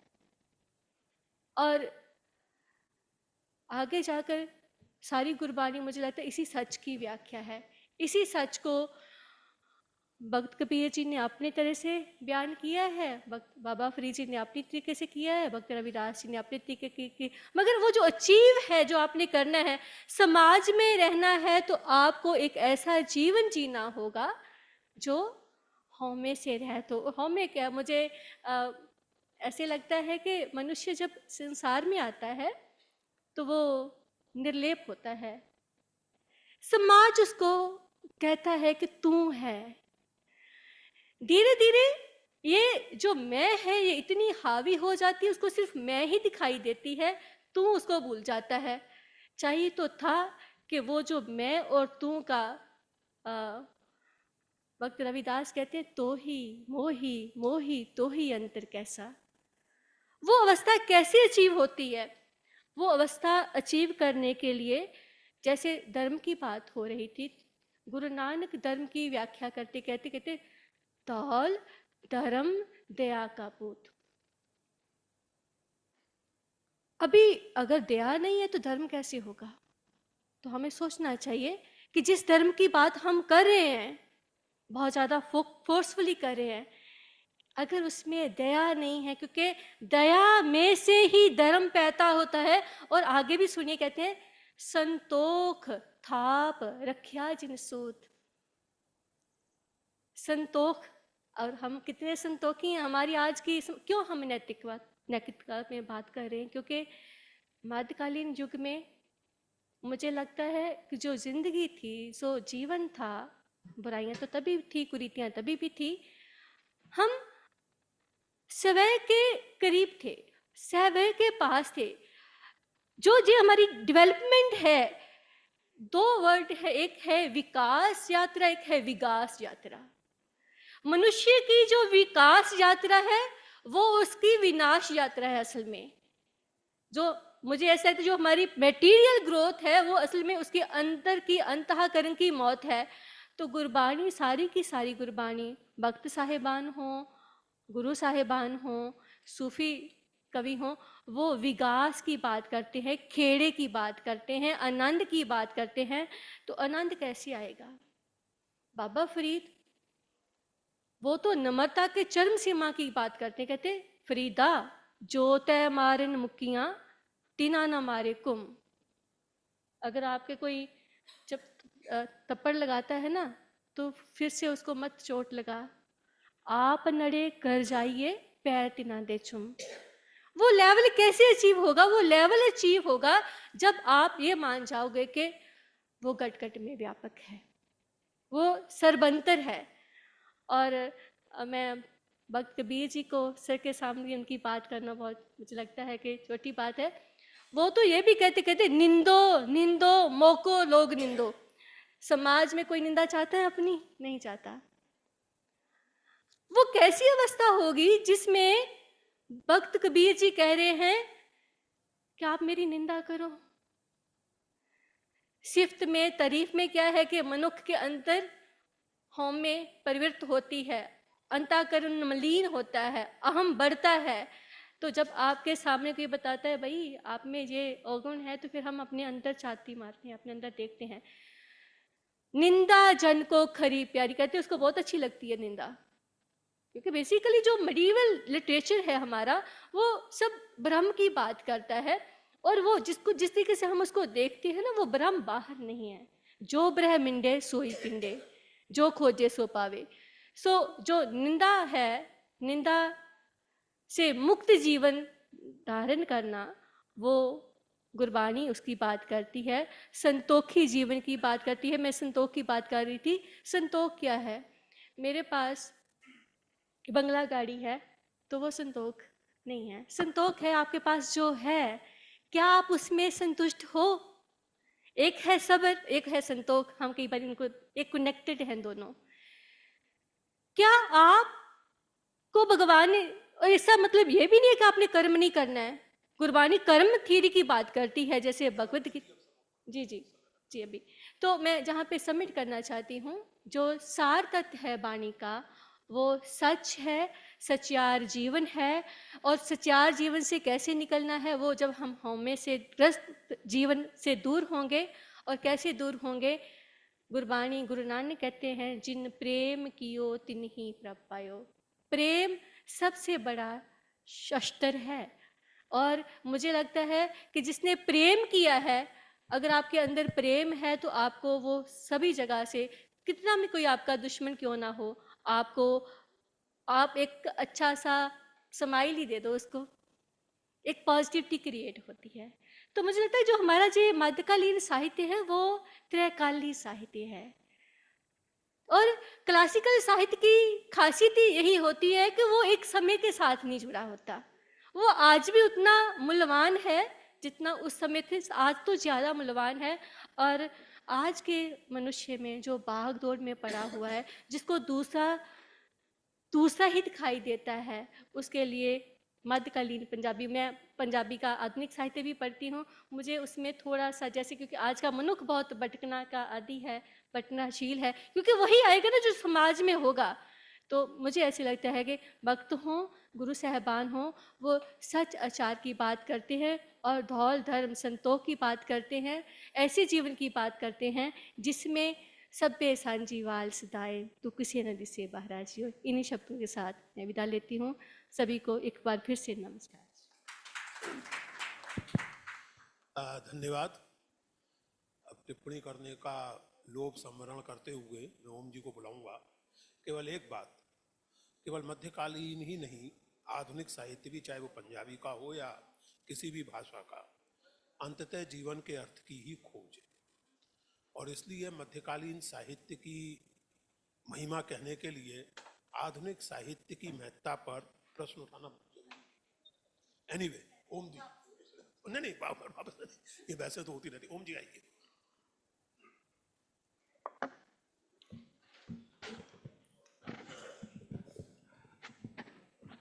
Namaskar, respected chair, esteemed panelists, esteemed audience, and my spiritual guru, Shiv Prakash Sarji, and my friend Dhananjay sitting right in the front. So, and thanks to Sahitya Academy for bringing us all together. What I will try to do in this short span of time is to address one of the most pressing concerns that may peril the entire idea of human evolution, and therefore it demands ethical interventions, and only literature can provide that. I mean, we all know that we have this ongoing environmental degradation which treats everything as resources, including humans as resources, and no wonder we have so many departments of human resources across universities. But what I'm going to do is to touch on something different, that is the emergence, celebration, proliferation, and even legitimization of artificial intelligence. With the rise of artificial intelligence, what we have witnessed is a compromise with this human intelligence. So we are at that crossroad now where human intelligence is hell-bent upon giving way or losing its ground to artificial intelligence. And therefore, data becomes the new capital. Data and, of course, the privacy that we have, that has all become new forms of capitalism. And as respected chair pointed out, that there was some hope that we will give some kind of answers. So answers can only be given, we always have new set of answers in each generation. Questions remain provisional, permanent. And the questions that are permanent is they deal with the very idea of life, how to live this life. And answers keep changing from generation to generation, from civilization to civilization. And that also promotes and provides a kind of a space of multiplurality and polyphony. So, and literature can do that. Literature can do that. It immediately recalls me when Sir raised this issue of Stephen Wallace's lines when he says that there is a poem, Men with a Blue Guitar, And it goes like this, that, oh men with a blue guitar, why don't you sing of things as they are? And the poet responds, things as they are changed upon my guitar. So that is the new form of creativity that literature can provide by pushing the limits of the very ideas of human values. So, and that can only happen not just through words, but also the words have to be accompanied with actions. That means there is a need for performativity.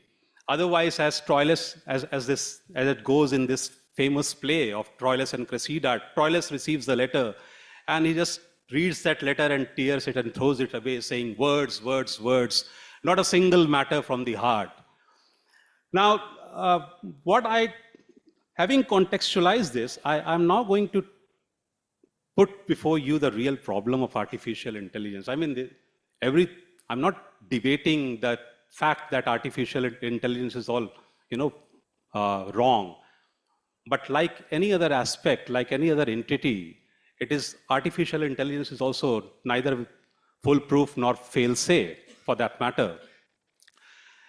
The biggest problem with this artificial intelligence is the problem of faking everything, right? So I will just give you 3 instances. First is the instance of in 2018 when Donald Trump's video was circulated at a time when the climate, COP was going to happen, and there was a video by Donald Trump which gave this call of boycotting this climate change summit. And it goes like this: dear people of Belgium, this is a huge deal. As you know, I had the balls to withdraw from the Paris Climate Agreement, and so should you, because what you guys are doing right now in Belgium is actually worse. You agreed, but you're not taking any measures. Only blah, blah, blah, bing, bang, boom. You even pollute more than before the agreement. Shame, total shame. At least I'm a fair person. People love me because I'm a fair person. I'm the fairest person on earth. So Belgium, don't be a hypocrite. Withdraw from the climate agreement. And then the tone of the video goes down, and immediately the Dutch subtitle that was floating, it also disappears. And then comes the final punchline from Trump. Climate change is as fake as this video. Now, this triggered, great angst among the people of Belgium, because they thought that this is a kind of a planned activity done to malign the entire Belgium politics. And later on, it was found that it was done by none other than the Belgium Socialist Party there. Similarly, but it is not just a matter of, angst. Faking has other consequences as well. And the other consequence is the consequence of military coup that happened in Gabon in 2019, when the Gabon president, who has been almost absent from the public platform, he finally appears on 1 January 2019, and he gives a recorded message addressed to the public, and although the message was clear, but there was hardly any facial expression on his face. Also, what was missing was any bodily gestures from the president. And during the address he delivered, he also mumbled in between a lot, which gave a kind of a speculation and this speculation was raised by the media and the leaders of opposition, that the president is already dead and this is a record, this is a and a kind of a fake video that is being circulated. This led to a kind of a coup d'etat by the military, certain sections within the military, and they came to power. The new political party came to power, but anyway, this only lasted for a week before the former president took over. But the next one that I'm going to tell you is more contemporary, and it deals with the Russian and Ukrainian ongoing war. There is again a video that was circulated within Ukraine, and that video delivered this message that surrender yourself to the Russian army. And this, after circulating this message, even the national channel of Ukraine was it was, hacked. And this message was even circulated on the national TV of Ukraine. But within few hours, when the president came to know about it, he circulated his own video saying that this is a fake video, I have no role to play in it, and I have not asked my army to surrender. If I have to ask anyone to surrender, it has to be the Russians who need to surrender. Just I will give one more instance, sir, before I finish. Yeah. Yes, so that deals with a movie, Blade Runner, in which the protagonist was assigned the task of chasing down all the mutants that we have in society, and not because it challenged the very idea of humanity, but because it challenged the very idea of what it means to be human. And he manages to do it. He manages to destroy all the mutants except one mutant, and that ultimately, towards the end, we come to know that mutant happens to be his beloved. It was so real that he could even impregnate her. And it was only towards the end that we come to know that all this while, this protagonist, he was in love with none other but a robot who could talk like human, who could respond like human. Now, literature here becomes very important. It becomes important because literature is diametrically opposed to what artificial intelligence or data-driven society is scaffolded on. It needs one primary thing, that is speed. And literature demands contemplation, which is the opposite of speed. So you can travel 100 kilometers to 1200 kilometers within few minutes, but when you read, it requires engagement. And this contemplative space is also the creative space, the space where it's not just the I, but the I becomes you and you becomes I. And therefore, there is a kind of it obfuscates the kind of a boundary that we get to see, the kind of social hierarchies that we get to see. So in that sense, if we have to think of ethical frameworks, interventionist framework, we need to go back to and enhance our reading practices. And we need to read very slowly, and we need to read very carefully. And we need to always challenge, the structures that are in power, so that we can always come up with a new form of answer. The answer is always to deal, as Rajni sir said, with human values. And as the respected chair says, a new kind of, a newness that ultimately promotes that kind of human value. So every writer has his or her own utopia, and that is what we need to do. Hope, as Marx said, as only if this was possible someday. Thank you. Thank you, Om, for such a lovely presentation. And your presentation, since you are a student of English literature, it reminds me of this fascinating novel, Never Let Me Go, by Kazuo Ishiguro, which is also about the evolution of science and technology in another field, that is medical science. And the kind of moral dilemmas and questions that novel raises, I wish that we had more time to reflect on that. Anyway, it was very important to underline the difference between speech and contemplation, and also to underline the role of literature in making contemplation possible.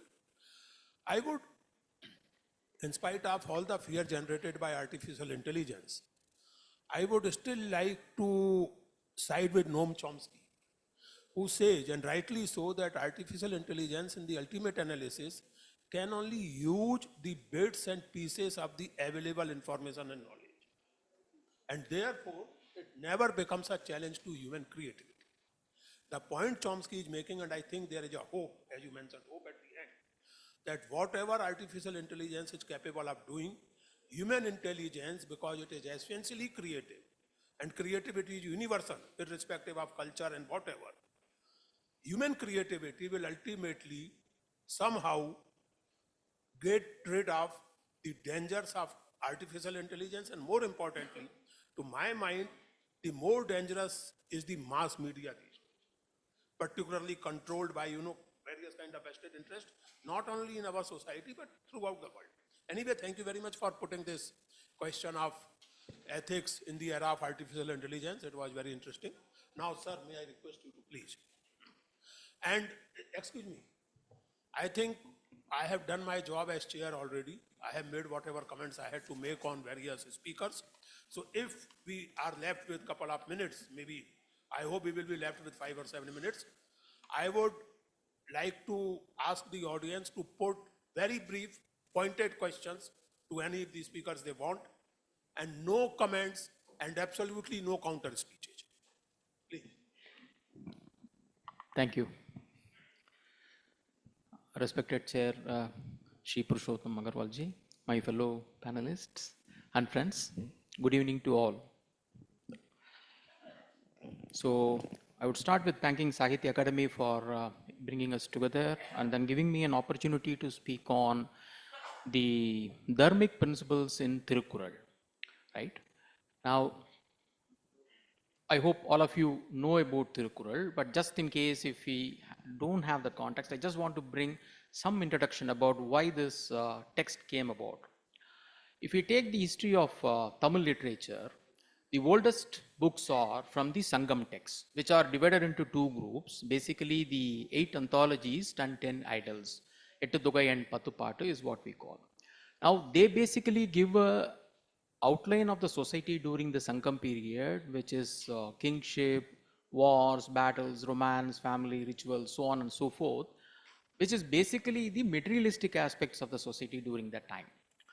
Now, post-Sangam era, which is the beginning of the Common Era, we see a major shift in terms of the literal values in the Tamil literature. To counter those 18, other 18 texts came during that post-Sangam era, which basically deals with the ethical aspects of the society. They talk about the ethics, moral values, the do's and don'ts, the code of conduct, and of these 18, Tirukkural, which comes early, tops them all because of the fact that that brings the essence of dharma in a form of couplets. We call that as a Venpa meter. So, which basically have only 2 lines. First line has about 4 words, second line 3. Within 7 words, what Saint Thiruvalluvar tried to do is to bring the essence of all our code of conduct, the dharmic principles, which were there in our scriptures, given by our rishis like Manu, Yagyavalkya, Bodhayana, and all those things, you would see that in this text. So that is the beauty of Tirukkural. Now, I just want to touch upon the way it is structured, how it is structured, right? Thiruvalluvar divides these couplets into 133 chapters, Adhikaras, which each has about 10 Tirukkurals. Now, these 133 itself is further divided into 3 groups. He calls that as Arathupal, Porutpal, and Kamatupal, in line with our Purusharthas, the Dharma, Artha, and Kama, and Moksha.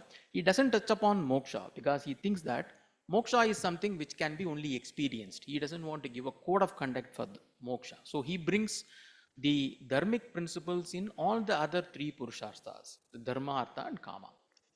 Now, when he talks about Dharma, he begins that with the prayer to God, which is customary for any text. Apart from that, he brings in the price of rains, the nature. He talks about the greatness of ascetics, and then he gives an outline about what is that he is going to tell in the entire text. There is a summary part called as Pairam, in which he outlines that this is what I am going to talk about in my text. I just want to bring out 1 or 2 Kurals here just to see what is that he was trying to do. So he says, Sirapinum, Selvamum Yenum, Arathinum, Kakam, Yavano Virk, which means that Dharma is not for only the old age people or ascetics or those who have actually come across, means completed their life almost. No, it is for everyone. So what actually I get by following Dharma? He says that one can even get the money and fame, which are basically materialistic aspects of life, Even that by following dharma. So don't think dharma is not for everyone and it is for only a particular group of people. It is for everyone, so please follow. That's what he is saying. Then he defines in the same chapter on what is dharma in multiple quarrels. I don't want to go into all of this, but I want to cite one particular example where he says what is not dharma, where Alukkaru Ava Veguli Innachul Nangum Yulka Yenradu Aram, which means you lead a life without envy, desire, anger, and unkind words. Simple. These four, if you lead a life without these four, then you are following dharma. You don't have to do anything else. Please follow this. So, like that, he actually illustrates what is that he is going to say in the text with these small couplets. Then he gets into the core of the dharmic part, the Arattupal. Now that also he wanted to tell that in our ashramas, in our scriptures we have the brahmacharya, grihasthasrama, vanaprastha as well as the sannyasa ashrama. So in each of this, what are the dharmic principles you need to follow? That's what he is trying to bring. He starts with grihasthasrama first because he thinks that a grihastha has lot more duties to perform to the society compared to the other ashramas, and he talks that what is the duty of somebody who's a householder, who's a family man? Ilvalvan என்பான் இயல்புடைய மூவர்க்கும் நல்லாற்றின் நின்ற துணை. The primary duty of somebody who's a grihastha is to support the other three ashramas, which is what most of our scriptures are saying. Somebody who's a householder need to support the brahmacharis, those who are actually gone to vanaprastha, as well as the sannyasis, right? Because they are on their own. So who's going to support them? That is the primary duty of the grihastha. That is the dharma of a grihastha. That's what he is saying. Then he gets into the Panchamaha Yajnas, which again our scriptures talk about, the Brahma Yajna, Deva Yajna, Buddha Yajna, Manusha Yajna, right? So he makes a bit of change into that. He says, Tenpulattar Devam Virundu Okkal Tanan Rang, Aimbulattarku Ombal Talai. There he says that Tenpulattar, which are the Pitrus, right? Our ancestors, then Devam, the gods, then Virundu, which are basically people who come to our house, Atithis, then Okkal, our relatives, and then Tan. So it is not that only the others, even you have to say, no, you have to take care of yourself, without which you will not be able to support the others. So please take care of them. That's what he says in this Quran. And like that he talks about the dharmic aspects of a grihastha, then gets into the vanaprastha. Right? The moment somebody moves from the householder life to a vanaprastha, which is basically relinquishing everything, he says that you need to relinquish even your food habits. Go and means don't take mamsa. That's what he says here. Kollan pulalai maruttanai kaigupi ella uirum thulum.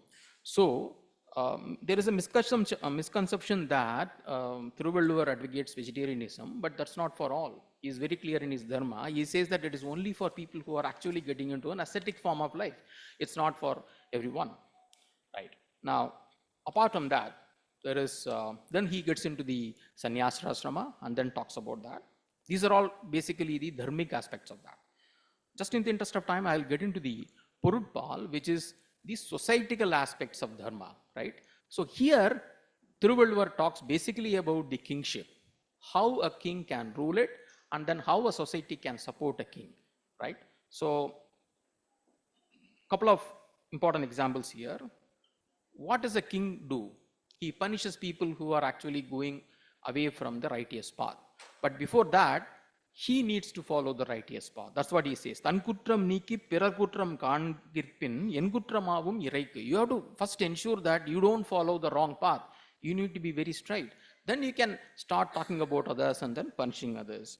And then he also says, Velundru vendri tharuvathu mannavan koladum kodadanin. It's not the success of the king which is measured by how many kingdoms he has annexed, how many people he defeated, how many people he killed. No, it is basically how well he governs. The coal here is the Singol, which actually is a very widely talked topic now. So how well he governs a country is actually a measure of how the king is in fact be successful, right? And then he also says that Kudisaival ennum oruvarku Devan madimutru taan mundoorum, which means even the gods will come and then save the king if he follows a proper principles of governance in ruling the country. And he also says how is a minister who supporting the king need to support. Aranarind Andramain Solan Yanyanrum Tiranarindum Terchitunai, which means the minister should advise the king on the dharmic aspects, ensure, but also ensures that he follows that. It is not that I have done my duty by advising the king, I am done with my dharma. No, you have to ensure that the king actually follows that, which means that the minister also has a major responsibility of the ruling the country. So like that, he talks about the dharmic aspects of the king, the ministers, the society as a whole in the form of these couplets. But I just wanted to complete by giving the practical way Valluvar approaches dharma. We talked about the dharma means you have to do all the righteous things. You shouldn't speak lie. You should actually be saying kind words to everyone. You should not do anything which is not what the normal person will do, etc. But he is very clear that he talks about Vaimai, which is speaking the truth in one particular adhikara. He says that Tannanjarivathu Payyarka Poitapin Tannanjai Tannaichudum, which means that if you lie, your conscience will know that you are lying. And after that, it will keep on it will keep on troubling you because you have actually told a lie. So don't say a lie. That's what he says in one place. The other place he says that Poimayum Vaimaidatta Puraidirtha Nanmai Payakumenin. You can tell a lie, he says. Why? Because he actually contradicts himself from what he has told earlier. He says that a lie will become the truth if the net effect of the lie is actually doing good to someone. We know the story of somebody being chased by a set of thieves and then he actually goes and hides in a hermit's place. The sannyasi says that that person is not here. When those thieves ask them, it's a lie. A sannyasi is not supposed to say a lie, but here he actually saves the person. So that's the example which is given here, that you can tell a lie if it actually results in good deed. Similarly, he also says, Kolayir Kodiyarai Vendu Aruttal Paingul Kalaigattanodur Neer. There is a paddy field. There are a lot of good things which are coming there, but there are weeds. If you are not able to remove the weeds, then it will destroy the entire crop, right? So as like that, a king should don't even mind killing someone who are antisocial, who the antisocial elements which are troubling the rest of the society. So he says that you can even do killing of those individuals, who can give capital punishment for those criminals who are destroying the society, because the king need to support the society at large. So here what we see is the dharma is not always a set of rigid rules. It can be situational. It is based on the nature of the place and the time. Okay. So with that, I will conclude here. Thanks a lot for giving me this opportunity. Thank you very much. So as I already told you, I have done my bit as chairperson, the commentary job, which I have done already. And I don't want to add anything more from my own side, though of course it is such a matter on which one can think and one can talk a lot. But I would really like to have some pointed questions from the audience. And I repeat, very brief, pointed question with to address to a particular speaker. यहाँ जो panel में हमारे साथी बैठे हैं, इनमें से किसी की बात से आपके मन में कोई सच्ची जिज्ञासा पैदा हुई है तो वो पूछिए, हाँ, और लेकिन नो काउंटर स्पीच, नो लंबा भाषण, नथिंग, पॉइंटेड सवाल and to the person concerned. Yes please.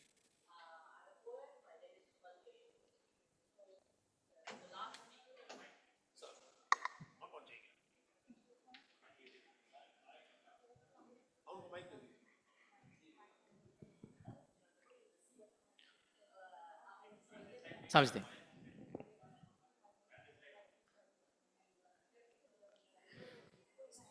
Ji, okay, उधर कैसे फेस करो. मेरे सामने ये लास्ट में जो आपने कहा कि वीड्स वाले एग्जांपल दे करके कहा आपने कि वीड्स को हटाया जा सकता है, इसी तरह से एंटी सोशल को हटाया जा सकता है for the welfare of the society. क्या उन्होंने सोसाइटी और वीड को भी डिफाइन किया है, या वो राजा के अपने उस पर छोड़ा है कि he will decide what is the society and he will decide what is weed? So if I have to answer this in a very straightforward manner, he only says that a king should remove the antisocial elements, like someone removes weeds from the paddy field or whatever. Now, what is weed is actually to be decided by the king, and to decide that, he gives a lot of other guidelines. So I couldn't actually go through the entire aspects of kingship, but there are a lot of things which Valluvar advises the king, this is what you need to do. Like we talked about the Sengonmai also, the governance. So that is there for that. In the specific thing, he doesn't define weed. It's up to the king to decide. So that's a very important question and a very important answer, that it is ultimately the discretion of the king.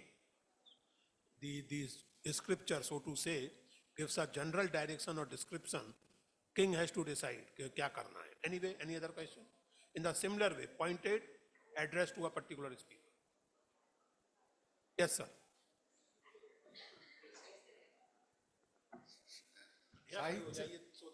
विजय रेड्डी मेरा नाम है. साहित्य में नैतिकता और साहित्य में औचित्य दोनों में अंतर कैसे करेंगे? ये किससे पूछ रहे हैं? कोई नहीं, इसीलिए मैंने कहा कि बताइए किस वक्त.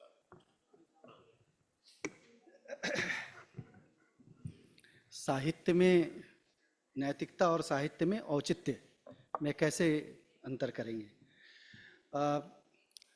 मौलिक तो कोई अंतर नहीं, पहली बात तो ये है, क्योंकि क्षेमेंद्र ने जब अपने औचित्य विचार चर्चा की रचना की है तो उन्होंने मूलतः साहित्य के संदर्भ में और भाषा और कथ्य और शिल्प इन सबको मिला करके औचित्य की बात की है. और तो यह तो एक काव्य के अंतर्गत, काव्य का कथ्य शिल्प आदि इन सबसे, भाषा इन सबसे जुड़ा हुआ प्रश्न है. उसमें वो कहते हैं कि इसके औचित्य का निर्वाह होना चाहिए. और जैसे स्थान विशेष है, जो आभूषण हैं उनको उनके स्थान पर न पहनना एक अनुचित है, और काव्य में वह जो एक प्रकार का दोष है. लेकिन इससे भी पहले, क्षेमेंद्र से भी पहले एक बड़ी महत्वपूर्ण बात आनंदवर्धन ने कही है. समय नहीं था इसलिए मैं उस पर चर्चा नहीं कर पाया. आनंदवर्धन ने अपने ध्वन्यालोक में तृतीय उद्योत में संभवतः सभी प्रकार के औचित्य की चर्चा कर दी है. मतलब जितने भी प्रकार के औचित्य अनौचित्य हो सकते हैं उन सबका अंतर्भाव वहाँ पर इनके ध्वन्यालोक में इस कारिका में उन्होंने कर दिया है. और विशेष रूप से जब कह रहे हैं कि औचित्य का समावेश ही रस का उत्कृष्ट उपाय है, रस सिद्धि के लिए औचित्य आवश्यक है, ये साहित्य की दृष्टि से. और हाँ, तो इसलिए जीवन में भी जो इनका हमने चर्चा की है वो नैतिक मूल्य मौलिक रूप से दोनों में कोई भेद नहीं. धन्यवाद. और कोई सवाल? जी. मेरा प्रश्न ओम जी से है. क्या एआईए और पोस्ट ट्रूथ के इरा को कंबाइन कर सकते हैं, जहाँ पे पोस्ट ट्रूथ में हम रिलीजन, कैपिटलिज्म और नेशनलिज्म का एड मिक्सचर भी पाते हैं? एक अगर क्षमा करें हस्तक्षेप के लिए, मुझे लगता है कि एआई और पोस्ट ट्रूथ की धारणा ये दोनों सहजात हैं. एआई ये भी कह सकते हैं कि एआई इतना महत्वपूर्ण और इतना प्रभावी संभवतः पोस्ट ट्रूथ एरा में ही हो सकता है, जहां ट्रुथ को ही रिजेक्ट कर दिया गया हो. जहां मैं आपसे कहूं कि भारत की राजधानी दिल्ली है और आप कहें आपके लिए होगी, मेरे लिए तो मथुरा है, मेरा अल्टरनेटिव फैक्ट ही है, क्योंकि ट्रुथ नाम की तो कोई चीज है नहीं.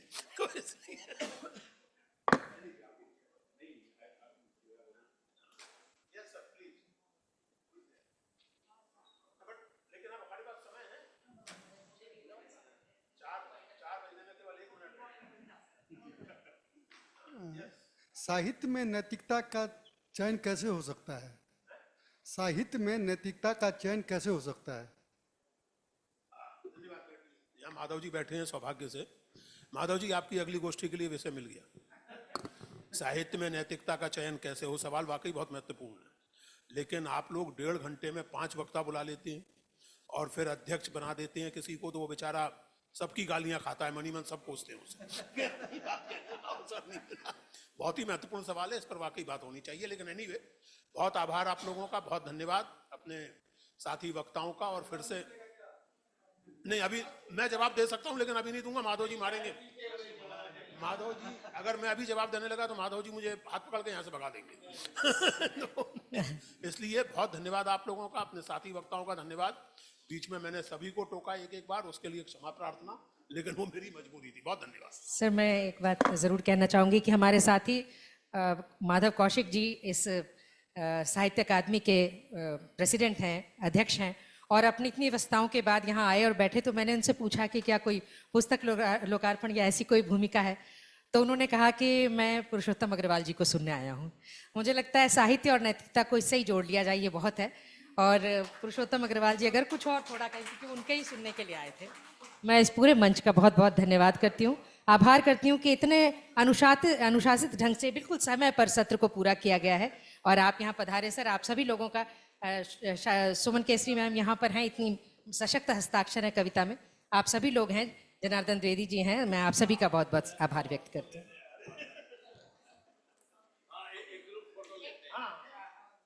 फोटो के लिए सब आ जाए सर।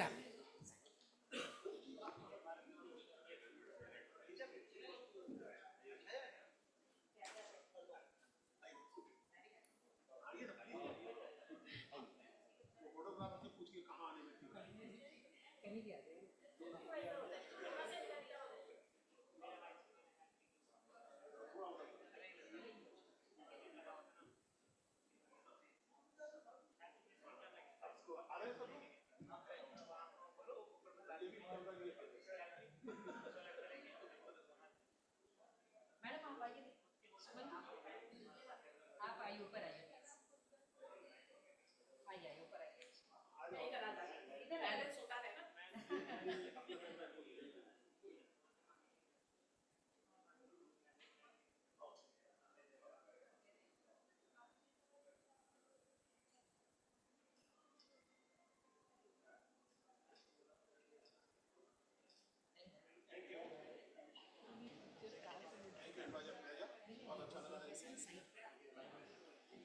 जय, आपका नाम जय है ना?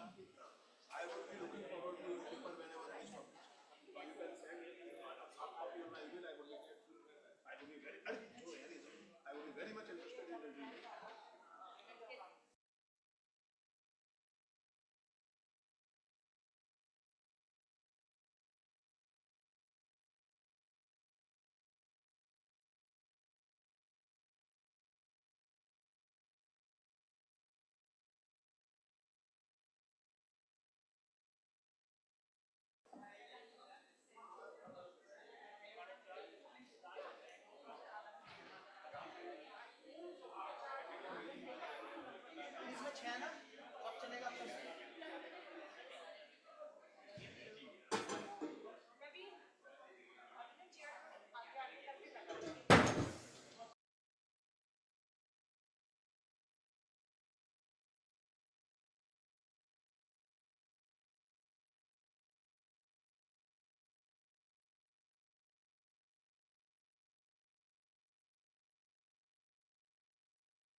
Hello hello hello hello.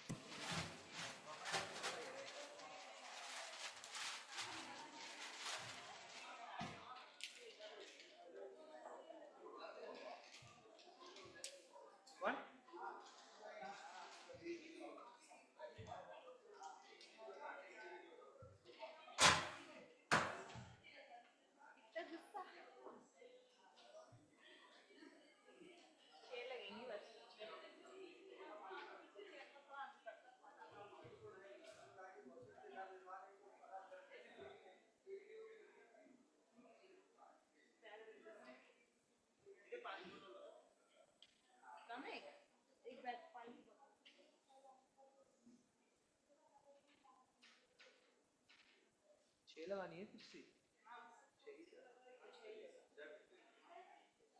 तो आधा घंटा है। अभी अब आधा घंटा आपको अभी 4 बजे अभी।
लेकिन वो नहीं समझेगा हमारी बात।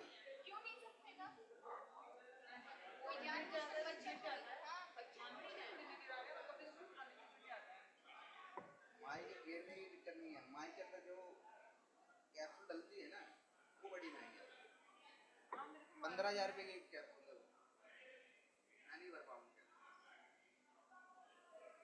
क्या कहना चाह रहे हैं, माइक मत तो नहीं देंगे, मांगेंगे तब देनी है।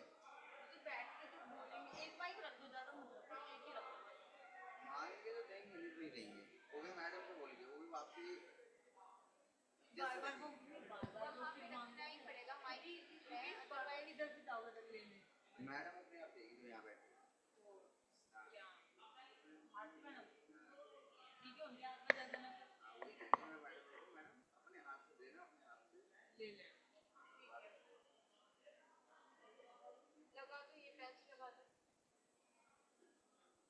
पहली बार तो अपने मालिक को रबड़ खरीद के लाए सेफ्टी रहती है रबड़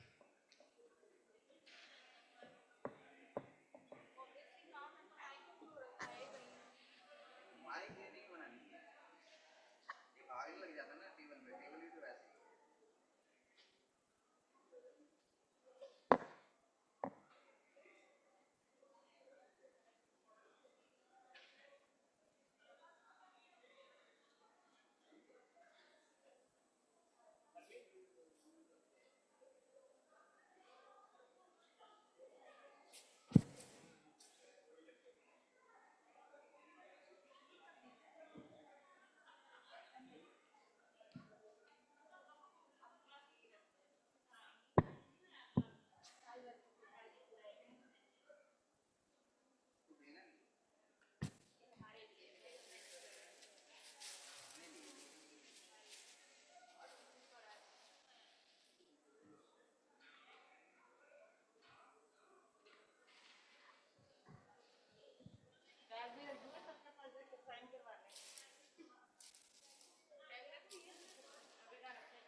ही काम पे दो माइक खराब हुए थे पैसा बर्बाद दिया थे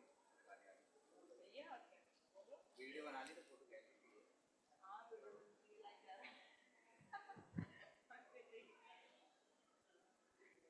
हर काम पे नया माल आता है हर काम हम सोचते कि कल एक दो काम तो निकले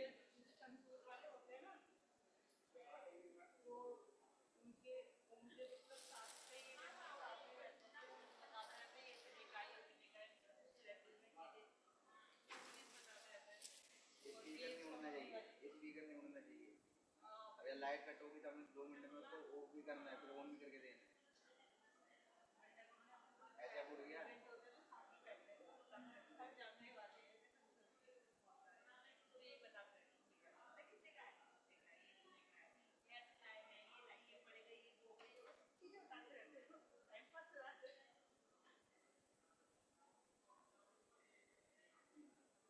बात ये है घर का काम है ये बाहर का काम बाहर का होता है तो मैं बोलता भी नहीं घर का काम है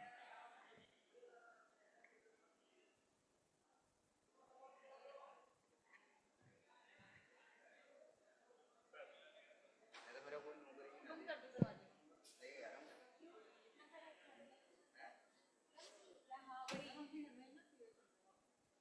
कोई नौकरी भी ना दे मेरे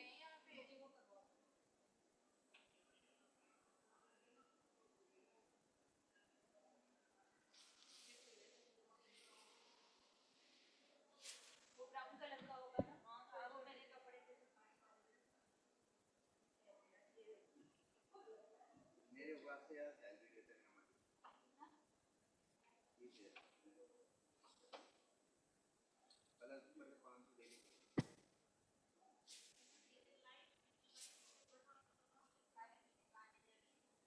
500 रुपये में हमारा खाना पीना नहीं खा पाते घर पे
बार नहीं बोला बन गया 80,000 रुपये नुकसान कर रखा है अभी तक नहीं बोला तो मुझे ले वो मैं छोटा भाई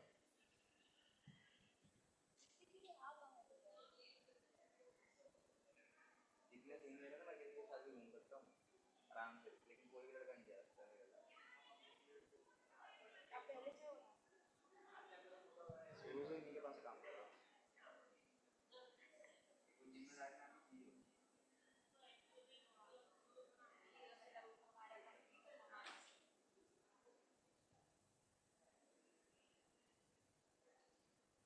अगली बार तो मैं हफ्ता नहीं भी शुरू कर रहा हूँ मेरा ही काम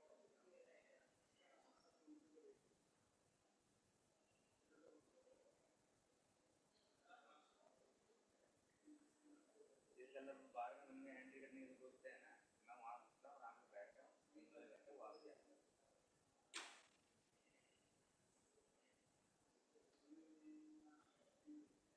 ध्यान रह जाता जहाँ मर्जी जाओ जहाँ मर्जी आओ जो मर्जी खाओ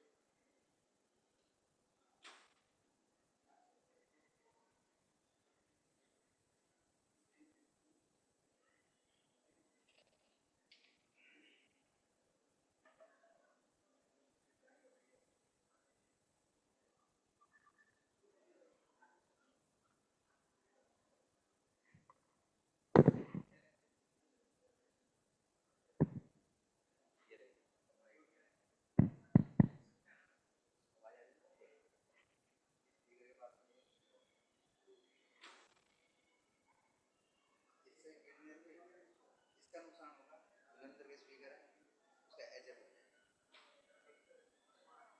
समझे बात ये बात मैं इंजीनियर मेरे को पता है इसके अंदर क्या है आपको जितनी आपको लैपटॉप के बारे में बोले मेरे को जरा से भूल गया मैं पढ़ाई लिखा नहीं मैंने कुछ आता ही नहीं जो जो काम कर रहे हैं बाहर ग्राउंड में जितना माल लगा हुआ ना ऊपर लाइटें वगैरह लगी जितनी सारा माल मैं ही लगाता लाइट हाँ लाइटों को सारा माल मैं ही लगाता हूँ कंट्रोलिंग भी मैं ही चला के दिखाता हूँ चाहे कितनी बड़ी मशीन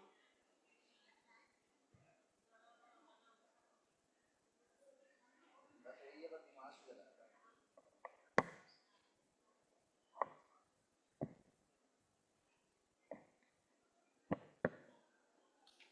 5 साल का काम कर रहे हैं हम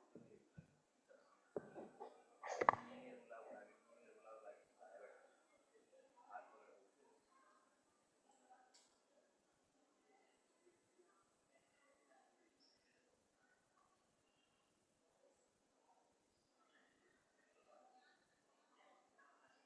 सबसे जल्दी आता हूँ सबसे लेट घर जाता हूँ 12 बजे आता हूँ जल्दी छुट्टी हो जाती है तब भी 12 बजे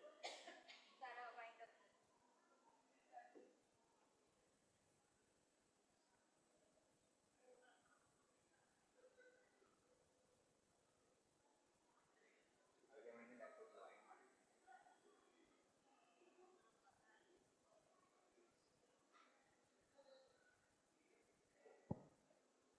इसमें नया काम करूँगा डिजाइन करूँगा वो जो प्रॉपर डिजाइन बार वगैरह ये इसमें चल रहा है ना इसको भी कनेक्ट करके हमारी बार जो ऊपर लगती है ट्रस पे उसको भी कनेक्ट करके एलईडी कनेक्ट करके सब कुछ चला के डिजाइन बना के दिखा उसको तोता ही बना के दिया डिजाइन जो मर्जी कर सकते हैं ड्रैगन मिल जाए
यही है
जी नमस्कार।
साहित्य अकादमी के साहित्य उत्सव के इस क्रम में आज के इस सत्र में, जो कि बहुभाषी कवि सम्मेलन का सत्र है, आप सभी का फिर से बहुत बहुत स्वागत है, अभिनंदन है। एक मेरा आप सभी से अनुरोध है कि अगर आप लोग अपने मोबाइल को साइलेंट मोड पे कर लेंगे, कि किसी की आवाज़ आ रही है तो उससे क्या होता है, हम लोग थोड़ा सा बहक जाता है मन, हम जो बोल रहे होते हैं। और जब कोई रचना करता है, खास करके कविता, तो वो एक साधना का समय होता है, उससे कम नहीं होता। तो अगर सुनने वाले भी उसी मन से सुनते हैं तो सुनाने का मज़ा आ जाता है। जो लिखते हुए जो पीड़ा होती है ना, प्रसव पीड़ा, वो सार्थक हो जाती है जब उसी तरह से रिसीव होती है, the way it has been conceived. तो I hope you will understand and will not take it otherwise. जी, थैंक यू सो मच। तो इस बहुभाषी कवि सम्मेलन की अध्यक्षता करने के लिए हमारे बीच आदरणीय शीन काफ निज़ाम साहब उपस्थित हैं। बहुत ही आदर के साथ में उन्हें मंच पर आमंत्रित करती हूँ और हम सभी उनका स्वागत करते हैं।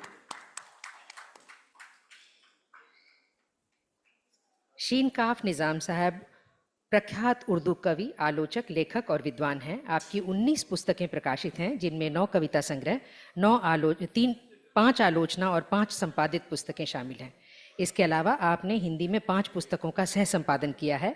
आप त्रैमासिक उर्दू पत्रिकाओं बहुरान और मीज़ान सहित कई पत्रिकाओं के संपादक रह चुके हैं। आपको साहित्य अकादमी पुरस्कार, इकबाल सम्मान, गंगाधर राष्ट्रीय पुरस्कार, राजस्थान उर्दू अकादमी का पहला फेलोशिप सहित अनेक पुरस्कार एवं सम्मान प्राप्त हैं। आप साहित्य अकादमी के उर्दू परामर्श मंडल के संयोजक रह चुके हैं। आपका इस मंच पर बहुत बहुत स्वागत है सर। जो कवि हमारे साथ अपनी रचनाओं को साझा करेंगे, उनका भी मैं आपसे परिचय करा दूं। हमारे बीच नसीब सिंह मनहास जी हैं। नसीम सिंह मनहास जी से अनुरोध है कि कृपया मंच पर तशरीफ लाएं। हम सभी तालियों से स्वागत करते हैं। आप प्रसिद्ध डोगरी कवि, गीतकार, कथाकार, निर्देशक और फिल्म निर्माता हैं। आपकी 6 प्रकाशित कृतियों में सुर चनादे और डोगरी लोक गाथा स्वरूपते विश्लेषण शामिल हैं। आपकी रचनाओं का अन्य भाषाओं में अनुवाद किया गया है और गीत प्रसिद्ध गायकों द्वारा गाए गए हैं। आपको जम्मू कश्मीर कला, संस्कृति एवं भाषा अकादमी द्वारा सर्वश्रेष्ठ स्टेज अभिनेता पुरस्कार सहित सर्वश्रेष्ठ टेलीफिल्म, सर्वश्रेष्ठ वित्त चित्र के लिए दूरदर्शन के वार्षिक पुरस्कार तथा सर्वश्रेष्ठ मीडिया समर्थन के लिए भारत के चुनाव आयोग द्वारा राष्ट्रीय पुरस्कार आदि सम्मान प्राप्त हैं। वर्तमान में आप प्रसार भारती नई दिल्ली में वरिष्ठ सलाहकार हैं। आपका इस मंच पर बहुत बहुत स्वागत है। हमारे बीच श्री राम परिहार जी, आपका भी इस मंच पर बहुत बहुत स्वागत है। आप हिंदी के प्रख्यात लेखक हैं। आपकी विभिन्न विधाओं में 25 पुस्तकें शामिल हैं, जिनमें आँच अलाव की, अंधेरे में उम्मीद, बजे तो बंसी गूंजे, बजे बंसी तो गूंजे शंख, ठिठके पल पंखुड़ी पर और रसवंती बोलो तो शामिल हैं। आपको पंडित दीनदयाल उपाध्याय सम्मान, साहित्य भूषण सम्मान, पंडित विद्यानिवास मिश्र स्मृति सम्मान, आचार्य रामचंद्र शुक्ल अखिल भारतीय पुरस्कार, वागीश्वरी पुरस्कार, ईश्वरी पुरस्कार, चक्रधर सम्मान, राष्ट्रीय हिंदी सेवी सहस्त्राब्दी सम्मान, सारस्वत सम्मान, हिमालय कला एवं साहित्य सम्मान आदि से अलंकृत किया जा चुका है। इस विभूति को अपने मंच पर पाकर हम सभी गौरवान्वित हैं। आपका बहुत बहुत स्वागत है।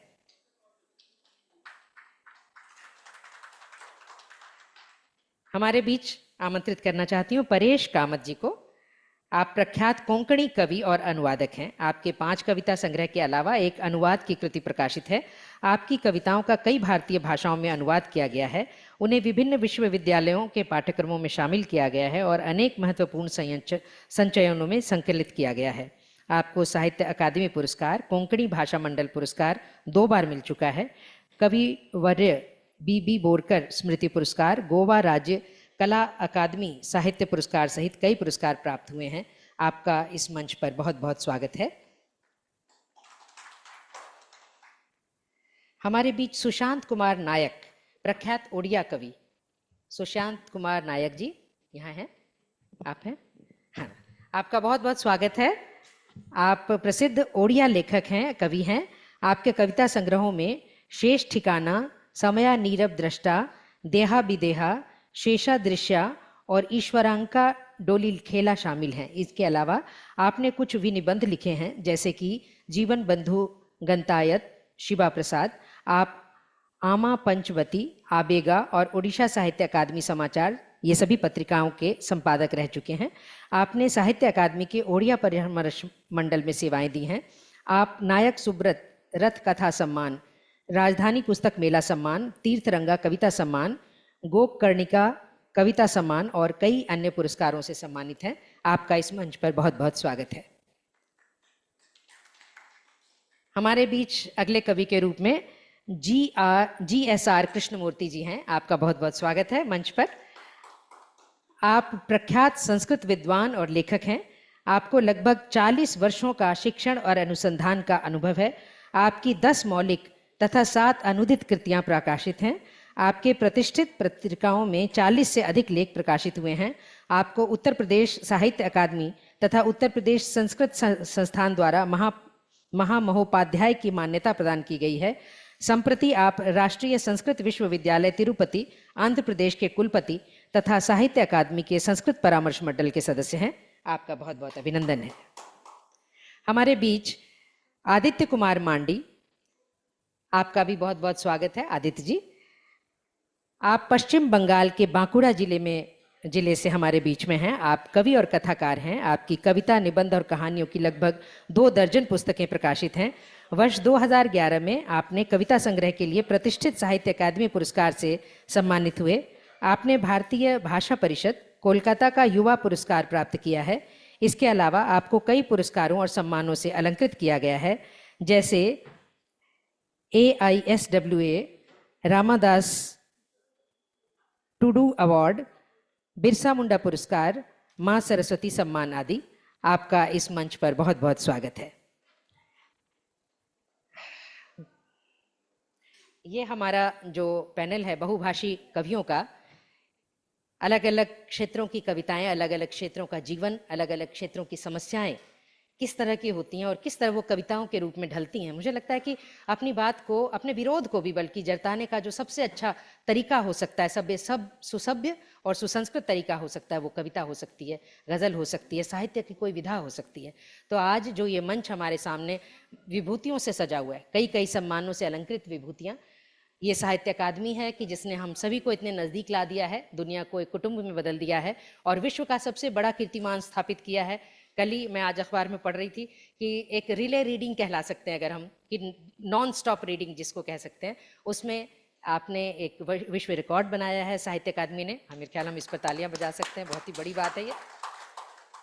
तो इससे पहले कि इस यात्रा को शुरू किया जाए, कविता रथ को शुरू किया जाए, हमारे अध्यक्ष महोदय जी से मेरा अनुरोध है कि वे 2 शब्द कह करके इसको शुरुआत दें और फिर इस मंच को जिस तरह से ले जाना चाहें निर्धारित करें। आपका स्वागत है सर।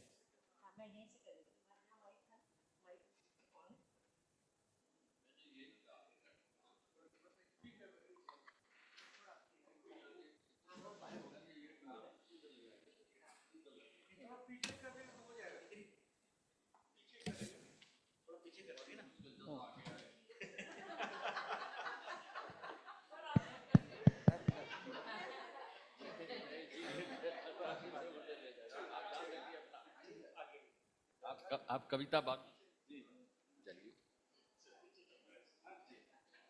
हर तरफ से पीछे ल जाएं। बहरहाल मैं तो कुछ ज्यादा आपका वक्त नहीं लूंगा, सिर्फ 2 बातें आपसे कहूंगा। सबसे पहली ये कि अगर वाकई आपको अध्यक्षता का कोई सम्मान है अगर, तो अपने मोबाइल को साइलेंट मोड पे कर लें तो आपका बड़ा एहसान होगा। एहसान, हालांकि मैं ऐसा लफ्ज़ इस्तेमाल करता नहीं, बड़ा बुरा लफ्ज़ है एहसान, उसमें बड़ी बेगानगी होती है, इसके अलावा कुछ नहीं कहता। अच्छा, आप ये बताएं कि हमारे पास कुल कितना समय है? नहीं, 6 बजे तो एक टर्म है, हमारे लिए कितना समय है? पार्डन, आप सबने सुन ही लिया होगा, तो अब मुझे क्या कहना है जी? चलिए फाइनल हो गया, 8 मिनट से आगे न रहिए। मैं ये हरगिज नहीं चाहूंगा कि आप जब कविता पढ़ रहे हैं या नज्म सुना रहे हैं तो मैं बीच में आपको टोकूं।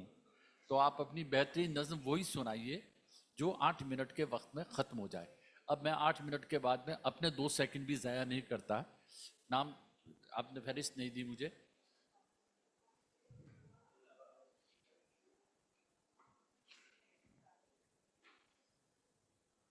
ये मैडम ये 8 मिनट में नहीं है जी। कहाँ है? अच्छा ठीक है, ये विनीता जी नहीं है, है विनीता जी नहीं है। चलिए, मैं सबसे पहले आदित्य कुमार मांडी साहब को, संथाली के पोइट हैं, मैं उन्हें तकलीफ दूंगा कि वो आए, अपनी कविता पढ़ें और हम सबको उपकृत करें। आदित्य कुमार मांडी जी, कविता के लिए ये बात काफ़ी होती है कि हम उसके लबों और लहजे दोनों को सुनकर ही महसूस कर लें, क्योंकि कविता समझने की नहीं होती है, कविता महसूस करने की चीज़ होती है। नमस्कार, जोहार। मेरा पहला कविता का शीर्षक है अनोरहे दो। कविता, कविता के ऊपर कविता। अनोरहे दो छंद मिलौ सुमुंग रिया न्युतुम दो बांग। अनोरहे रे दो ताहेना गाहिर उयहर, भाव भावना ते चेहेल चेपेल ताहेना बांचाव रिया दाड़े। अनोरहे रिया जीवी दो जथात उयहर, सहज सरल अड़ व्यवहार, जहां अड़ दो सानाम हर को आंगोज। अनोरहे दो अलगिडी सुमुंग हो आलो होयो मा मार्शाल बाती रेखा, मार्शाल माय धरती। अनोरहे दो मनेर मतो उयहर सुमुंग दो बांग, सत सारी सोड़ा मने जीवी रिया कथा गई रोड मा। आड़िस काहिस बेजार मनेते नापाय अनोरहे दो बांग अलो। नापाय अनोरहे दो उन एनागे अलो जुदी अनोरहिया अंतर जीव मने सत सारी नापायो। अनोरहे दो नाना हुनर अड़ साज सुमुंग दो बांग काना। अनोरहे दो तुनुमाय मने, बांचावाय जीवी, फरियाय अंतर, सारसावाय दिल दाड़े। अनोरहे दो उयहर सुमुंग उयहर हो बांग काना, आदि सरेस उयहर होय लग काना। सिंह बेड़ा कुनुवे चांदो बाराक। अनोरहे दो होय लग काना जानाम आयो दुलड़ बाराक। अनोरहिया दय होयो मा सत आर सारी। कुचित लालच मने आते दो आलो अलो मा अनोरहे, अलो मा साफा चुरित सत मनेते। अनोरहे दो आदि लेकाना अलो रेहो सरेसा दो ओनागे, जहां दो मानमी लेका बांचा हरे मा मारांगा। और लेखान गे अनोरहे उनकान कथा हो बांग। अनोरहे दो रोड़ाय, लांदायाय, रागाय, रोधनाय, हक अदै लड़हयाय मानमी लागी दो आय। अनोरहे दो भावना हो काना, बांचाव लड़हय हो काना, बाड़ी विरुद्ध प्रतिवाद हो काना, ससुनो होरा हो काना। हिंदी अनुवाद। कविता, हिंदी अनुवाद रामपदो किस्कू जी। कविता सिर्फ तुकबंदी या छंद मिलाने का नाम नहीं है। कविता में रहती है गहरी सोच, भाव भावना से उत्प्रोत जीवन जीने का प्रेरणा स्रोत। कविता प्राण है, उत्कृष्ट उचित चिंतन, सहज सरल शब्दों का मेल जो सभी को समझ में आए। कविता सिर्फ लिखने के लिए ना हो, कविता दीपक की तरह हो जिसकी रोशनी धरती को रोशन करे। कविता केवल स्वच्छ मात्र ना हो, यह सत्य पवित्र मन की बात हो। क्रोध दुख से भरा मन से अच्छी कविता लिखी नहीं जाती। अच्छी कविता तभी निकलती है जब कवि का अंतर मौन सत्य पवित्रता से भरा हो। कविता शब्द के मेल मात्र नहीं है, कविता मन को स्पर्श करती है, जीवन की रक्षा करती है, आत्मा को शुद्ध करती है, प्राण शक्ति की वृद्धि करती है। कविता सिर्फ सोचने के लिए एक सोच नहीं है। कविता शिष्ट भावना की होनी चाहिए, सूरज और पूर्णिमा का चांद जैसा होना चाहिए। कविता माँ का प्यार जैसा होना चाहिए। कवि को सच्चे दिल वाला होना चाहिए। लोभ, लालच और संकीर्ण मन से कविता नहीं लिखना चाहिए। कविता सत्य निष्ठा और निर्मल मन से लिखी होनी चाहिए। कविता बहुत प्रकार की होती है, लेकिन श्रेष्ठ कविता वही है जो मनुष्य को सही राह दिखाती है। कुछ लिख देने से कविता होगी ऐसी बात नहीं है। कविता बोलती है, हंसती है, रोती है, विराती है, मनुष्य के अधिकार के लिए संघर्ष करती है। कविता भावना भी है, जीवन जीने की लड़ाई भी है, अन्याय के विरुद्ध प्रतिरोध है, सभ्यता की श्रृंखला भी है।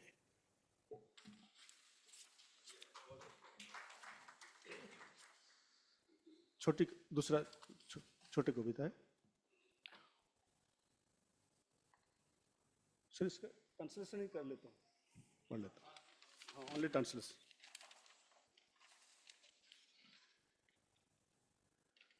संताली में है अकोइन पतियो आको, डायरेक्ट हिंदी अनुवाद। किसे विश्वास करूं, किसे विश्वास करूं और किसे ना करूं, बड़ा सवाल बेचैन करता है तन मन को। मेरे इतिहास को जला डाला, भूगोल भी बर्दाश्त नहीं, किसे विश्वास करूं।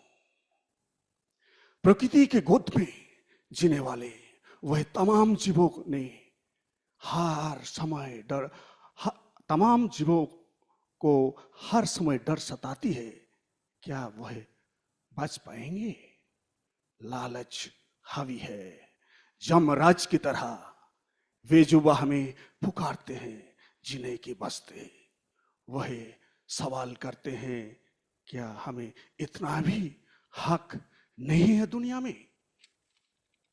किसे विश्वास करूं और किसे ना करूं, बड़ा सवाल बेचैन करता है तन मन को। जोहार।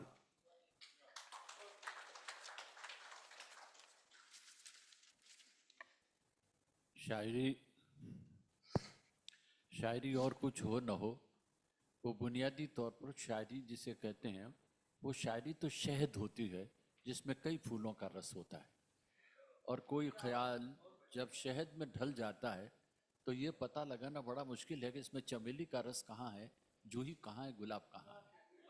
ठीक वही हाल इन कवियों का है कि इनके बारे में ये पता लगाना।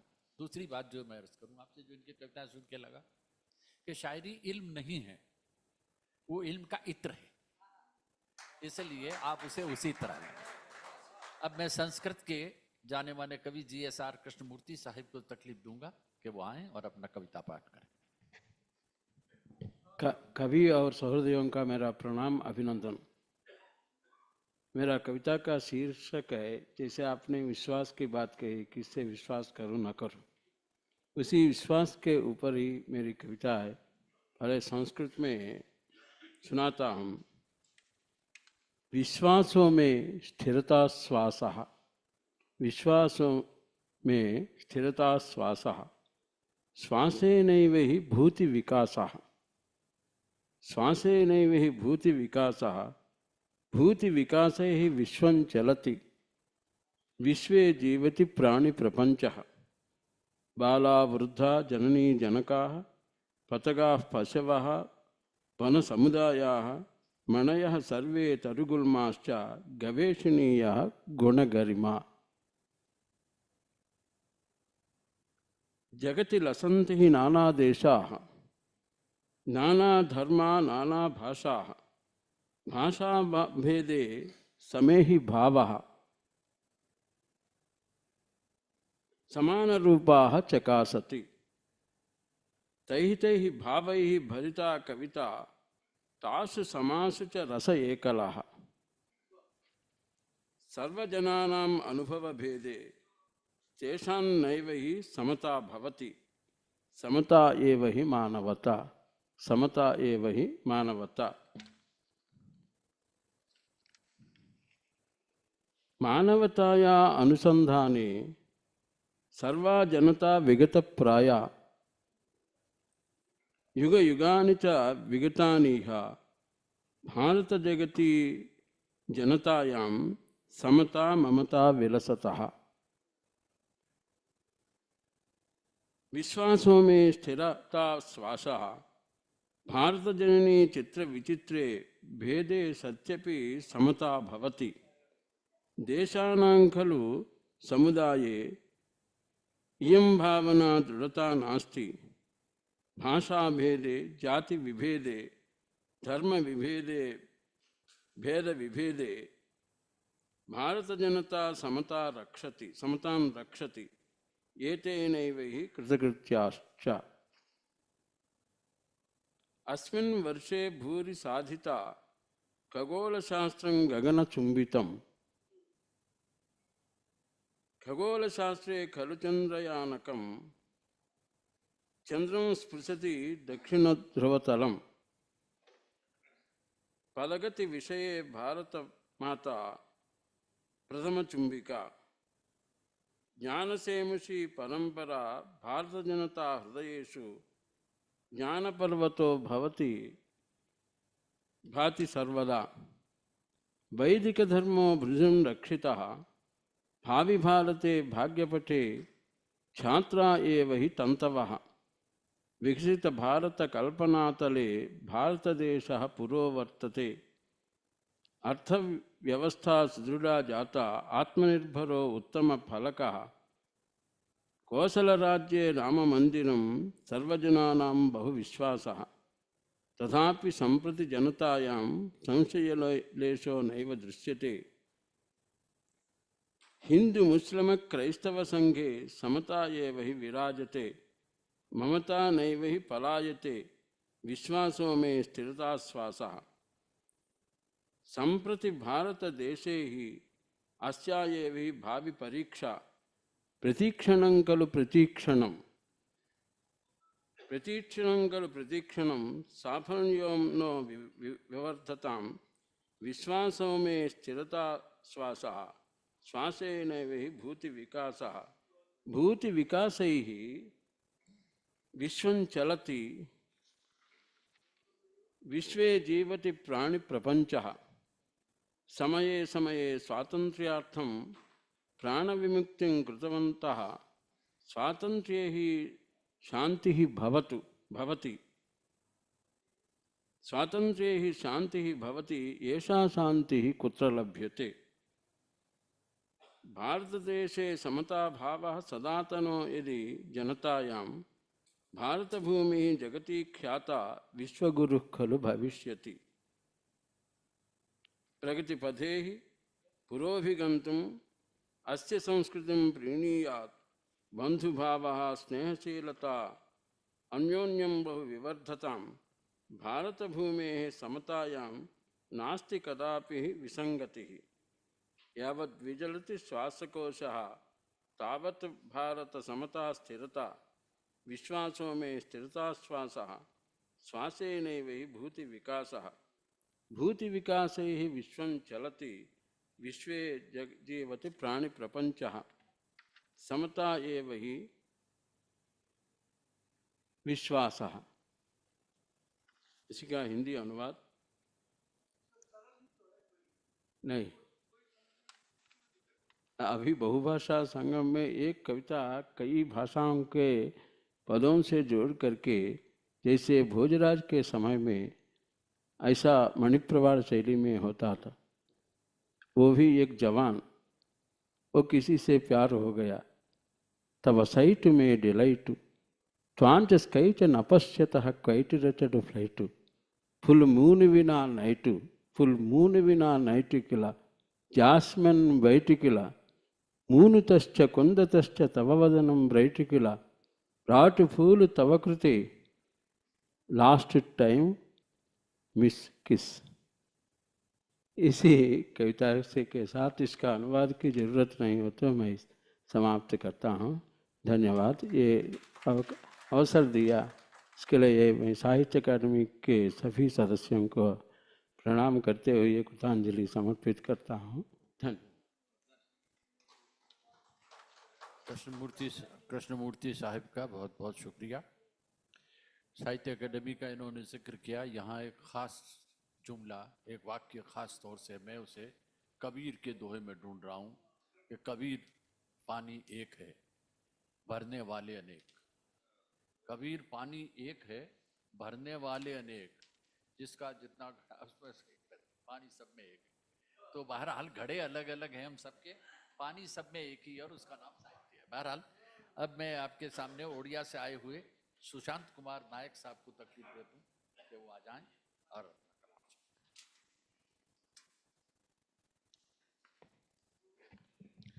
इस अधिवेशन का अध्यक्ष जाने माने कवि विद्वान श्रीमान सेनकाफ निजाम महोदय और उपस्थित सब विद्वान मंडली को मेरा नमस्कार। मैं पहले मेरा मदर टंग उड़िया भाषा का कविता पाठ करता हूँ। कविता का शीर्षक युद्ध। काली राति सारा चली थिला लड़ई, काली राति सारा चली थिला लड़ई निज सह निजर। मरी मरी बंचिथिबा छाई मानक प्रतिमारे नथिला स्पंदन, ओठर पाखुड़ारे नथिला हस। भाग्यर बुकु फटा चित्कार रे विलाप करुथिला रक्त जुड़ुबुड़ु अंतुड़ीशाल। एका एका लागुथिला नईबाली पठा देहर कियारी रे आत्महत्या करिथिला अंधारर श्वास प्रश्वास। पीताम्बरी पाट पिंधि बड़दाण्डरे दौड़ुथिला मृत्यु। युद्ध पई चलीथिला सजबाज, निज सह निजे जुझिबाकू व्यस्त विव्रत थिले सबु चरित्र। उपरकू दुई हाथ टेकी ठिया होइथिला धर्म, थरुथिला पादतल माटी। असत्यर शासक हस्तरे थिला अहंकारर राजदंड। कामार्त ऋषिर कमंडलू शोषि नेउथिला मरणर अंतिम आलोक। पापर खोसा भितरे घुमौथिला घुणखिया जीवन। निदा पथरर कांथरे अंगुली देखाउथिला समयर निष्ठुर आदेश। काकरर सकाळरे घर सारा बुलुथिला चूड़ी ऋणुझुणु करुथिबा हाथ। Now I am reading English translation. The title of the poem is The Battle. The battle continued all through the night with my own self, no trace of life, in the image of shadows struggling to survive, nor was there a blush in the petals of leaves. Amid the heart-rending cry of destiny was wailing, the blood-stained corridor of birth. Solitude committed suicide in the pastures of the body. Clad in saffron silk, death raced along the winding road. Preparations were on for a battle with one's own self. All the characters looked perturbed. Religion stood with hands raised upward. The earth shook beneath the feet. The scepter of power bequeathed to a ruthless ruler. The commandal of a lecherous saint shocked in the last glimmer of death. Inside the cocoon of sin was asleep the worm-eaten life. The cruel command of time pointed fingers at the massive wall of solid rock. In the dew-filled morning, through the entire household wandered a pair of hands to the tinkle of bangles. My next poem, I will not read in Odia, it will extract time. I will directly read in English. The title, The House. The house has been built up in the void, and death seems to stand by as sentry. A sprawling flower garden around the house, butterflies moving, swarms of bees humming along. But the future of the house shakes on the wings of a breeze. The fate of the house keeps changing as though it had the lifespan of an anthill. The house recounts its story in memory's mirror under the canopy of the sky. The bones of the body constitute its rooftop. The doors are made up of the wood of faith. Seasons come and go through the doors. The arch dazzles with the colors of a rainbow. Little stars from the ceiling send forth shafts of light. Unruly monkeys play on the branches of a tree facing the house. Perched on its branches of a bird sings the songs of silence, while another savors the fruits of virtue and sin. The moment of return gets stuck up in the blood and waves of an ocean. The house burns in the fire, emerging from its own funeral pyre. The passionate moon barges in, though its reverberating windows, through its reverberating windows, the fruits of a previous life now lost in slumber. The house lives the life of a captive to the tune of sighs coming from the mirror. The pillar in the middle carries the history of its pedigree. A river flows on, kissing both the banks of sorrow and happiness. Sitting on a paper boat, death panting for breath, moves along the river's current. Light and darkness cross its threshold and enter through the fragile chinks of human ties and enter through the fragile chinks of human ties. My next poem, one, the Konark. The house was emptied of its folk. The house was emptied of its folk at the time of my return from pilgrimage. A rusted log dangled at the door. The threshold was infested with white ants. The monkeys panicked and moved about the whole village at the sound of a boulders rolling down. The mice peeped from their holes and looked outside. The tortoise broke their heads on the bank of the pond and sat on strike. The boulder that rolled down was carried back to the top on human shoulders. The painter struggled with his brush to relive the scene of Konark as carved out of stone. As the sea refused to send back Dharma, the souls of myriad stone images woke up in wonder. Rainwater was collected in half-broken pitchers. The thirsty artisans reduced to skeletons drank handful. The wayfarer asleep under the tree of void was groping for the footprints of Dharma to build yet another Konark, to build yet another Konark. छोटा poem, time दो, one है ना? A moonless night. Love never burns in fire. Love never burns in fire. It is the body alone that turns into ashes. Love never burns in fire. It is the body alone that turns into ashes. The voice of silence from within struggles for an outlet. A fatigued time looks on clasping the hands of death. The parting shadow emerges from a wave of sounds. The door frame of dream hangs before soul's entrance. Someone lights up the funeral pyre. Someone lights up the funeral pyre in the fathomless dark of despair. A bird suffering exile plunges at last into the fire of desire. A moonless night suddenly wakes up in the stony walls of time. A moonless night suddenly wakes up in the stony walls of time. Thank you.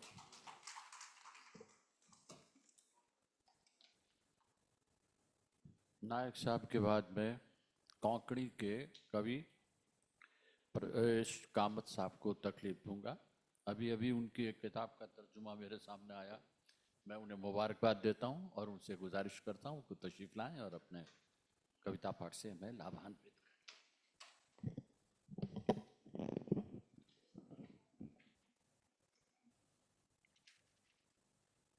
एक छोटी सी कोंकणी कविता पहले पढ़ूंगा और उसके बाद हिंदी अनुवाद।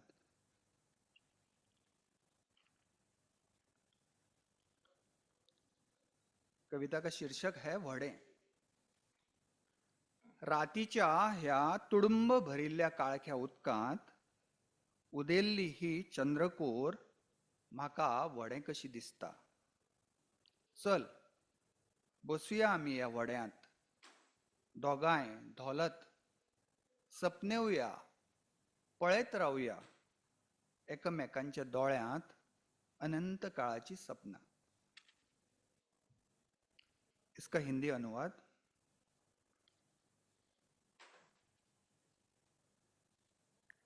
नाव।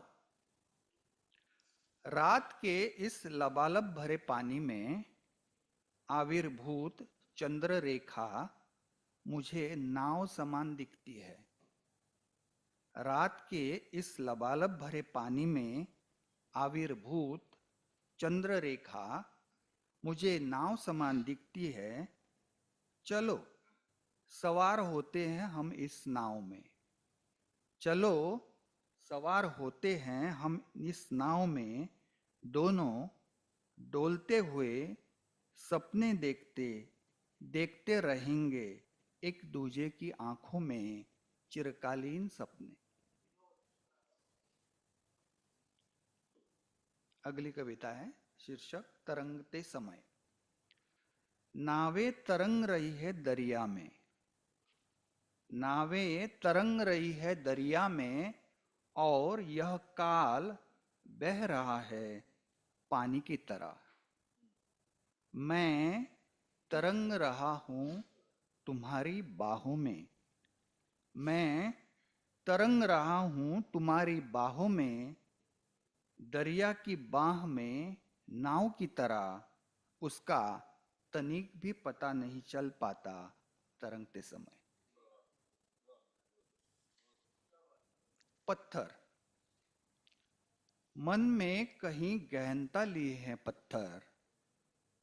वहां जाकर मैं बैठता हूं एकांत में और मैं भी बन जाता हूं एक पत्थर सन्नाटे में मग्न। एकांत भी एक पत्थर जैसा है काला। एकांत भी एक पत्थर जैसा है काला।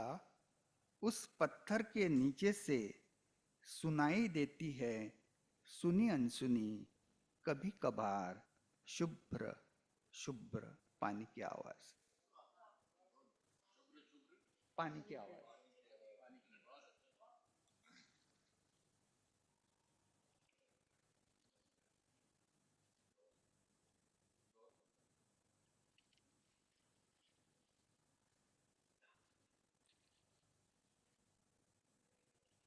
तुम्हारी डाली पर। मैं एक नन्ही चिड़िया बनकर आकर बैठूंगा तुम्हारी डाली पर। डाली को अपनी भनक भी नहीं लगने दूंगा। मैं एक नन्ही चिड़िया बनकर आकर बैठूंगा तुम्हारी डाली पर। डाली को अपनी भनक भी नहीं लगने दूंगा। मैं चहचहाया नहीं करूंगा। मैं चहचहाया नहीं करूंगा। मैं डाली से मोहित नहीं हो जाऊंगा।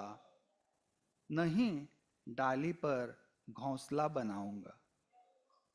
तुम्हें कभी पता भी नहीं चलेगा। तुम्हें कभी पता भी नहीं चलेगा जब मैं उड़ जाऊंगा छोड़कर तुम्हारी डाली।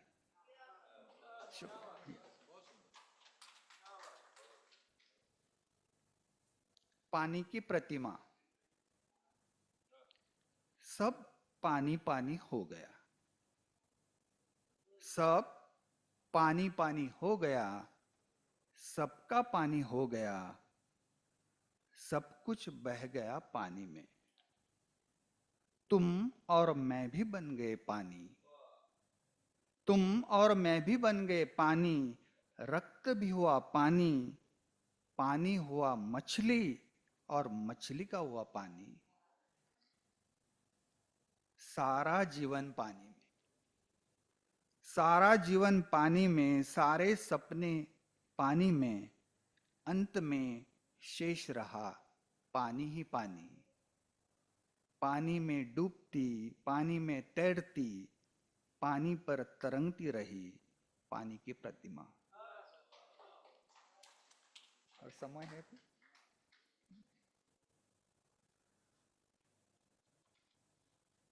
उजाले का गर्भ।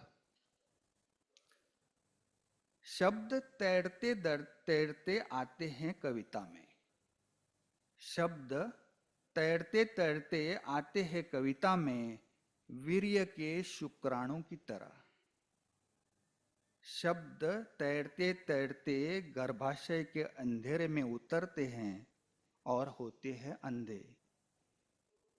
अंधेरे में भी जिसको दिखता है, अंधेरे में भी जिसको दिखता है, वही कविता देख सकती है, पुष्पित कर सकती है गर्भाशय में उजाले का गर्भ।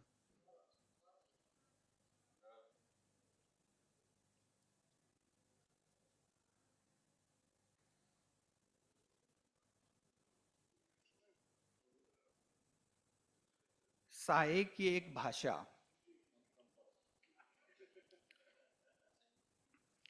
साए की होती है एक भाषा आभासी। साए की होती है एक भाषा आभासी। साए की होती है एक लहर पेड़ पकी। तरल होते रहते हैं साए काले पानी में।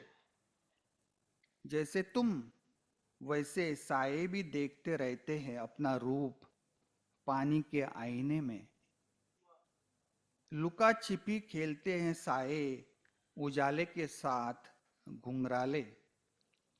लुका छिपी खेलते हैं साए उजाले के साथ घुंघराले, और तुम्हारे घुंघराले बालों में रह गई है उलझकर साए में मेरी रात। तुम्हारे घुंघराले बालों में रह गई है उलझकर साए में मेरी रात। और अंतिम कविता। हाँ ठीक है, शुक्रिया। बहुत बहुत शुक्रिया। आपने बहुत अच्छी कविताएं सुनाई और पहली बार लगा कि हमारे पास आपने जुल्म किया आप दोनों ने कि हमें टाइम कम दिया। टाइम ज़्यादा देना चाहिए था। अच्छी कविताएं और सुनते बहुत अच्छा लगता है। But I am really sorry Kamat साहब, वक्त मजबूरी है। हम तो मरते वक्त भी यही कहेंगे वक्त कम था। बहरहाल अब मैं श्री राम जी को तकलीफ दूं। बहुत अच्छे कवि हैं, आप जानते हैं, उनसे वाकिफ हैं, और उनको सुनना भी एक उपलब्धि है। मैं उन्हें श्री राम जी को तकलीफ दूं।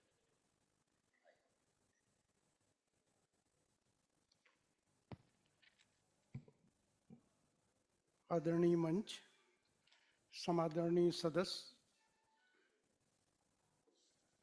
2-3 नवगीत प्रस्तुत हैं। यद्यपि इस सदन में अग्रिम पंक्ति में हमारे समय के बड़े नवगीतकार बैठे हुए हैं, डॉक्टर बुद्धिनिवास मिश्र जी।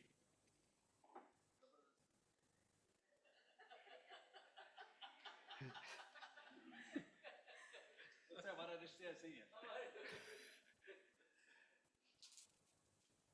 जीवन और समाज की एक विकास यात्रा का अपने शब्दों में नवगीत में आपको बांध करके प्रस्तुत है। छोड़ आए हैं घाटियों से उतरती पगडंडियों पर, सांझ का बिखरा कुमकुम छोड़ आए हैं। घाटियों से उतरती पगडंडियों पर सांझ का बिखरा कुमकुम छोड़ आए हैं। वट की छाह वाले और नदी के घाटों वाले संवाद ममता के, वट की छांव वाले और नदी के घाटों वाले संवाद समता के दीप की लौ में अरदास के स्वर, दीप की लौ में अरदास के स्वर और अधखुली खिड़की पर ठहरे, और अधखुली खिड़की पर ठहरे दो बोल ममता के, अधखिली अधखुली खिड़की पर ठहरे दो बोल ममता के, खुला आसमान ढकी धरती धूप के साये में छोड़ आए हैं। खुला आसमान ढकी धरती धूप के साये में छोड़ आए हैं। हालुर गाते खेत और मृदंग बजाते गड़वाट के वे दिन। शरद ऋतु में बोनी बोने के पहले जो हलवाई गीत गाते थे भुनसारे से, उसको हमारे यहाँ निमाड़ में हालुर बोलते हैं। हालुर गाते खेत मृदंग बजाते गड़वाट के वे दिन, अमराइयों में हरी घास पर हंसी ठिठोली छिया छितोली, कभी अबोले तिनका तिनका पलछिन।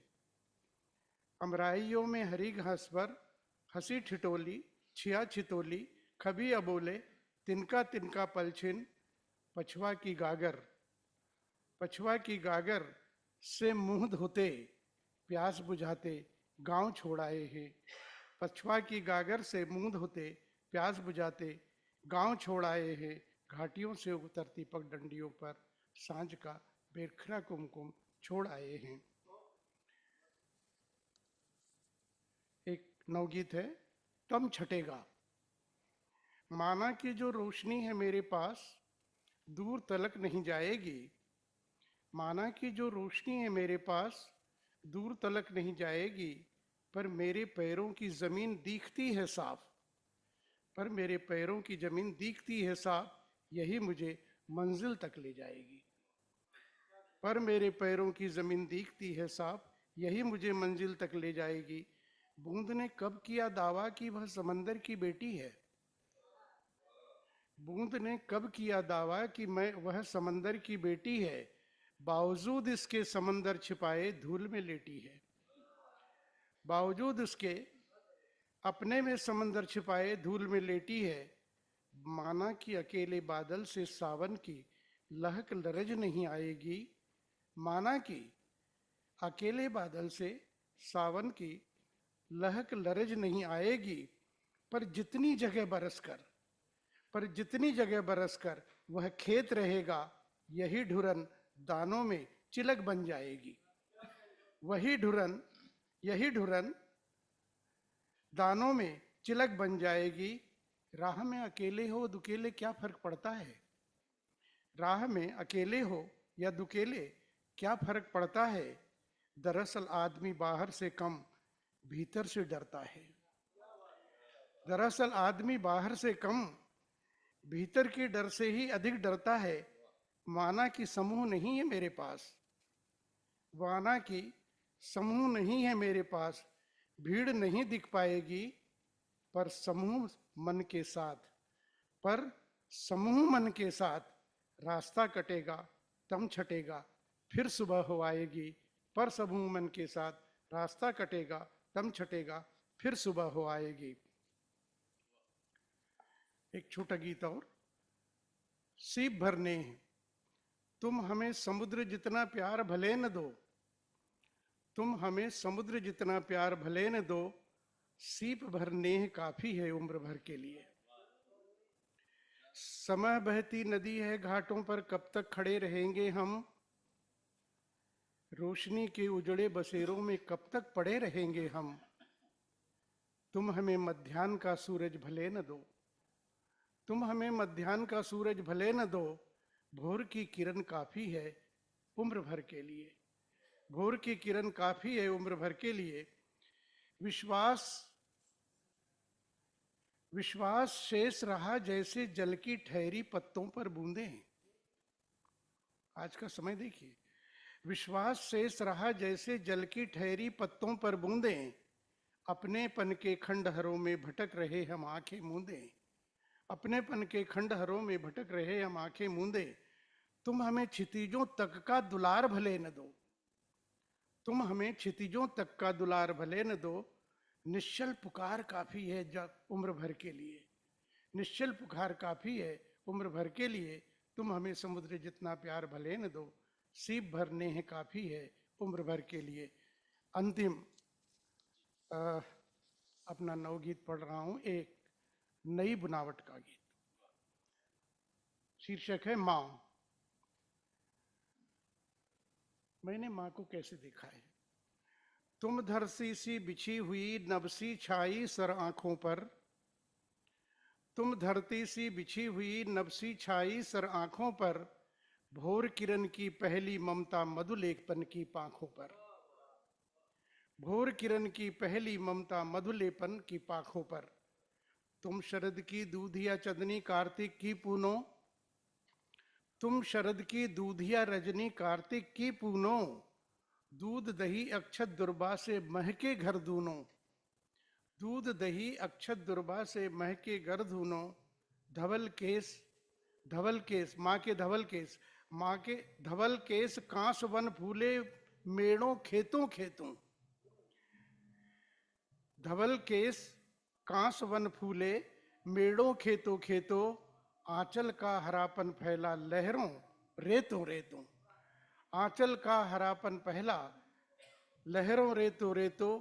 बदली सी बरसी सरसी, बदली सी बरसी सरसी सैकड़ों करोड़ों लाखों पर, बदली सी बरसी सरसी सैकड़ों करोड़ों लाखों पर, तुम धरती सी बिछी हुई नफसी छाई सराखों पर। मेरे कान पर हाथ तुम्हारा छड़ी डपट भरी, मेरे कान पर हाथ तुम्हारा छड़ी डपट भरी, तुम वृंदावन और पुतलिया यमुना जल की तरी। मेरे कान पर हाथ तुम्हारा छड़ी डपट भरी, तुम वृंदावन और पुतलिया यमुना जल की तरी। मानस की चौपाई सी तुम घोर अंधेरों में, मानस की चौपाई सी तुम घोर अंधेरों में, बचपन की उंगली पकड़े तुम भीड़ों मेलों में, बचपन की उंगली पकड़े तुम भीड़ों मेलों में। तुम हुंकार भरती हो तो, तुम हुंकार भरती हो तो गिरता है वज्र सलाखों पर, तुम हुंकार भरती हो तो गिरता है वज्र सलाखों पर। तुम धरती सी बिछी हुई नफसी छाई सर आंखों पर, भोर किरण की पहली ममता मधुलेखन की पांखों पर, मधुलेखन की पांखों पर।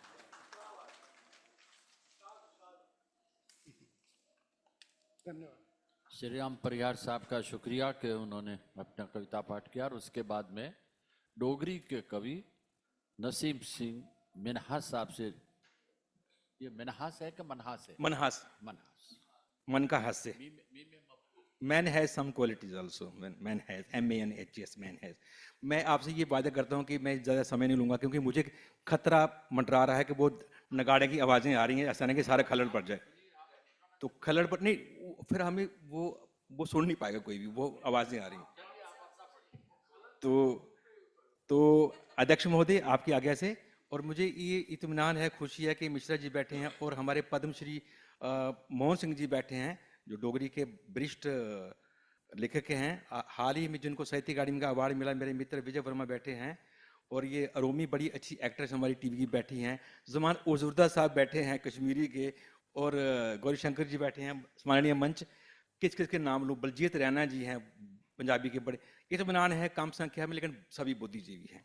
मेरा एक गज़ल का शेर है सर, उसका है कि ऐमे क्यों परेशान जरा तू बैठ जरा, ऐमे क्यों परेशान जो ना तू बहु जरा, ऐमे निमो चान जो ना तू बहु अगड़ा, बैठ जरा। कवियों बिच्छुओं की टोली से हाथ किसी को लगा के देखो जरा, कौन नहीं है गुणवान जरा तू बैठ जरा। कवियों बिच्छुएं दी टोली चा हथ कुसैगी लाइए दिखा, कौन नहीं है गुणवान जो ना तू बहु अगड़ा, ऐमे निमो चान जो ना तू बहु अगड़ा। सुनने गित्ते शायरी चाहिए, सुनने के लिए शायरी चाहिए, सुनने गित्ते शायरी चाहिए, बिंद सुकून खुमारी चाहिए। जो जंदे न जो जाते हैं वो जाएं, जो जंदे न जान जो ना तू बहु अगड़ा, ऐमे निमो चान जो ना तू बहु अगड़ा। तो मेरा एक गीत मैं सुनाऊंगा आपको, एक ही अंतरा, एक मुखड़ा, ज्यादा नहीं सुनाऊंगा आपको ताकि मजा बना रहे। पहले गजल का उसके पहले गीत मैं कहता कि जी करता है मैं छोटा हो जाऊं, बच्चा हो जाऊं, बच्चे से भी बच्चा हो जाऊं, मीठी मीठी लोरी सुन के माँ की, उसकी माँ की गोदी में सो जाऊं। जी करता है मैं छोटा हो जाऊं, बच्चे से भी बच्चा हो जाऊं। मेरी माँ दिखती है मुझे गाय का धोती हुई, दूध निकालती हुई, मुझे बुलाती है पास अपने, और जब मैं जाता हूँ 4-5 धारें मेरे मुंह में डालती है और मैं पास होके खड़ा हो जाता हूँ। मेरे माँ, अब बापू को कहाँ देखूं मैं, बापू को जी भर के निहारता रहूं और गोदी में बैठ के कभी उसकी मुछ कभी दाढ़ी को ऐसे मोड़ता रहूं, कोमल तलियों से उसको मुखड़े को सहलाता हूं, टोह के आऊं, ऐसे भाव हैं गीत के। जी करदा मैं निकड़ा होई जा, जी करदा मैं निका होई जा, निके शाबी निकड़ा होई जा। मिठी मिठी लोरी सुनिए अमड़ी दी गोदी इच सोई जा, जी करदा। अम्मा लभदी तार कढै दी, मिगी कुआली कोल सदै दी, किश तारा मेरू मुंह पांदी, किश तारा मेरे मुंह पांदी, पोला बनिए कोल खलोई जा, जी करदा मैं निकड़ा होई जा।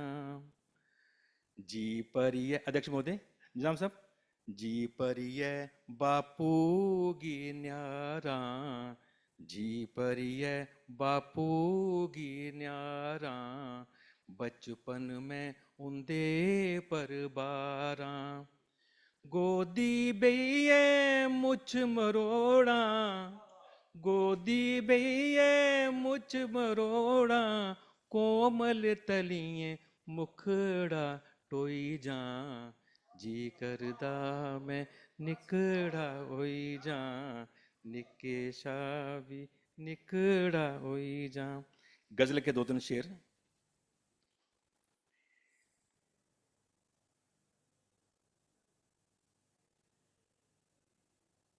साढ़े कोला सीखी है व्यापार बल्ले बल्ले, हमसे सीखे आहिस्ता आहिस्ता व्यापार सीख के आज वो साहूकार बन गए हैं। हमसे सीख के व्यापार आहिस्ता आहिस्ता बन गए हैं आज साहूकार धीरे धीरे। साढ़े कोला सीखी है व्यापार बल्ले बल्ले, आहिस्ता आहिस्ता बन गए आज साहूकार बल्ले बल्ले, खुलियां तिजोरियां नई झांकी दिखियां, खुलियां तिजोरियां थी हमने झांके भी नहीं देखी, खुलियां तिजोरियां ने झांकी दिखियां, ताइयां जरो बनिया तवार बल्ले बल्ले, इसलिए इतवार बना है, ताइयां जरो बनिया तवार बल्ले बल्ले, गल कोई खास नहीं सी जिदे पे पुआड़े, बात कोई खास नहीं सी जिसके पुआड़े पड़े इतने बखेड़े हो गए, गल कोई खास नहीं सी जिदे पे पुआड़े, मित्रें गया पाया हा दोस्त गया पाया हा खलार बल्ले बल्ले, असे नहीं गलाया नहीं उन्हें गल की, हमने कुछ नहीं कहा ना ही वो आगे से बोले, असे नहीं गलाया नहीं उन्हें गल की, अखियां न रली गई सार बल्ले बल्ले, आंखों से रल गई सार बल्ले बल्ले, जिंदड़ी दा कोई भी बसा नहीं जरो, जिंदगी का कोई भरोसा नहीं, जिंदड़ी दा कोई भी बसा नहीं जरो, असिया लंघाओ दिन 4 बल्ले बल्ले, हंस के बिचाओ दिन 4 बल्ले बल्ले। तो गजल के 2-3 और शेर हैं। हर दिल च कोई ना कोई जरूर रौंदा है, हर दिल च कोई ना कोई जरूर रौंदा है, उम्र भर जिसदा सुरूर रौंदा है। अब इसका उर्दू में सुनाऊंगा आपको, डोगरी भाषा का। हर दिल में कोई ना कोई जरूर रहता है, उम्र भर जिसका सुरूर रहता है, अब तो मालूम नहीं कि इसके अंदर है क्या, उन तो पता ही नहीं कोदे अंदर है के, मानू अपने कोला भी उन दूर रौंदा है, अब तो मालूम नहीं कि इसके अंदर है क्या, शख्स अपनों से भी अब दूर रहता है, चलो माना कि उसने तो हद कर दी, चलो माना कि उसने तो हद कर दी, पर इसका भी थोड़ा कसूर रहता है। उसे मालूम है मिश्रा जी, उसे मालूम है कि वो तो है सब जानता, मोहन सिंह जी, उसे मालूम है कि वो तो है सब जानता, बस चुप रहने को मजबूर रहता है। अजूदा साहब, वो हंसते हैं उनकी हंसी ना लगे। निजाम साहब, जो हंसते हैं वो हंसते हैं उनकी हंसी ना लगे, शायद अंदर ही कोई नसूर रहता है। वो आते ही कर गया मजा किरकिरा, वो आते ही कर गया मजा किरकिरा, हर वक्त उसके अंदर फतूर रहता है।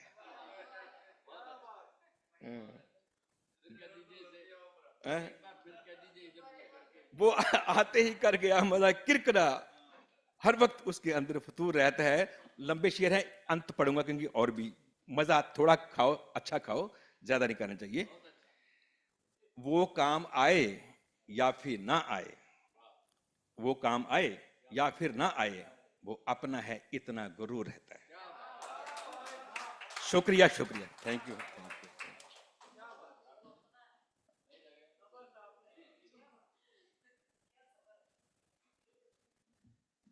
बहुत उम्दा, आपने गजल का हक अदा कर दिया। हमें नहीं मालूम था कि ये काफिर सिन्फ़े सुखन उड़ीसा में भी वही जादू कर सकती है जो उर्दू फारसी में करती रही। हर क्या, बहुत बहुत शुक्रिया आप सभी का। और वैसे अब मेरे पास जितना वक्त इन्होंने दिया उससे कम ही रह गया है, तो मैं ऊपर जाने की बात नहीं कर रहा हूँ। बहुत वक्त है, मुझे पता है, वक्त है मेरे पास। अभी मुझे कई शोक सभाओं की अध्यक्षता करनी बाकी है। बार कैब जी भाई,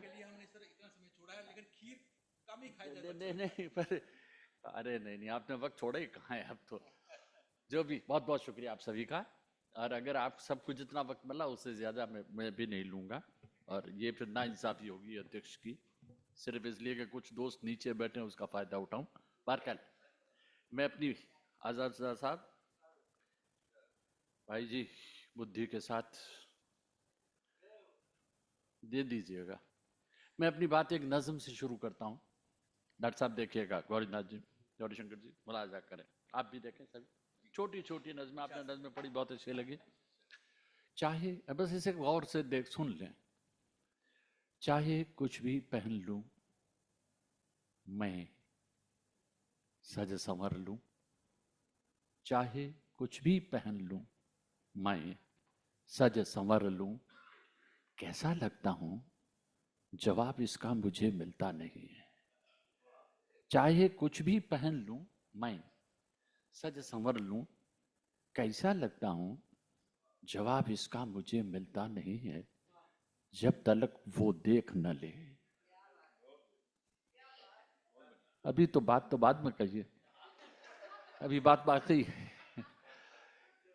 चाहे कुछ भी पहन लूं मैं, सज संवर लूं, कैसा लगता हूं, चाहे कुछ भी पहन लूं मैं, सज संवर लूं, कैसा लगता हूं, जवाब इसका मुझे मिलता नहीं है, जब तलक वो देख न ले और उसके देखने को देख न लूं मैं।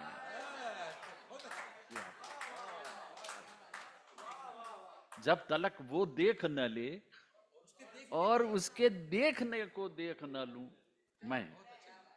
एक नज्म, जी जी याद आप, एक इसी खानदान की और नज्म देख लीजिए। मौसम आया है, अभी डिक्लेयर नहीं किया गया, मौसम सर पर खड़ा है। आजुर्दा साहब ये नज्म भी देख लीजिए, आप भाई मुलाजा करें आप भी। कि बाहर में फूल, खिजा में पत्ते, बाहर में फूल, खिजा में पत्ते, मौसम कोई भी हो पेड़ को तो कुछ न कुछ खोना ही पड़ता है। बाहर में फूल, खजा में पत्ते, मौसम कोई भी हो पेड़ को तो कुछ न कुछ खोना ही पड़ता है। अब इसे अलग हटकर के एक रुवाई मैं आपको सुनाना चाहता हूँ। सबने कहा राजस्थान, तो राजस्थान में पेड़ों की सुरक्षा का कई मिसालें हैं, वो सब आप जानते हैं, उसमें 8 मिनट में और कतई हो जाएगा। बस वो पूरी कहानी को मैंने एक रुवाई में, और रुवाई के बारे में हमारे जोश मलियाबादी कहते थे कि सारा जोबन गाले तो एक रुवाई कहे, मतलब कि बच्चा पाले। बहरहाल मुलाजा करें कि जब आन पे आते हैं तो डट जाते हैं, जब आन पे आते हैं तो डट जाते हैं, हटते नहीं, मिट जाते हैं, कट जाते हैं। 100 हाथ निकलते हैं कुल्हाड़े लेकर, 100 जिस्म दरख्तों से लिपट जाते हैं। 100 हाथ निकलते हैं दरख्तों से लिपट जाते हैं, 100 हाथ निकलते हैं कुल्हाड़े लेकर, 100 जिस्म दरख्तों से लिपट जाते हैं। गजल के 2-3 शेर सुन के इतना ही वक्त रह गया, मलाइजा कर लेंगे। अब कोई दोस्त नया क्या करना, अब आपके लिए है ये। अब कोई दोस्त भर गया जख्म, हरा क्या करना, भर गया जख्म, हरा क्या करना, बीती बातों का गिला क्या करना, हौसला हार गया क्या करना। गजल इम्तहान इसीलिए होती है कि यूं साफ निकल जाता है शेर, शेर के मुकद्दर मैं क्या करूं। हौसला हार गया क्या करना, हम नहीं वैसे रहे, कन्फेशन देखिए, हम नहीं वैसे रहे ये सच है, हम नहीं वैसे रहे ये सच है, तुम भी ऐसे तो कहां थे पहले। हम नहीं वैसे रहे ये सच है, तुम भी ऐसे तो कहां थे पहले। और इस गजल के 2 शेर और देख लें कि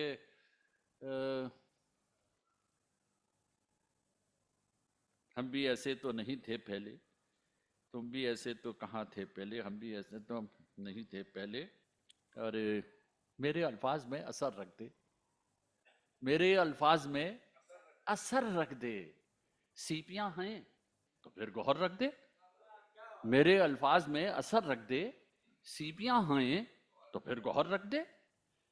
बेखबर की, ये शेर आप देखिए खास तौर से आजुर्दा, बेखबर की कहीं खबर रख दे, हासिले ज़हमत सफर, यानी मैंने पूरी यात्रा की है, उस यात्रा का प्राप्य वो मुझे दे दे। बेखबर की कहीं खबर रख दे, बेखबर की कहीं खबर रख दे, हासिले ज़हमत सफर रख दे, हासिले ज़हमत सफर रख दे। और चंद लम्हे तो कोई सुस्ता ले, चंद लम्हे तो कोई सुस्ता ले, राह में एक तो शजर रख दे। राह में विकास के नाम पर 100 बरस का पेड़ काटेंगे, 2-5 बरस का छोटा सा लगा देंगे, तो राह में एक तो शजर रख दे। और ये शेर सुने कि गर शजर में समर नहीं मुमकिन, पेड़ में फल नहीं लग सकता अगर, गर शजर में समर नहीं मुमकिन। शेर देखिएगा दूसरा मिसरा कि गर शजर में समर नहीं मुमकिन, उसमें साया ही शाख भर रख दे, उसमें साया ही शाख भर रख दे। और शेर सुने जनाब, सुबह चाय के साथ वो एक जो पन्ना आता है, कल के अखबार में तू झूठी ही, कल के अखबार में तू झूठी ही, एक तो अच्छी सी खबर रख दे, एक तो अच्छी सी खबर रख दे। कल के अखबार में तू झूठी ही, एक तो अच्छी सी खबर रख दे। और ये शेर, ये आप दोनों के लिए खास तौर से शेर पढ़ रहा हूँ गौरीशंकर जी, आपके लिए कि कल आप दोनों ने वही खबरें पढ़ती हैं, पढ़ते पढ़ते हम तो आपके साथ हुई उसको पढ़ रहे हैं, आपके साथ तो हुई है। तो कल के अखबार में तू झूठी ही, एक तो अच्छी सी खबर रख दे, और मंजिलें भर दे आंख में उसकी। शेर देखें जनाब, मंजिलें भर दे आंख में उसकी, अरे उसके पैरों में फिर सफर रख दे, उसके पैरों में फिर सफर रख दे। और ये शेर भी मुलाजा करके मुझे इजाजत दे दीजिए कि कल के अखबार में तू झूठी ही, एक तो अच्छी सी खबर रख दे, तू अकेला है, बंद है कमरा, तू अकेला है, अब तो चेहरा उतार कर रख दे।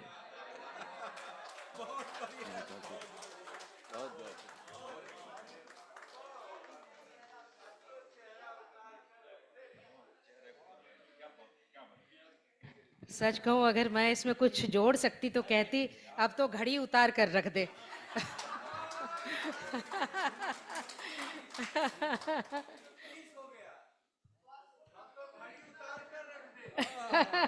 ही को कहना था।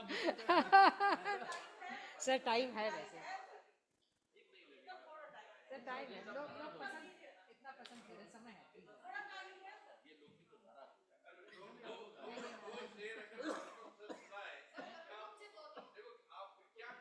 आई मैं एक बार फिर से अनुरोध करती हूँ, इतने मगन होकर सब सुन रहे हैं सर, प्लीज आए। नहीं अच्छा टाइम हो गया सबके लिए। मैं आप सबसे हाथ जोड़ के माफी मांगता हूँ। अगर अध्यक्ष ही वो काम करेगा तो फिर बाकी के लिए शेर मैं सुनना चाहूँ सर, वो देखना ले और उसके देखने को मैं देखना लूँ। क्या क्या क्या बात सर, क्या शेर है। क्या अब मैं क्या करूं? दो शेर तरनों से पढ़ दूं फिर छुट्टी। जी जी दो शेर पढ़ दूं। आँखों, ये बेमन से है लेकिन अब हुक्म बजा लाता हूँ आपका। आँखों में रात ख्वाब का खंजर उतर गया, आँखों में रात ख्वाब का खंजर उतर गया, यानी सहर से पहले चराग सहर गया, यानी सहर से पहले। शेर सुने। आंसू मेरे तो मेरे ही दामन में आए थे, आंसू मेरे तो मेरे ही दामन में आए थे, ये आसमान कैसे सितारों से भर गया, ये आसमान। और ये आखिरी शेर सुन लिया फिर ज्यादा बात बहुत हो गया। वरना उसके लिए एकेडमी से कहिए अलग से बनाए ताकि उसका पेमेंट भी अलग होगा, अच्छा होता है। हाँ यूं तो बिला वजह गला फाड़ने से क्या फायदा। चलिए, लेकिन ये शेर आप सबके लिए और आपकी सब हम सब कवियों की तरफ से भी। कोई दुआ कभी तो हमारी कबूल कर, कोई दुआ कभी तो हमारी कबूल कर, वरना कहेंगे लोग दुआ से असर गया, मैं तुझसे पूछता हूँ जरूरत थी क्या निजाम, तू क्यों चराग लेके अंधेरे के घर।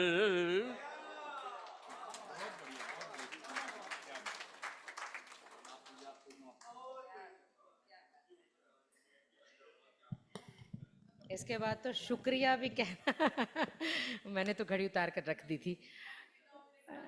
नहीं, लेकिन जो एक डिसिप्लिन की बात कही, बहुत ही अच्छी बात है।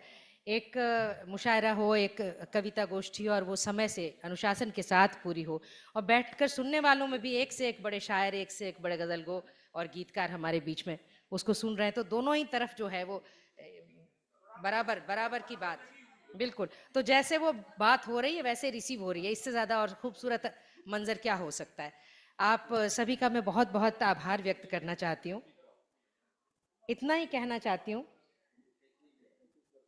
इतना ही कहना चाहती हूँ कि जिस तरह से भी आप कह रहे थे कि इत्र, इनके बिहार पे मैं कहता हूँ ऐसे सारे बुद्धिजीवी हैं, ऐसे सेशन मैंने काफी अटेंड किए, लेकिन इतना कंसंट्रेशन और इतना कहीं नहीं देखा मैंने, ऐसा कभी 5 दिन से नहीं देखा आपको, सल्यूट आपको।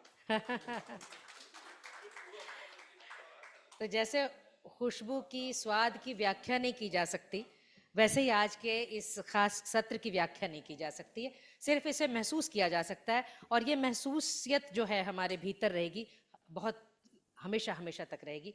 कई ऐसे मौक़ों पर जहाँ वो अंधेरे वाली बात होती तो कोई ना कोई उजाला बन करके, कोई ना कोई शेर, कोई ना कोई बिंब, कोई ना कोई पंक्ति आपके नज़र में, आपके जहन में ज़रूर कौंध जाएगी, जो आपको एक राह, हम सबको एक राह दिखाएगी। इसीलिए कविता की ज़िंदगी बहुत लंबी होती है। और सही कहा उन्होंने, हमारा वक्त कभी ख़त्म नहीं होता, कवियों का वक्त कभी ख़त्म नहीं हो सकता। रचनाकारों की को आप सत्र के दायरे में नहीं बांध सकते। हमने एक नाकाम सी कोशिश की है, आप लोगों ने साथ दिया, आपको हमने भरपूर नहीं सुना, लेकिन जितना सुना उससे एक इच्छा बन गई कि हम और फिर दोबारा इस तरह के कार्यक्रम करें। आप सभी का बहुत बहुत आभार। और साहित्य अकादमी की तरफ से जो मेरे साथ, खास करके मैं मृगनयनी जी का ज़रूर आभार कहना चाहती हूँ। बेचारी, हम लोग तो 6 बजे बेशक चले जाते हैं, उनको 9 बज जाते हैं जाते आते सब कुछ समेटते हुए। इसलिए अगर समय से चीज़ें हो जाती हैं अनुशासित ढंग से, तो वो बहुत ज़्यादा, मतलब आगे कई चीज़ों के लिए बहुत अच्छा रिजल्ट करती हैं। तो हमारे सभी दोनों तरफ, इधर भी और उधर भी बैठे हुए आप सभी का बहुत बहुत हाथ जोड़कर धन्यवाद, आभार। फिर मिलेंगे।